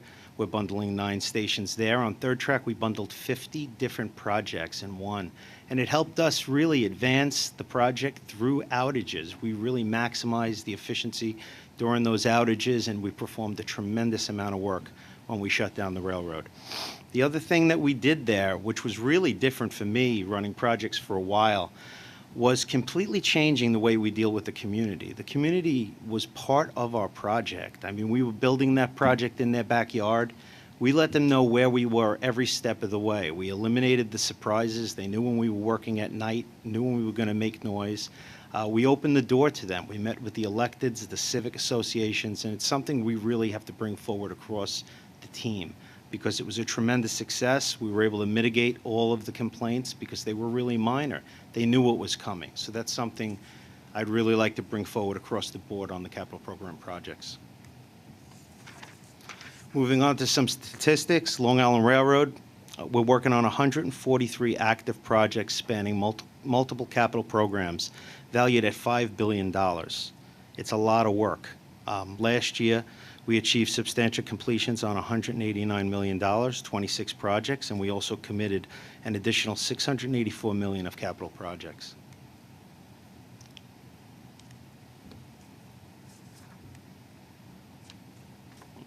Anyone else have a clicker? Oh, there we go. On the Metro North side, we have 54 active projects totaling around $3.9 billion, spanning all asset categories.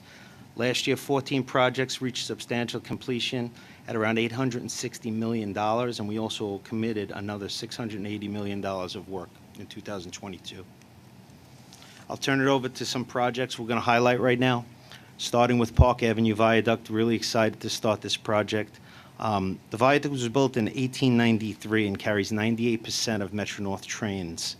This phase of the project spans East 115th Street to East 123rd Street along Park Avenue. In addition to span replacement, we're going to replace power, infrastructure, signal systems, and track. During the procurement of this project, much like Third Track, we worked closely with the contracting teams. We offered unprecedented outages, which were invasive. Working with those teams, we found out the best value approach was the proposal by Halmar Construction, who's using really the traditional weekend outages. They saved 21 months off our anticipated schedule and the other teams they were competing against. That's going to afford us the luxury to hopefully look at the rest of the viaduct and bring it to a state of good repair sooner than we expected. Halmar we have a lot of confidence in them. They were the main civil structural contractor on Third Track. They replaced all of our bridges, installed our undergrade crossings, and we're really happy to get started this year. Croton Harmon Shop, major project. It's a massive shop spanning several capital programs. We're in our final phase of that project. We're 92% complete. I visited it last Tuesday. I couldn't believe the size and magnitude of that facility. The pictures do not do it justice. What did we do, 20,000 steps that day? Ziona walking up and down around that facility. It's state-of-the-art. It's a fantastic facility that the Metro-North workforce is going to be happy to use, and it's going to benefit our riders by turning around train cars quickly for maintenance. We are reforecasting our substantial completion date from June to October for some outstanding equipment, but we're going to start occupying the facility in a phased approach this May, followed by a second phase in June and the final occupancy in October of this year. And next time we meet, hopefully have a video of this facility because it really is something to see. Jamaica Capacity Improvements, better known as JCI. It's a 12-stage program of projects spanning multiple capital programs. Across several phases, this project is bringing Jamaica infrastructure to a state of good repair, reconfiguring tracks and switches to simplify train movement. The project will also reduce train conflicts, increase speeds, improve reliability through Jamaica, and alleviate the infamous Jamaica crawl, which has been plaguing the riders for years. Okay, moving on. JCI Phase 1 met substantial completion at the end of the year, and the goal of that project was reached. The goal was to move the Atlantic service to the south of Jamaica, freeing up the routes in the center of Jamaica. We installed Platform F for that service. We also enhanced Johnson Avenue Yard, Dunton interlocking, and Lower Montauk switches, and several other interlockings. This is, how we're able to run this Grand Central Madison service and the 40% added service by moving that away and reducing conflicts in the center of Jamaica. It also opened the door to Phase 2. Jamaica Capacity Phase 2 is multi-staged, multi-capital program project. Each step of the way will be increasing throughput in Jamaica. The first phase is whole interlocking expansion. We awarded it at the end of last year to MLJT, our design builder. And what we're going to do there is we're going to take 2 existing yard tracks, rip them out, push in the bridge using advanced technology, and create 2 parallel routes to the center of Jamaica from the east end. This is going to free up routes to advance the future phases of JCI and ultimately, in end, bring the entire Jamaica corridor up to a good state of good repair and increase throughput through Jamaica. Next project that was talked earlier at the committee, it's Cherry Valley Road Bridge. This bridge has plagued the Long Island Railroad operationally for years. 10-foot undergrade clearance. It's prone to bridge strikes. Over the last 4 weekends, we've taken outages on the Hempstead branch. We've incrementally raised the bridge. Our contractor, RCC, was jacking up the abutments while the railroad forces were lifting the tracks a foot a weekend. The teams have been working seamlessly out there as one united team. We're building the new bridge in an adjacent site, and this coming weekend, we're going to shut the railroad down on Friday night, rip out the tracks, demo the existing bridge, roll in the new bridge, and by Monday morning, rush hour, we'll have a 14-foot undergrade compliant bridge and a new track structure on top of it. Very similar to the third track bridge replacements, and we're real happy about the way this project has been going. Our final project we're going to update today is ADA Stations Phase 1, 9 stations. This project is going to bring 7 stations ADA accessibility for the first time. Abbotyville, Copeg, Lindenhurst, Laurelton, Locust Manor, Massapequa Park, and St. Albans. It's also going to recondition the elevators and escalators at Auburndale and Valley Stream. The big message here is at the end of this project, 117 of 126 Long Island Railroad stations will be ADA compliant. And we're not stopping there. By the end of this year, we plan on awarding Forest Hill Station. That'll leave the 8 remaining stations which are in different stages of preliminary engineering and design right now. It's a tremendous number, and over the next several capital programs, we're going to be fully ADA compliant on the Long Island Railroad. That's my update for today. I'm going to turn it over to the IEC for their update. Thank you. Good afternoon, Mr. Chairman and Commissioners. The IEC is reporting on 5 Railroad Business Unit projects this month. Those reports, which contain the details on specific risks and mitigations, begin on page 16 of your committee books. Also important to note is that our cost analyses show that all 5 projects are within their prescribed budgeted amounts. Good job. The first project, the Park Avenue Viaduct project, involves the phased replacement of Metro-North's elevated track structure between the 115th and 123rd Streets, as mentioned by Anthony. The design builder Halmar is using an innovative installation technique in replacing the viaduct spans. The plan reduces anticipated project schedule by 21 months, saving both time and money and returning the full railroad structure to service and making it possible to advance follow-on phases sooner, thereby reducing customer impacts and neighborhood disruption. Even though it's still early in the project, lessons learned from the Long Island Railroad Third Track and Atlantic Avenue Viaduct projects are being incorporated into this project, and the project team has been effectively managing the design builder in their application of best practices. Lastly, as with Third Track, outreach with internal and external stakeholders, public officials, Harlem community civic groups continues with hosting of numerous public information and briefing sessions. On Jamaica Capacity Phases 1 and 2, there are key projects that address the Long Island Railroad throughput, system flexibility, state of good repair, and overall customer experience. JCI Phase 1 was essential in meeting the Grand Central Madison opening day commitment. This project has achieved substantial completion, and the remaining work to complete the project closeout is dependent upon real estate acquisitions as well as force account and track outage availability. JCI Phase 2 Hall Interlocking Expansion, the first of many projects in this phase, was awarded in December of 2022. The IEC will provide a more comprehensive analysis at the next Railroad Business Unit CPC meeting as this project advances. Regarding Queens Interlocking, since our last report in September, the IEC forecasts a potential delay from January to April of 2025, partially due to installing a temporary signal system coordinated with the Grand Central Madison and Elmont Station openings. This has impacted to some degree the completion of the permanent signal system work starting in early 2024, which is critical path.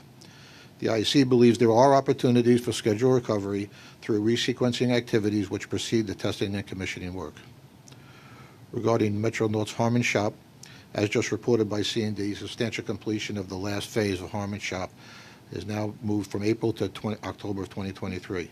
This is primarily due to an extended design process for owner-requested safety improvements.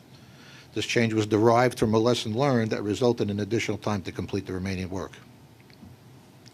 In order to minimize the impact of the delay in opening the facility, C&D has implemented a three-phase approach to its occupancy, placing the first floor storage area in service in May, the second floor office space in July, and the first floor shop repair space in October. The IEC sees this phased approach as a prudent move, as it provides early benefit to certain shop work.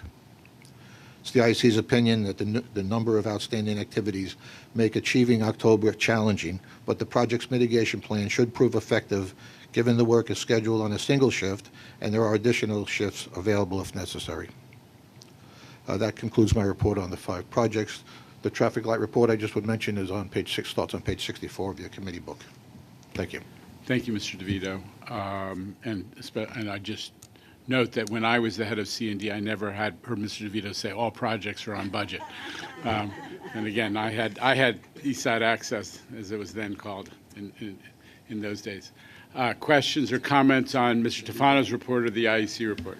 I'm just wondering if the Park Avenue viaduct work will cause any service issues. Will certain trains have to be delayed or canceled or anything like that? The approach to the job, most of the invasive work is done over weekend outages, and it will not affect any of the mainline, rush hour traffic. And if I may, I just emphasize, because Anthony mentioned this in his presentation, but this was one of the big achievements of the best value procurement here, is that we asked the contractors to come back to us and be creative about minimizing outages, because it's 98% of Metro North's traffic. And the winning respondent was able to propose, as Anthony said, an approach that really did that really minimized the disruption. I'm just going to add on with this and say, this is frequently lost. This design build, it kind of gets lost in the sauce. The principal benefit is, there are 2 principal benefits. One is you have the outfit that's going to build doing a lot of the design, so there's less of the conflicts between the design, what the design was on paper, and what's buildable. That's the other. But the other benefit, which we saw in spades in Third Track, is that you use the procurement process to incentivize companies to come out with great ideas about how to make your project easier to build, cheaper, less disruptive to the community. One measure of that is how many outages they require and how they organize what they're going to get done in outages. That was the principal pitch by the outfit that won the Park Avenue viaduct. But today you read about in the New York Post about Second Avenue Phase 2 and how it's going to cost so much. Well, every one of those companies that may have bid abroad, we're done work abroad, or what they're doing here, we are going to use the design build process to figure out ways in which we can adjust the design, right, Jamie? We can make it easier and faster to build. We can't change the labor rates in New York.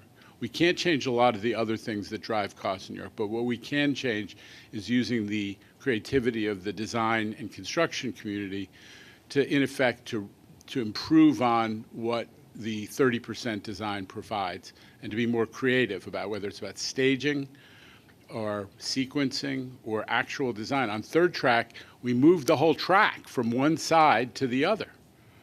Before it was going back and forth, and there was a lot of complexity, and we saved time and money and community impact by doing that. So, just as we're talking about the Park Avenue Viaduct, it is yet again proof that having a project go through that kind of procurement really has benefit. And I just want to take advantage of the opportunity to explain it, because that's why Tufano McGinnis and the other characters who built Third Track were successful because they had that process in play, among other reasons.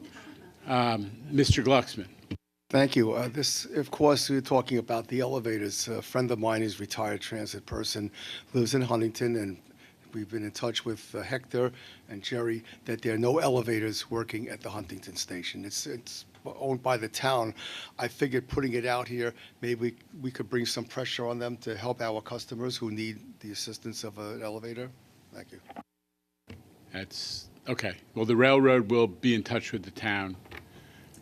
And, you know, as you may have noticed, we take plenty of flack for our own elevators, but we will now, at your request, find out about other people's elevators. Yeah, most people don't know who's responsible. They think it's us. Yeah, Understood. That's a fair point. It's a fair point. It's the town, but we will be in touch with them and are in touch with them about anything we can do to support them getting that work. Okay. Mr. Solomon.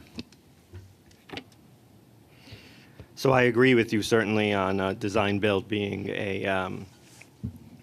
an invaluable tool to have that earlier collaboration. Question on the viaduct project.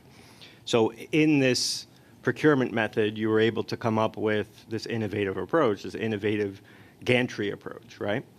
So can you just speak to that a little bit about, they bring this idea to you, how do you evaluate it? Has it been done in the system before?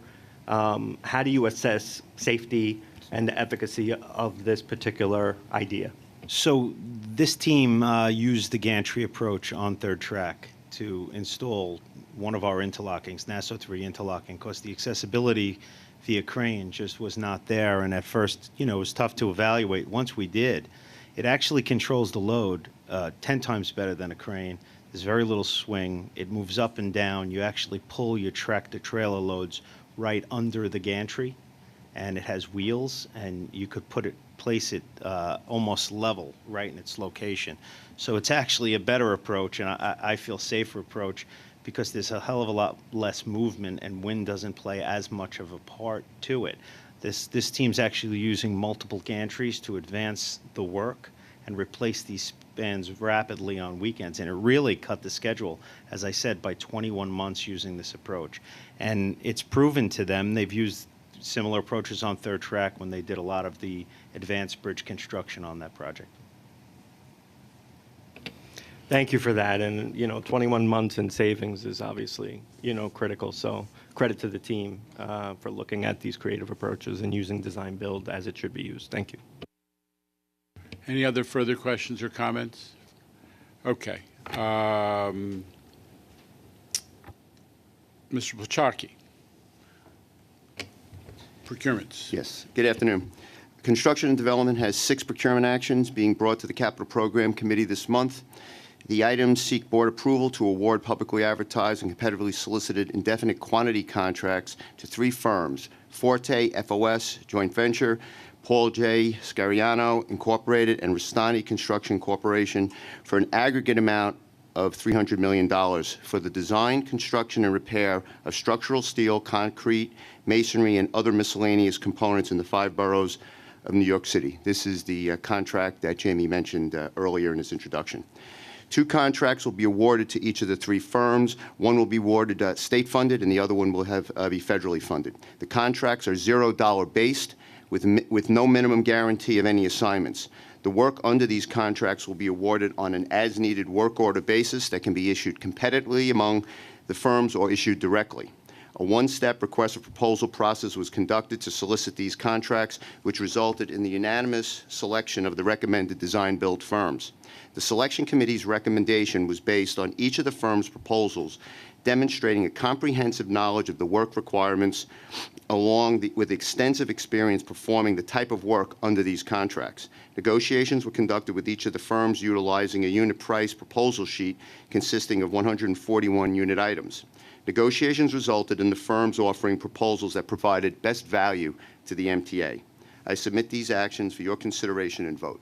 Thank you. Okay. I'm just going to take another point of executive privilege to digress for a moment. So this is, Tim Mulligan has been working on this for a long time. This is an important point. Instead of buying individual, we're going to fix a staircase, we're going to fix this station, we're going to do all the different work in this station, taking a different approach, and again, an effort to save time and money and be more efficient, to do quantity contracts for simple work across the whole system, not across the whole system, but across maybe a borough, right, Tim? So that's the idea, is that you're going to find somebody who's just going to knock out staircases or certain kinds of simple concrete work, concrete repair work across an area, to try to get economies of scale for some of the simple work that's repetitive in our system, and then we can then deploy on a regular basis when we have opportunities to do, whether it's an outage or because they're doing work in the station or otherwise. So like Rich Davies' renovation initiatives, where every time we do an outage, he's going to try to get in there with a big team to really fix all the tiles, all the flooring, a lot of other stuff. This is a similar effort to work in the capital side across the whole system and have more flexibility about how to deploy it. Tim, am I characterizing this correctly?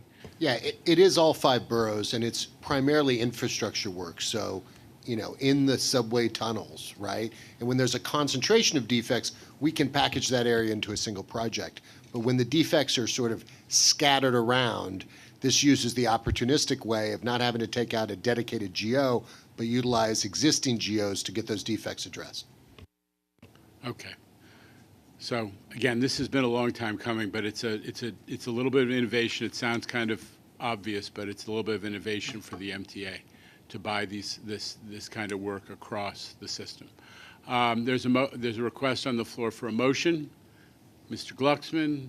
Second is Mr. Bringaman. All in favor of the procurement? Any opposition or abstention?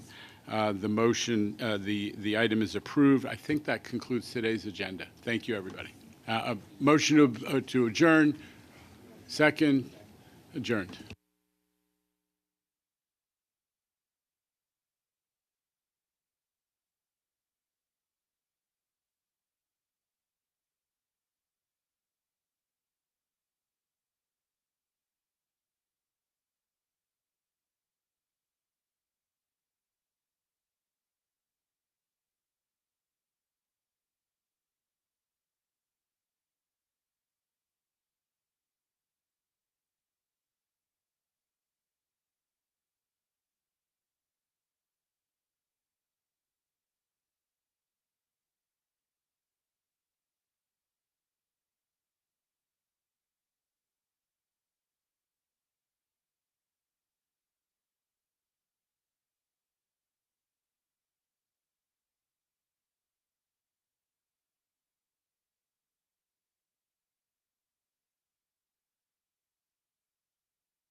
Easy. Ladies and gentlemen, I'm going to call this meeting to order, and all desires to begin this meeting have come true, so congratulations, and 3 minutes early. So I hope the speakers will feel okay with that minor accommodation to Commissioner Mahaltas's afternoon schedule. Okay, thank you very much.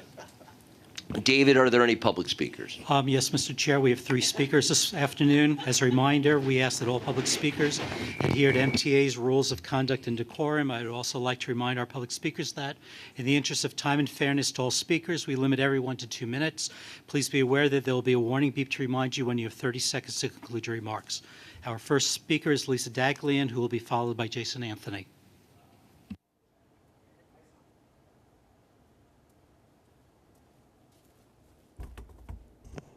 Good afternoon. I'm Lisa Dagley, and I'm the Executive Director of the Permanent Citizens Advisory Committee to the MTA PCAC. Short and sweet, Finance Committee. We'll be speaking more about this on Wednesday at the full board, but clearly it's about money, and we need it. So last week, members of the PCAC signed a letter to our local elected officials requesting to the local elected officials asking them to work collaboratively in Albany to pass a budget that fully funds the MTA. We shared their support, the ideas and the concepts that they support for filling the budget gap. Going into more detail on that, but I would be remiss to not just speak about funding the MTA fully every time we possibly can. So thank you. Thank you. Our next speaker is Jason Anthony, who will be followed by Charlton D'Souza.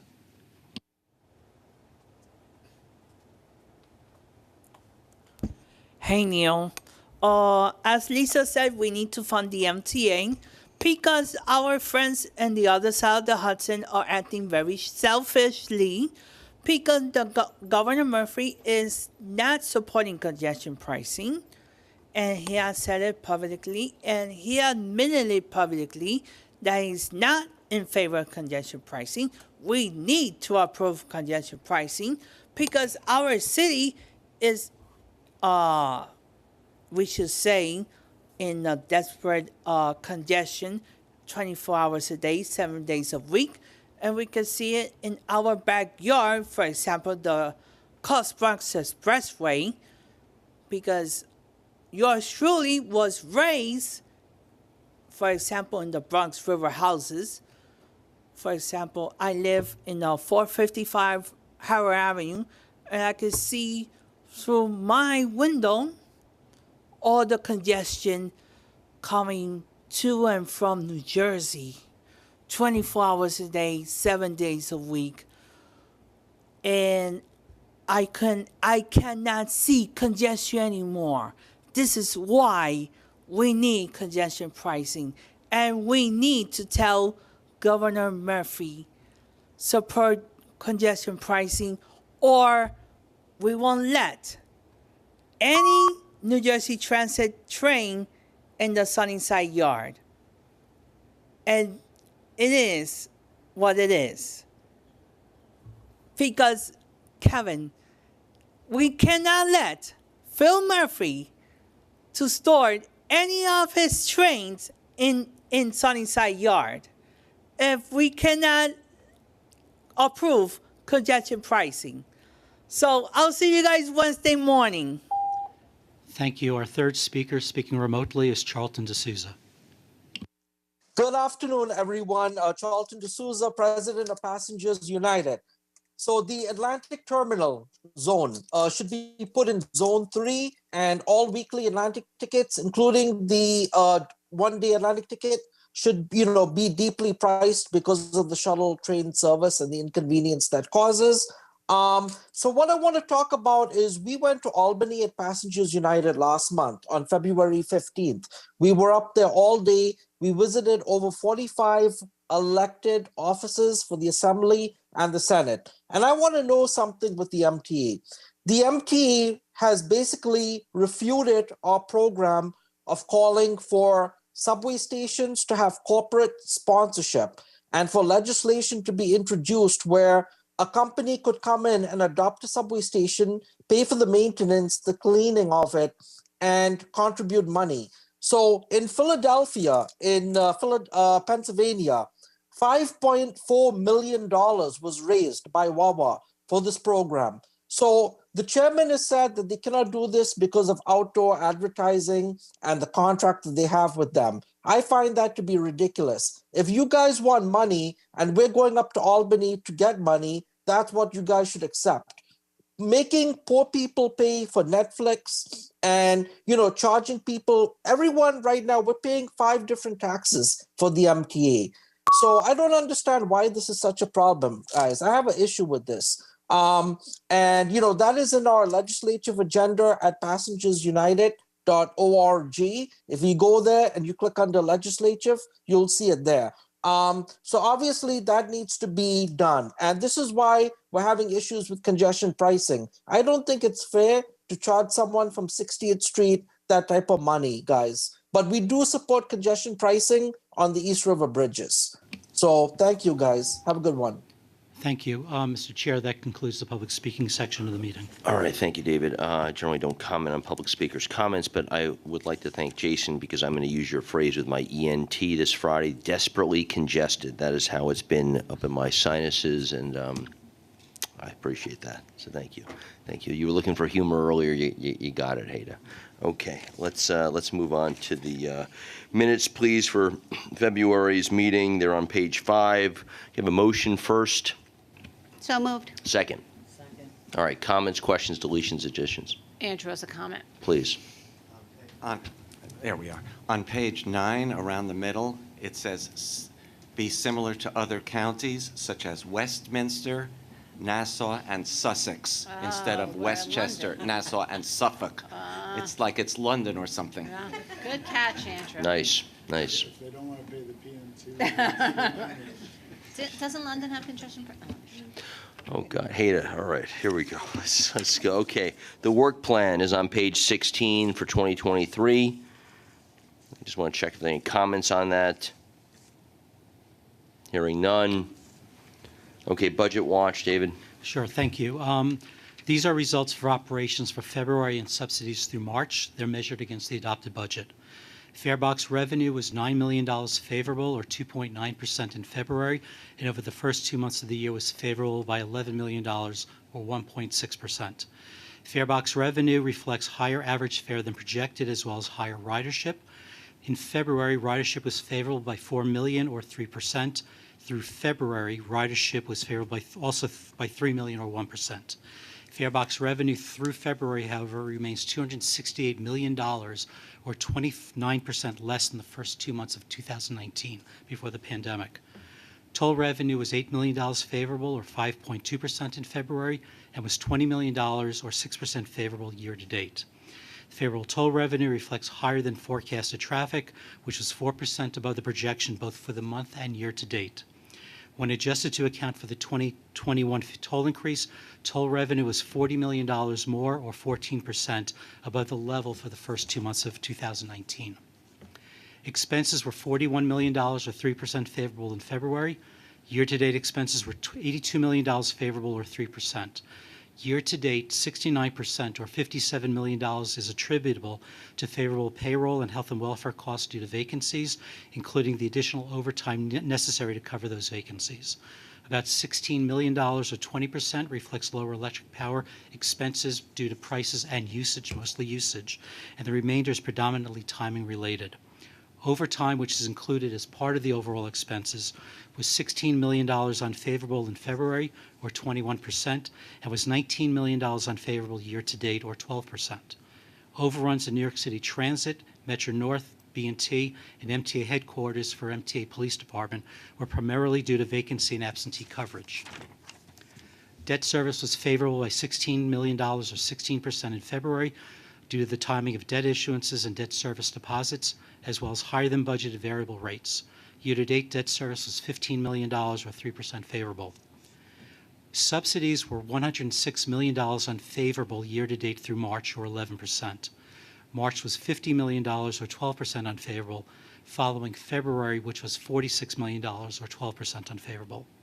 Through March, the payroll mobility tax is unfavorable by $9 million, or 2%, and the petroleum business tax is unfavorable by $16 million, or 10%. At this time, we believe these two unfavorable results are due to timing.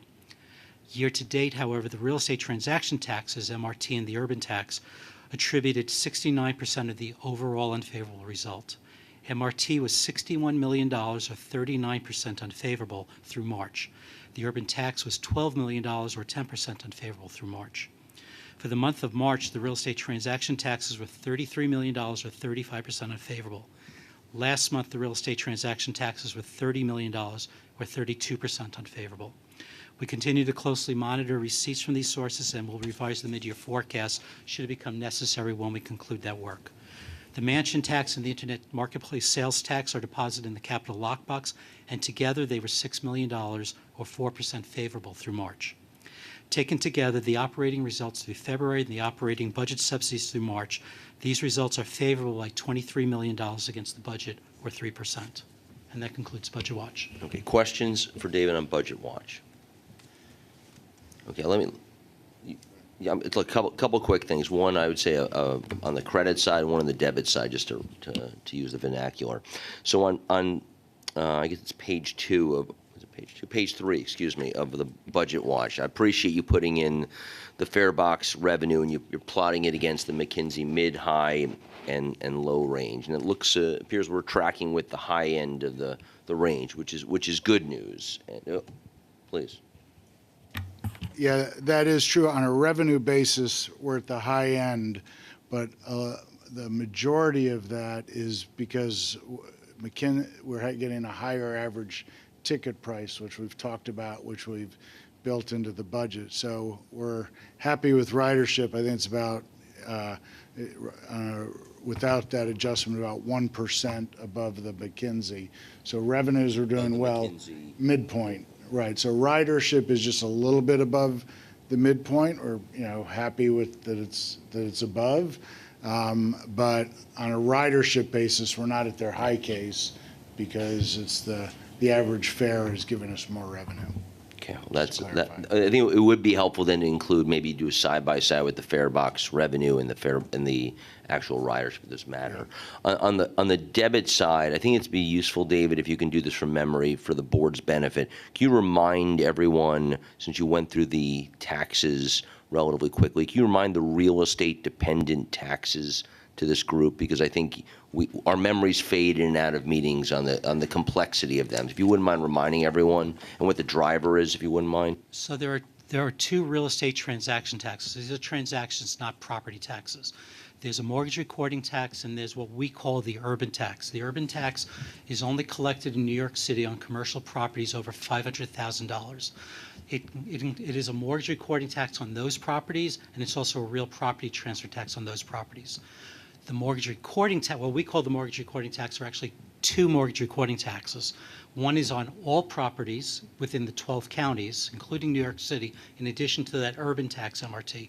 And the other one is only on residential properties for structures that have 6 or fewer individual residential units. And of our total taxes that are dedicated to us, what percentage that are roughly are real estate dependent taxes? Sorry to put a math on this test. I don't have that math in front of me, but it would be probably about 20%. Okay. Yeah, I'd say in terms of the real estate taxes that we get into the operating budget, it's close to $1 billion. And then we get the lockbox revenue, the mansion tax, which is about 300 to 400 million. Yeah, so that 20% does not include the lockbox. Okay, so let me ask my last question then, which is, how are we thinking about what's happening in the real estate market? Because we're obviously quite dependent on what's happening there. Do we have a viewpoint? Is it improving? Is it deteriorating? And how do we feel about that? That's the reason why I mentioned last month in this report, the month of March is almost identical to the month of February. When you look at the variances, since the real estate taxes are very difficult to forecast, we actually use the exact same amount every month. So what we see now in March is what pretty much happened in February also. All right, thank you. And Mr. CFO, would you like to say some comments, please, on the budget? Yeah, a few general comments. We're definitely worried about the real estate-related taxes. The mortgage recording tax, again, is also driven by a lot of refinancing activity that normally takes place. So when interest rates go up, people don't refinance their mortgages, less mortgage recording tax revenue. So When you kind of look where we are year to date, it's the positives and negatives balanced out a little bit. On the positive side, we've kept our expenses down, which is good. Ridership and then fare revenue with the average ticket price, very positive. We are starting to see some cracks open up in some of the real estate-based taxes that flow in. So we'll have to keep an eye on that. But that's definitely a risk. As everyone's been watching interest rates gyrating all over the place. So we'll see. So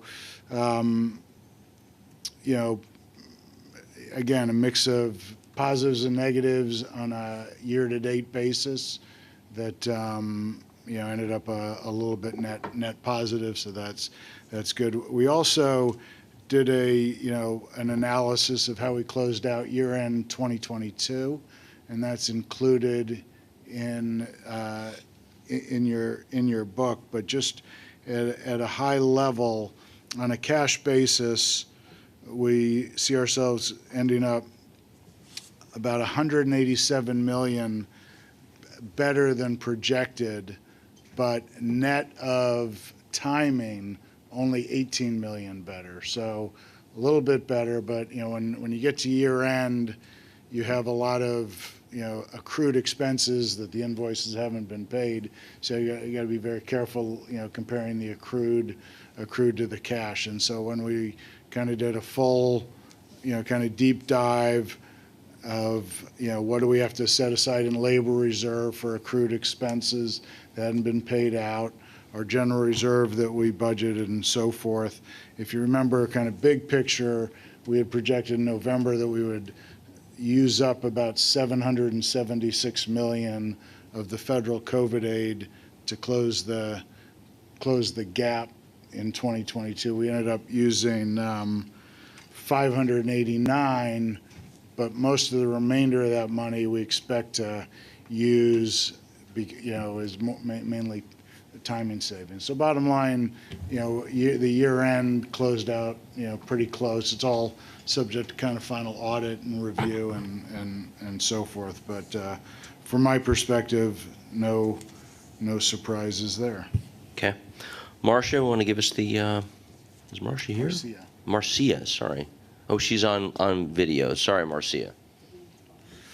No, not right now. Can you hear me? Am I off? Yes, you're good. Good, thank you. Sorry for not. Oh, we just lost her. Am I still here? There you are. Go ahead, please. Okay. Good afternoon. And Finance Watch is on page 22. We just have two items. On March 14th, we closed the $1.25 billion sales tax revenue bonds. This is the capital lockbox sales tax from the city side transaction, and the proceeds are used for transit and commuter projects in the 2020 to 2024 capital program, as well as there'll be a portion of the capital cost of the Central Business District tolling program when that's up and running with the infrastructure. Just a couple notes about that, given the volatility that Kevin just mentioned. The week of pricing happened to be a little bit stable, and we priced the institutional pricing the day before the news of Silicon Valley Bank and then Signature Bank broke. So we were ahead of the new volatility that then hit the market. We did have strong interest, about $3.3 billion in orders and 113 separate institutional investors, which was a large turnout for us. And we had some insurance companies that like the longer years, and the final maturity is 2063. So we thank BofA Securities and our whole syndicate team for a job well done on that. And then on February 28th, we executed a fuel hedge for approximately 2.8 million gallons on the ultra low sulfur diesel, priced at $2.57. And that's Finance Watch. Okay, cool. Any questions? Please. Thank you, Marcia. Just a quick question on the internet sales tax lockbox. I believe you've done 2 issuances against the city sales tax. I'm not sure if 2 is right, but that's correct. So I also see the receipt of the state's portion as well. So when you do these issuances, just curious as to you're doing it against the city internet sales tax, but you Right. also have the receipts from the state. So just curious about what that structure entails. When we launched the credit last July, one of the reasons we launched the credit solely on the city sales tax is that it comes to MTA without appropriation, and currently the state sales tax comes with appropriation. So it was a stronger credit not to have that appropriation aspect to it. So right now the credit is solely on the city sales tax portion, and the state sales tax that you see come in is just going into the lockbox and currently access PAYGO. And so just the timing of the appropriation. So what you're saying is that irrespective of whether there is an appropriation on the state side, that because of the timing and the nature of those deposits, that you'll treat that as PAYGO, in perpetuity, or? We've considered adding that into a credit as well. It's being considered, but it's currently not something that we have, in the immediate future.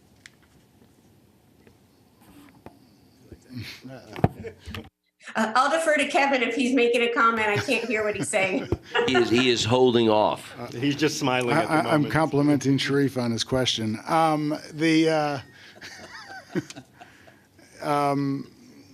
Marcia was right. The city sales tax is not subject to appropriation. That's why it was kind of the first easily bondable stream. Doesn't mean we won't bond the state portion at some time.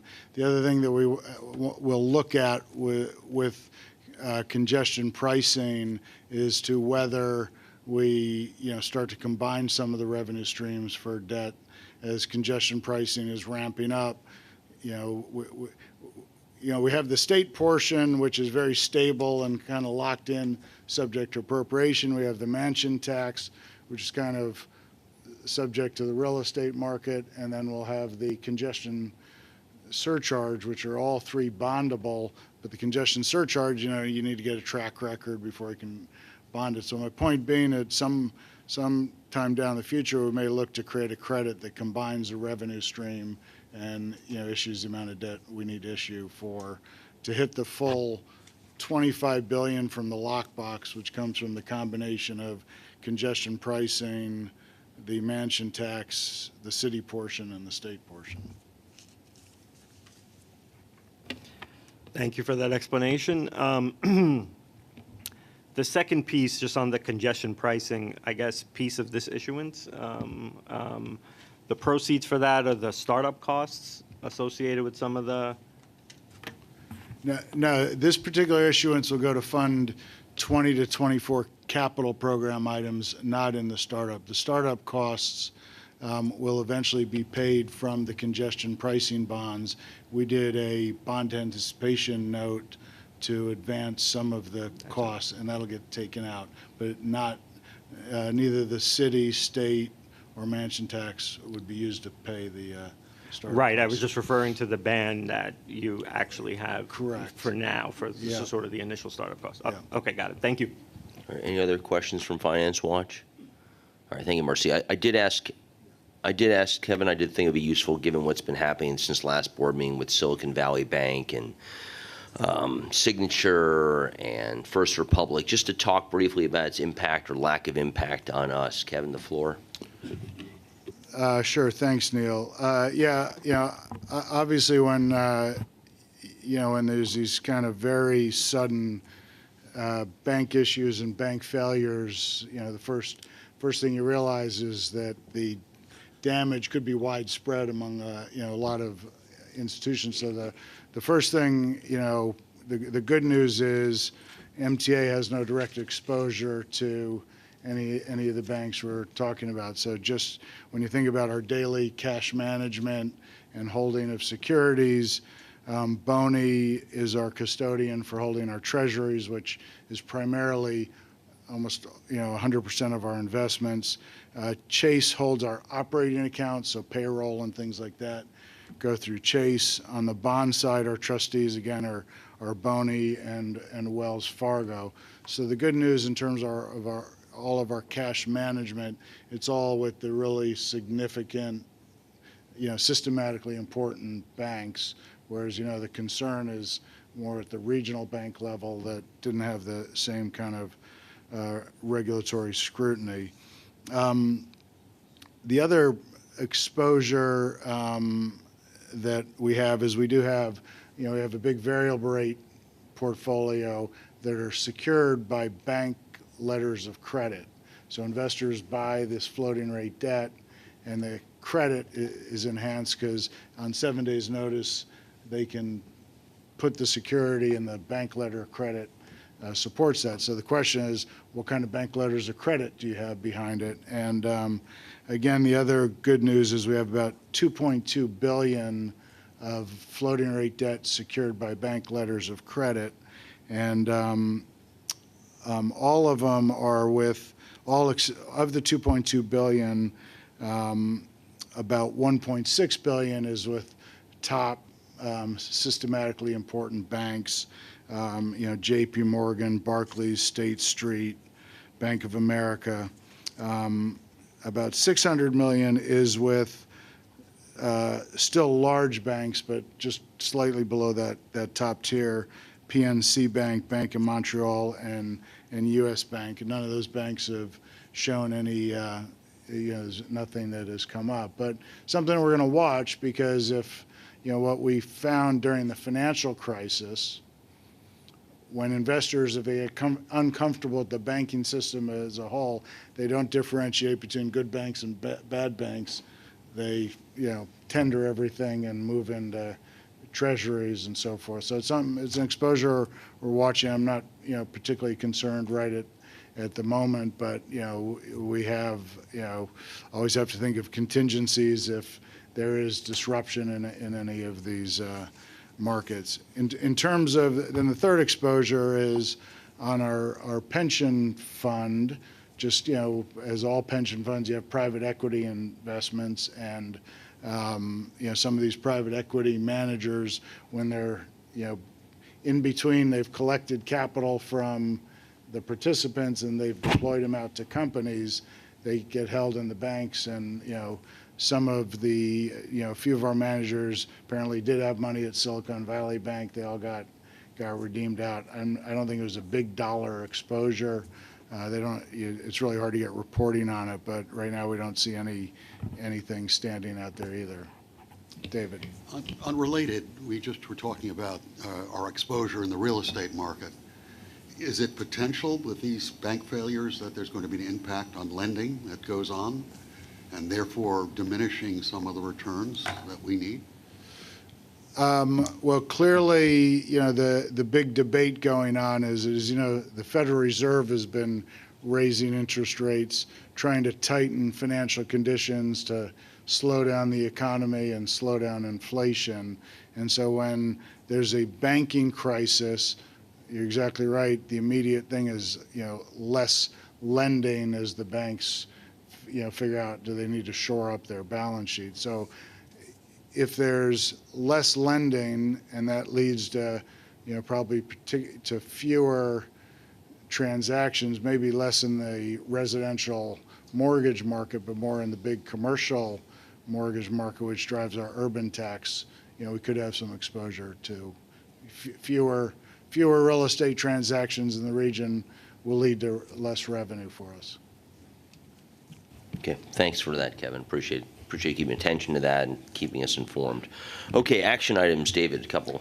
Sure. There are two action items. The first item seeks board approval to file for and accept federal grants for federal fiscal year 2023 against federal fiscal year 2024 appropriations. Materials can be found on page 32 of the committee book, and staff are available to answer any questions. In what world would we not approve that? Can I have a motion, please? Motion. Thank you. Second. Any discussion?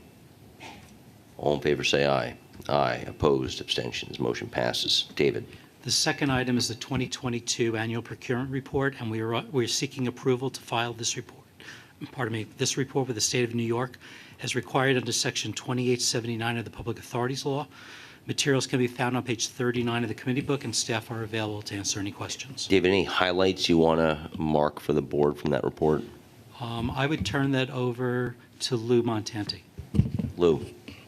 Thank you. Nothing specific. It's a compilation of all of the contracts that were awarded in 2022 that gets added to prior awards. So it's a very large database, as well as expenditures, actual payments made through 2022 as well.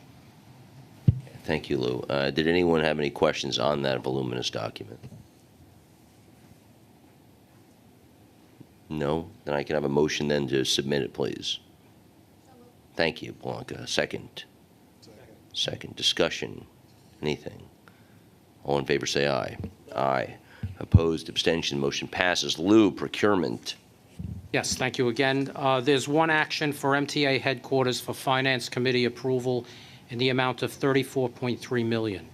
The action on page 49 of the committee book seeks approval of a modification to extend a miscellaneous service contract with Masabi LLC to continue administering the mobile ticketing program for Long Island Railroad and Metro North for an additional 3 years to coincide with the anticipated 2025 substantial completion date of Omni, at which time the Omni system will take over the provision of this program to our customers.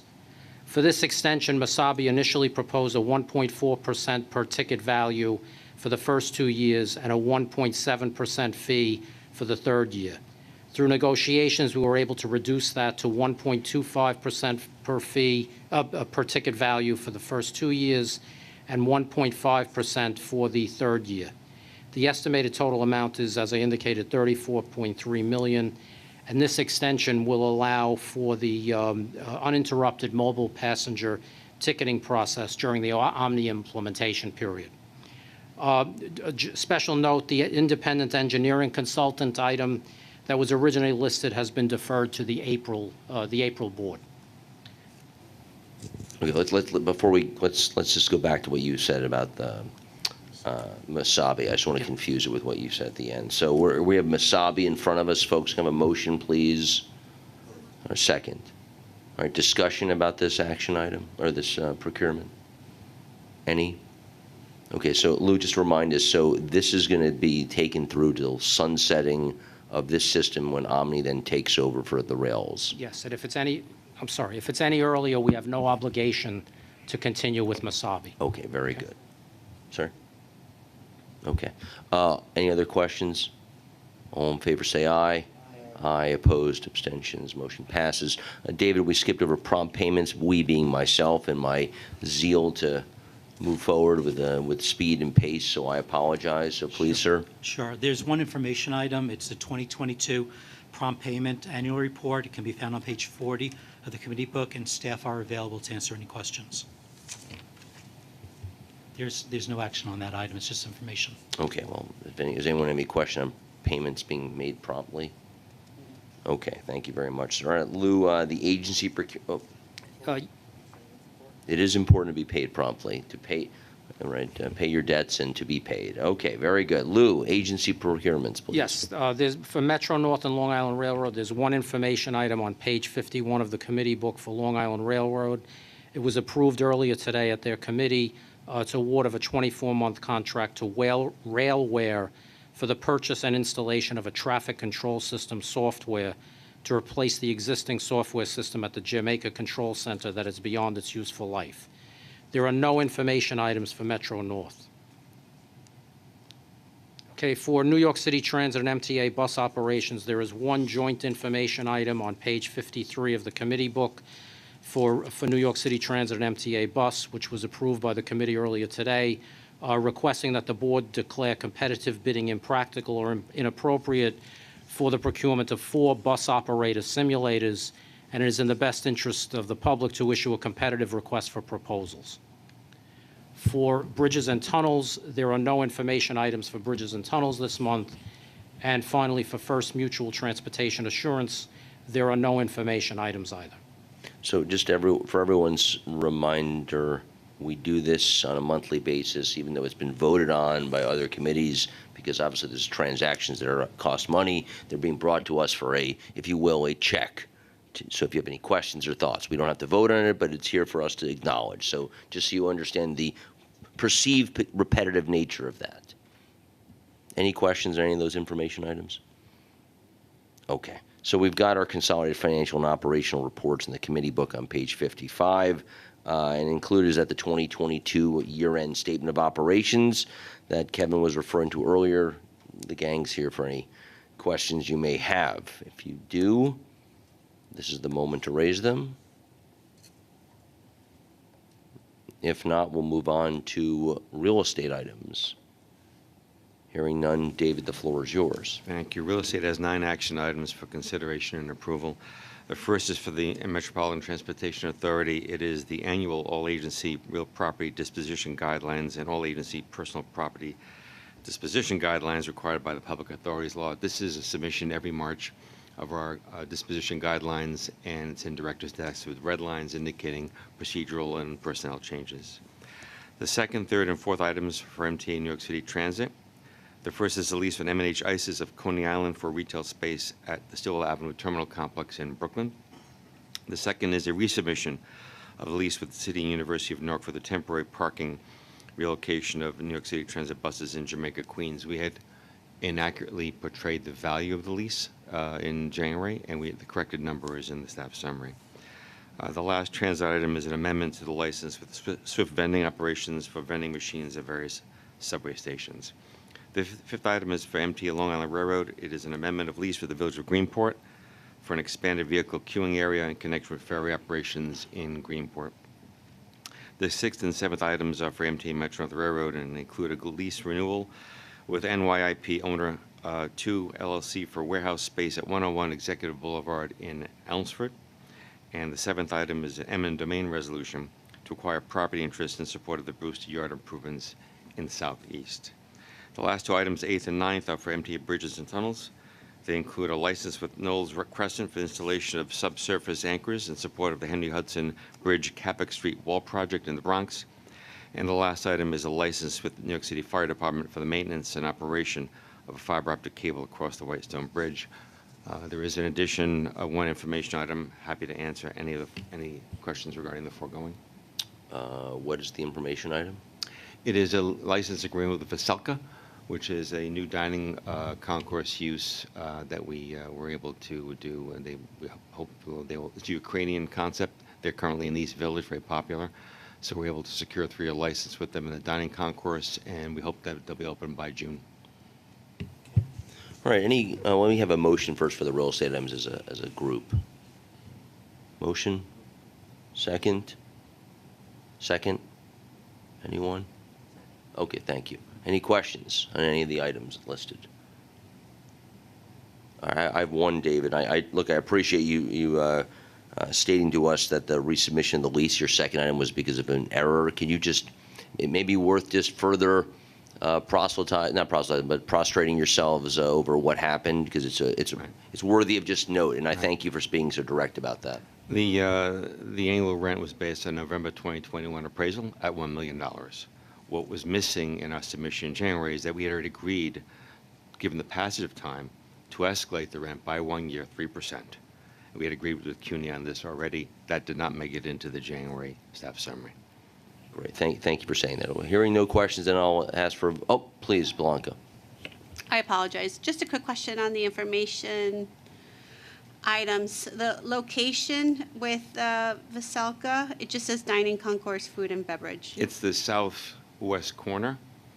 Right now we have, we're diagonally across. Grand Central? Grand Central Terminal. Oh, okay. I beg your pardon. Yeah, Grand That's Central what I meant. Thank you very much. Right, okay. Thank you, Blanca. I thought this, I assumed that, but that was okay. Hearing any other questions? All in favor say, Sorry. It's a different item. Elizabeth, please. Sorry, and I apologize for not being in person today, personal issues. But on page 45 of the board book, there was a board resolution.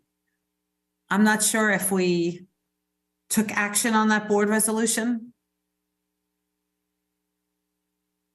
Page 45 of 136, Finance Committee. My UNIVAC went into sleep mode, so I'm just pulling it up.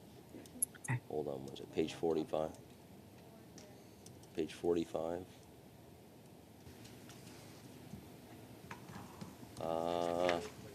I think we took it. I think we did this. Yeah. I think we did it. We did take action? I'm just asking, I did not see the Schedule A, so I apologize. The Schedule B, Schedule C, or the Schedule D, or the Schedule E, unless it's in this board book. Okay, yeah, page 40. So page 40, you're talking about the board resolution. So maybe, can you just describe that?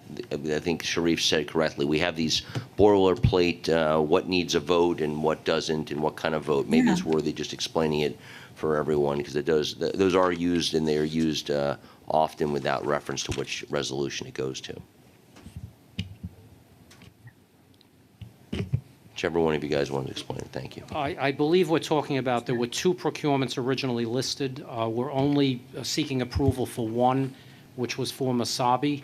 I think but I think what Elizabeth's asking is the page that starts with "whereas in accordance with section 1265-A, blah blah blah." She's asking what is that document tied to? I believe she's saying that page of, if you will, to use Sharif's point, boilerplate language is tied to what? Is what she's asking. It's tied to a series of public authorities, Law 1209, 1265. Paige, do you want to elaborate on that a bit? The potato is hot and passed. Unfortunately, I can't because I don't have it in front of me, but okay. It is a standard document with a set of resolutions. Mr. Chair, I think this goes on the second page of the summary, which is the page before, that we put into every Finance Committee book before the specifics that you're voting on. Exactly, and I think Elizabeth's asking which is it tied to? Which of the procurements is that? What I'm looking at, it's tied to the all-agency general contract procurement guidelines, and I believe this was voted on in governance. Okay, thank you. Elizabeth, does that clarify it? Not really. I guess it's not tied to anything specifically. That's what I was asking, because it talks about non-competitive contract procurements. So I know I think we did a non-competitive contract procurement with bus training, simulators. I didn't see more, but I'll go with it. I just wanted to make sure that if we covered everything today. The bus simulator was an approval from the committee and board to be able to utilize a request for proposal as opposed to a bid. So it wasn't quite an approval of an actual procurement item. It was approval of a procurement process. As a non-competitive item. Non-competitive from the standpoint in that it will be an RFP as opposed to a competitive bid. So we will use an RFP process that will garner competition, but not through the normal award to the lowest responsive and responsible bidder. Okay, thank you. But just to clarify, what Commissioner Velez is looking at, this board resolution does pertain to the all-agency general contract procurement guidelines that was presented at governance. Somehow it made it to the Finance Committee book. The schedules that is below the whereas are standard schedules for the procurement, for those procurements, not any specific procurement. And I know Lou was just talking about bus procurements, but these schedules that's listed in this board resolution doesn't pertain directly to bus procurements, but these are schedules that are used in the contract procurements, the general contract procurements. I hope that Thank you, clarifies Paige. things. Did we vote on it today in finance, or was this just accidentally included? This was presented in governance, and it may have been accidentally included in finance. Thank you. Sharif, would you like to further clarify? Not sure I can provide the clarification, but I think we've seen these resolutions obviously precede many, many, many procurements, and I think if I can channel what I think Elizabeth is saying, it would be helpful at the next meeting, next committee meeting, to sort of detail the public authorities law says this on procurement.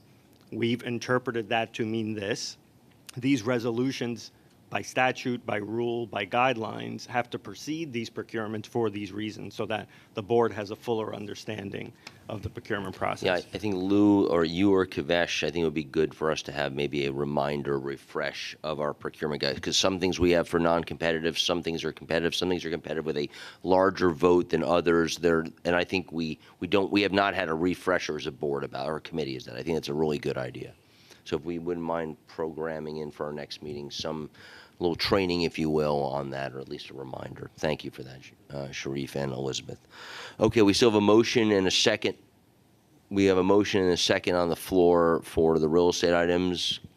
I'm going to call the vote. All in favor, say aye. Aye. Opposed, abstentions, motion passes. Thank you very much. I think that's about it. Any new business for the committee? Hearing none, a motion to adjourn. Thank you. Second, thank you very much. We'll see you on Wednesday for the full board meeting.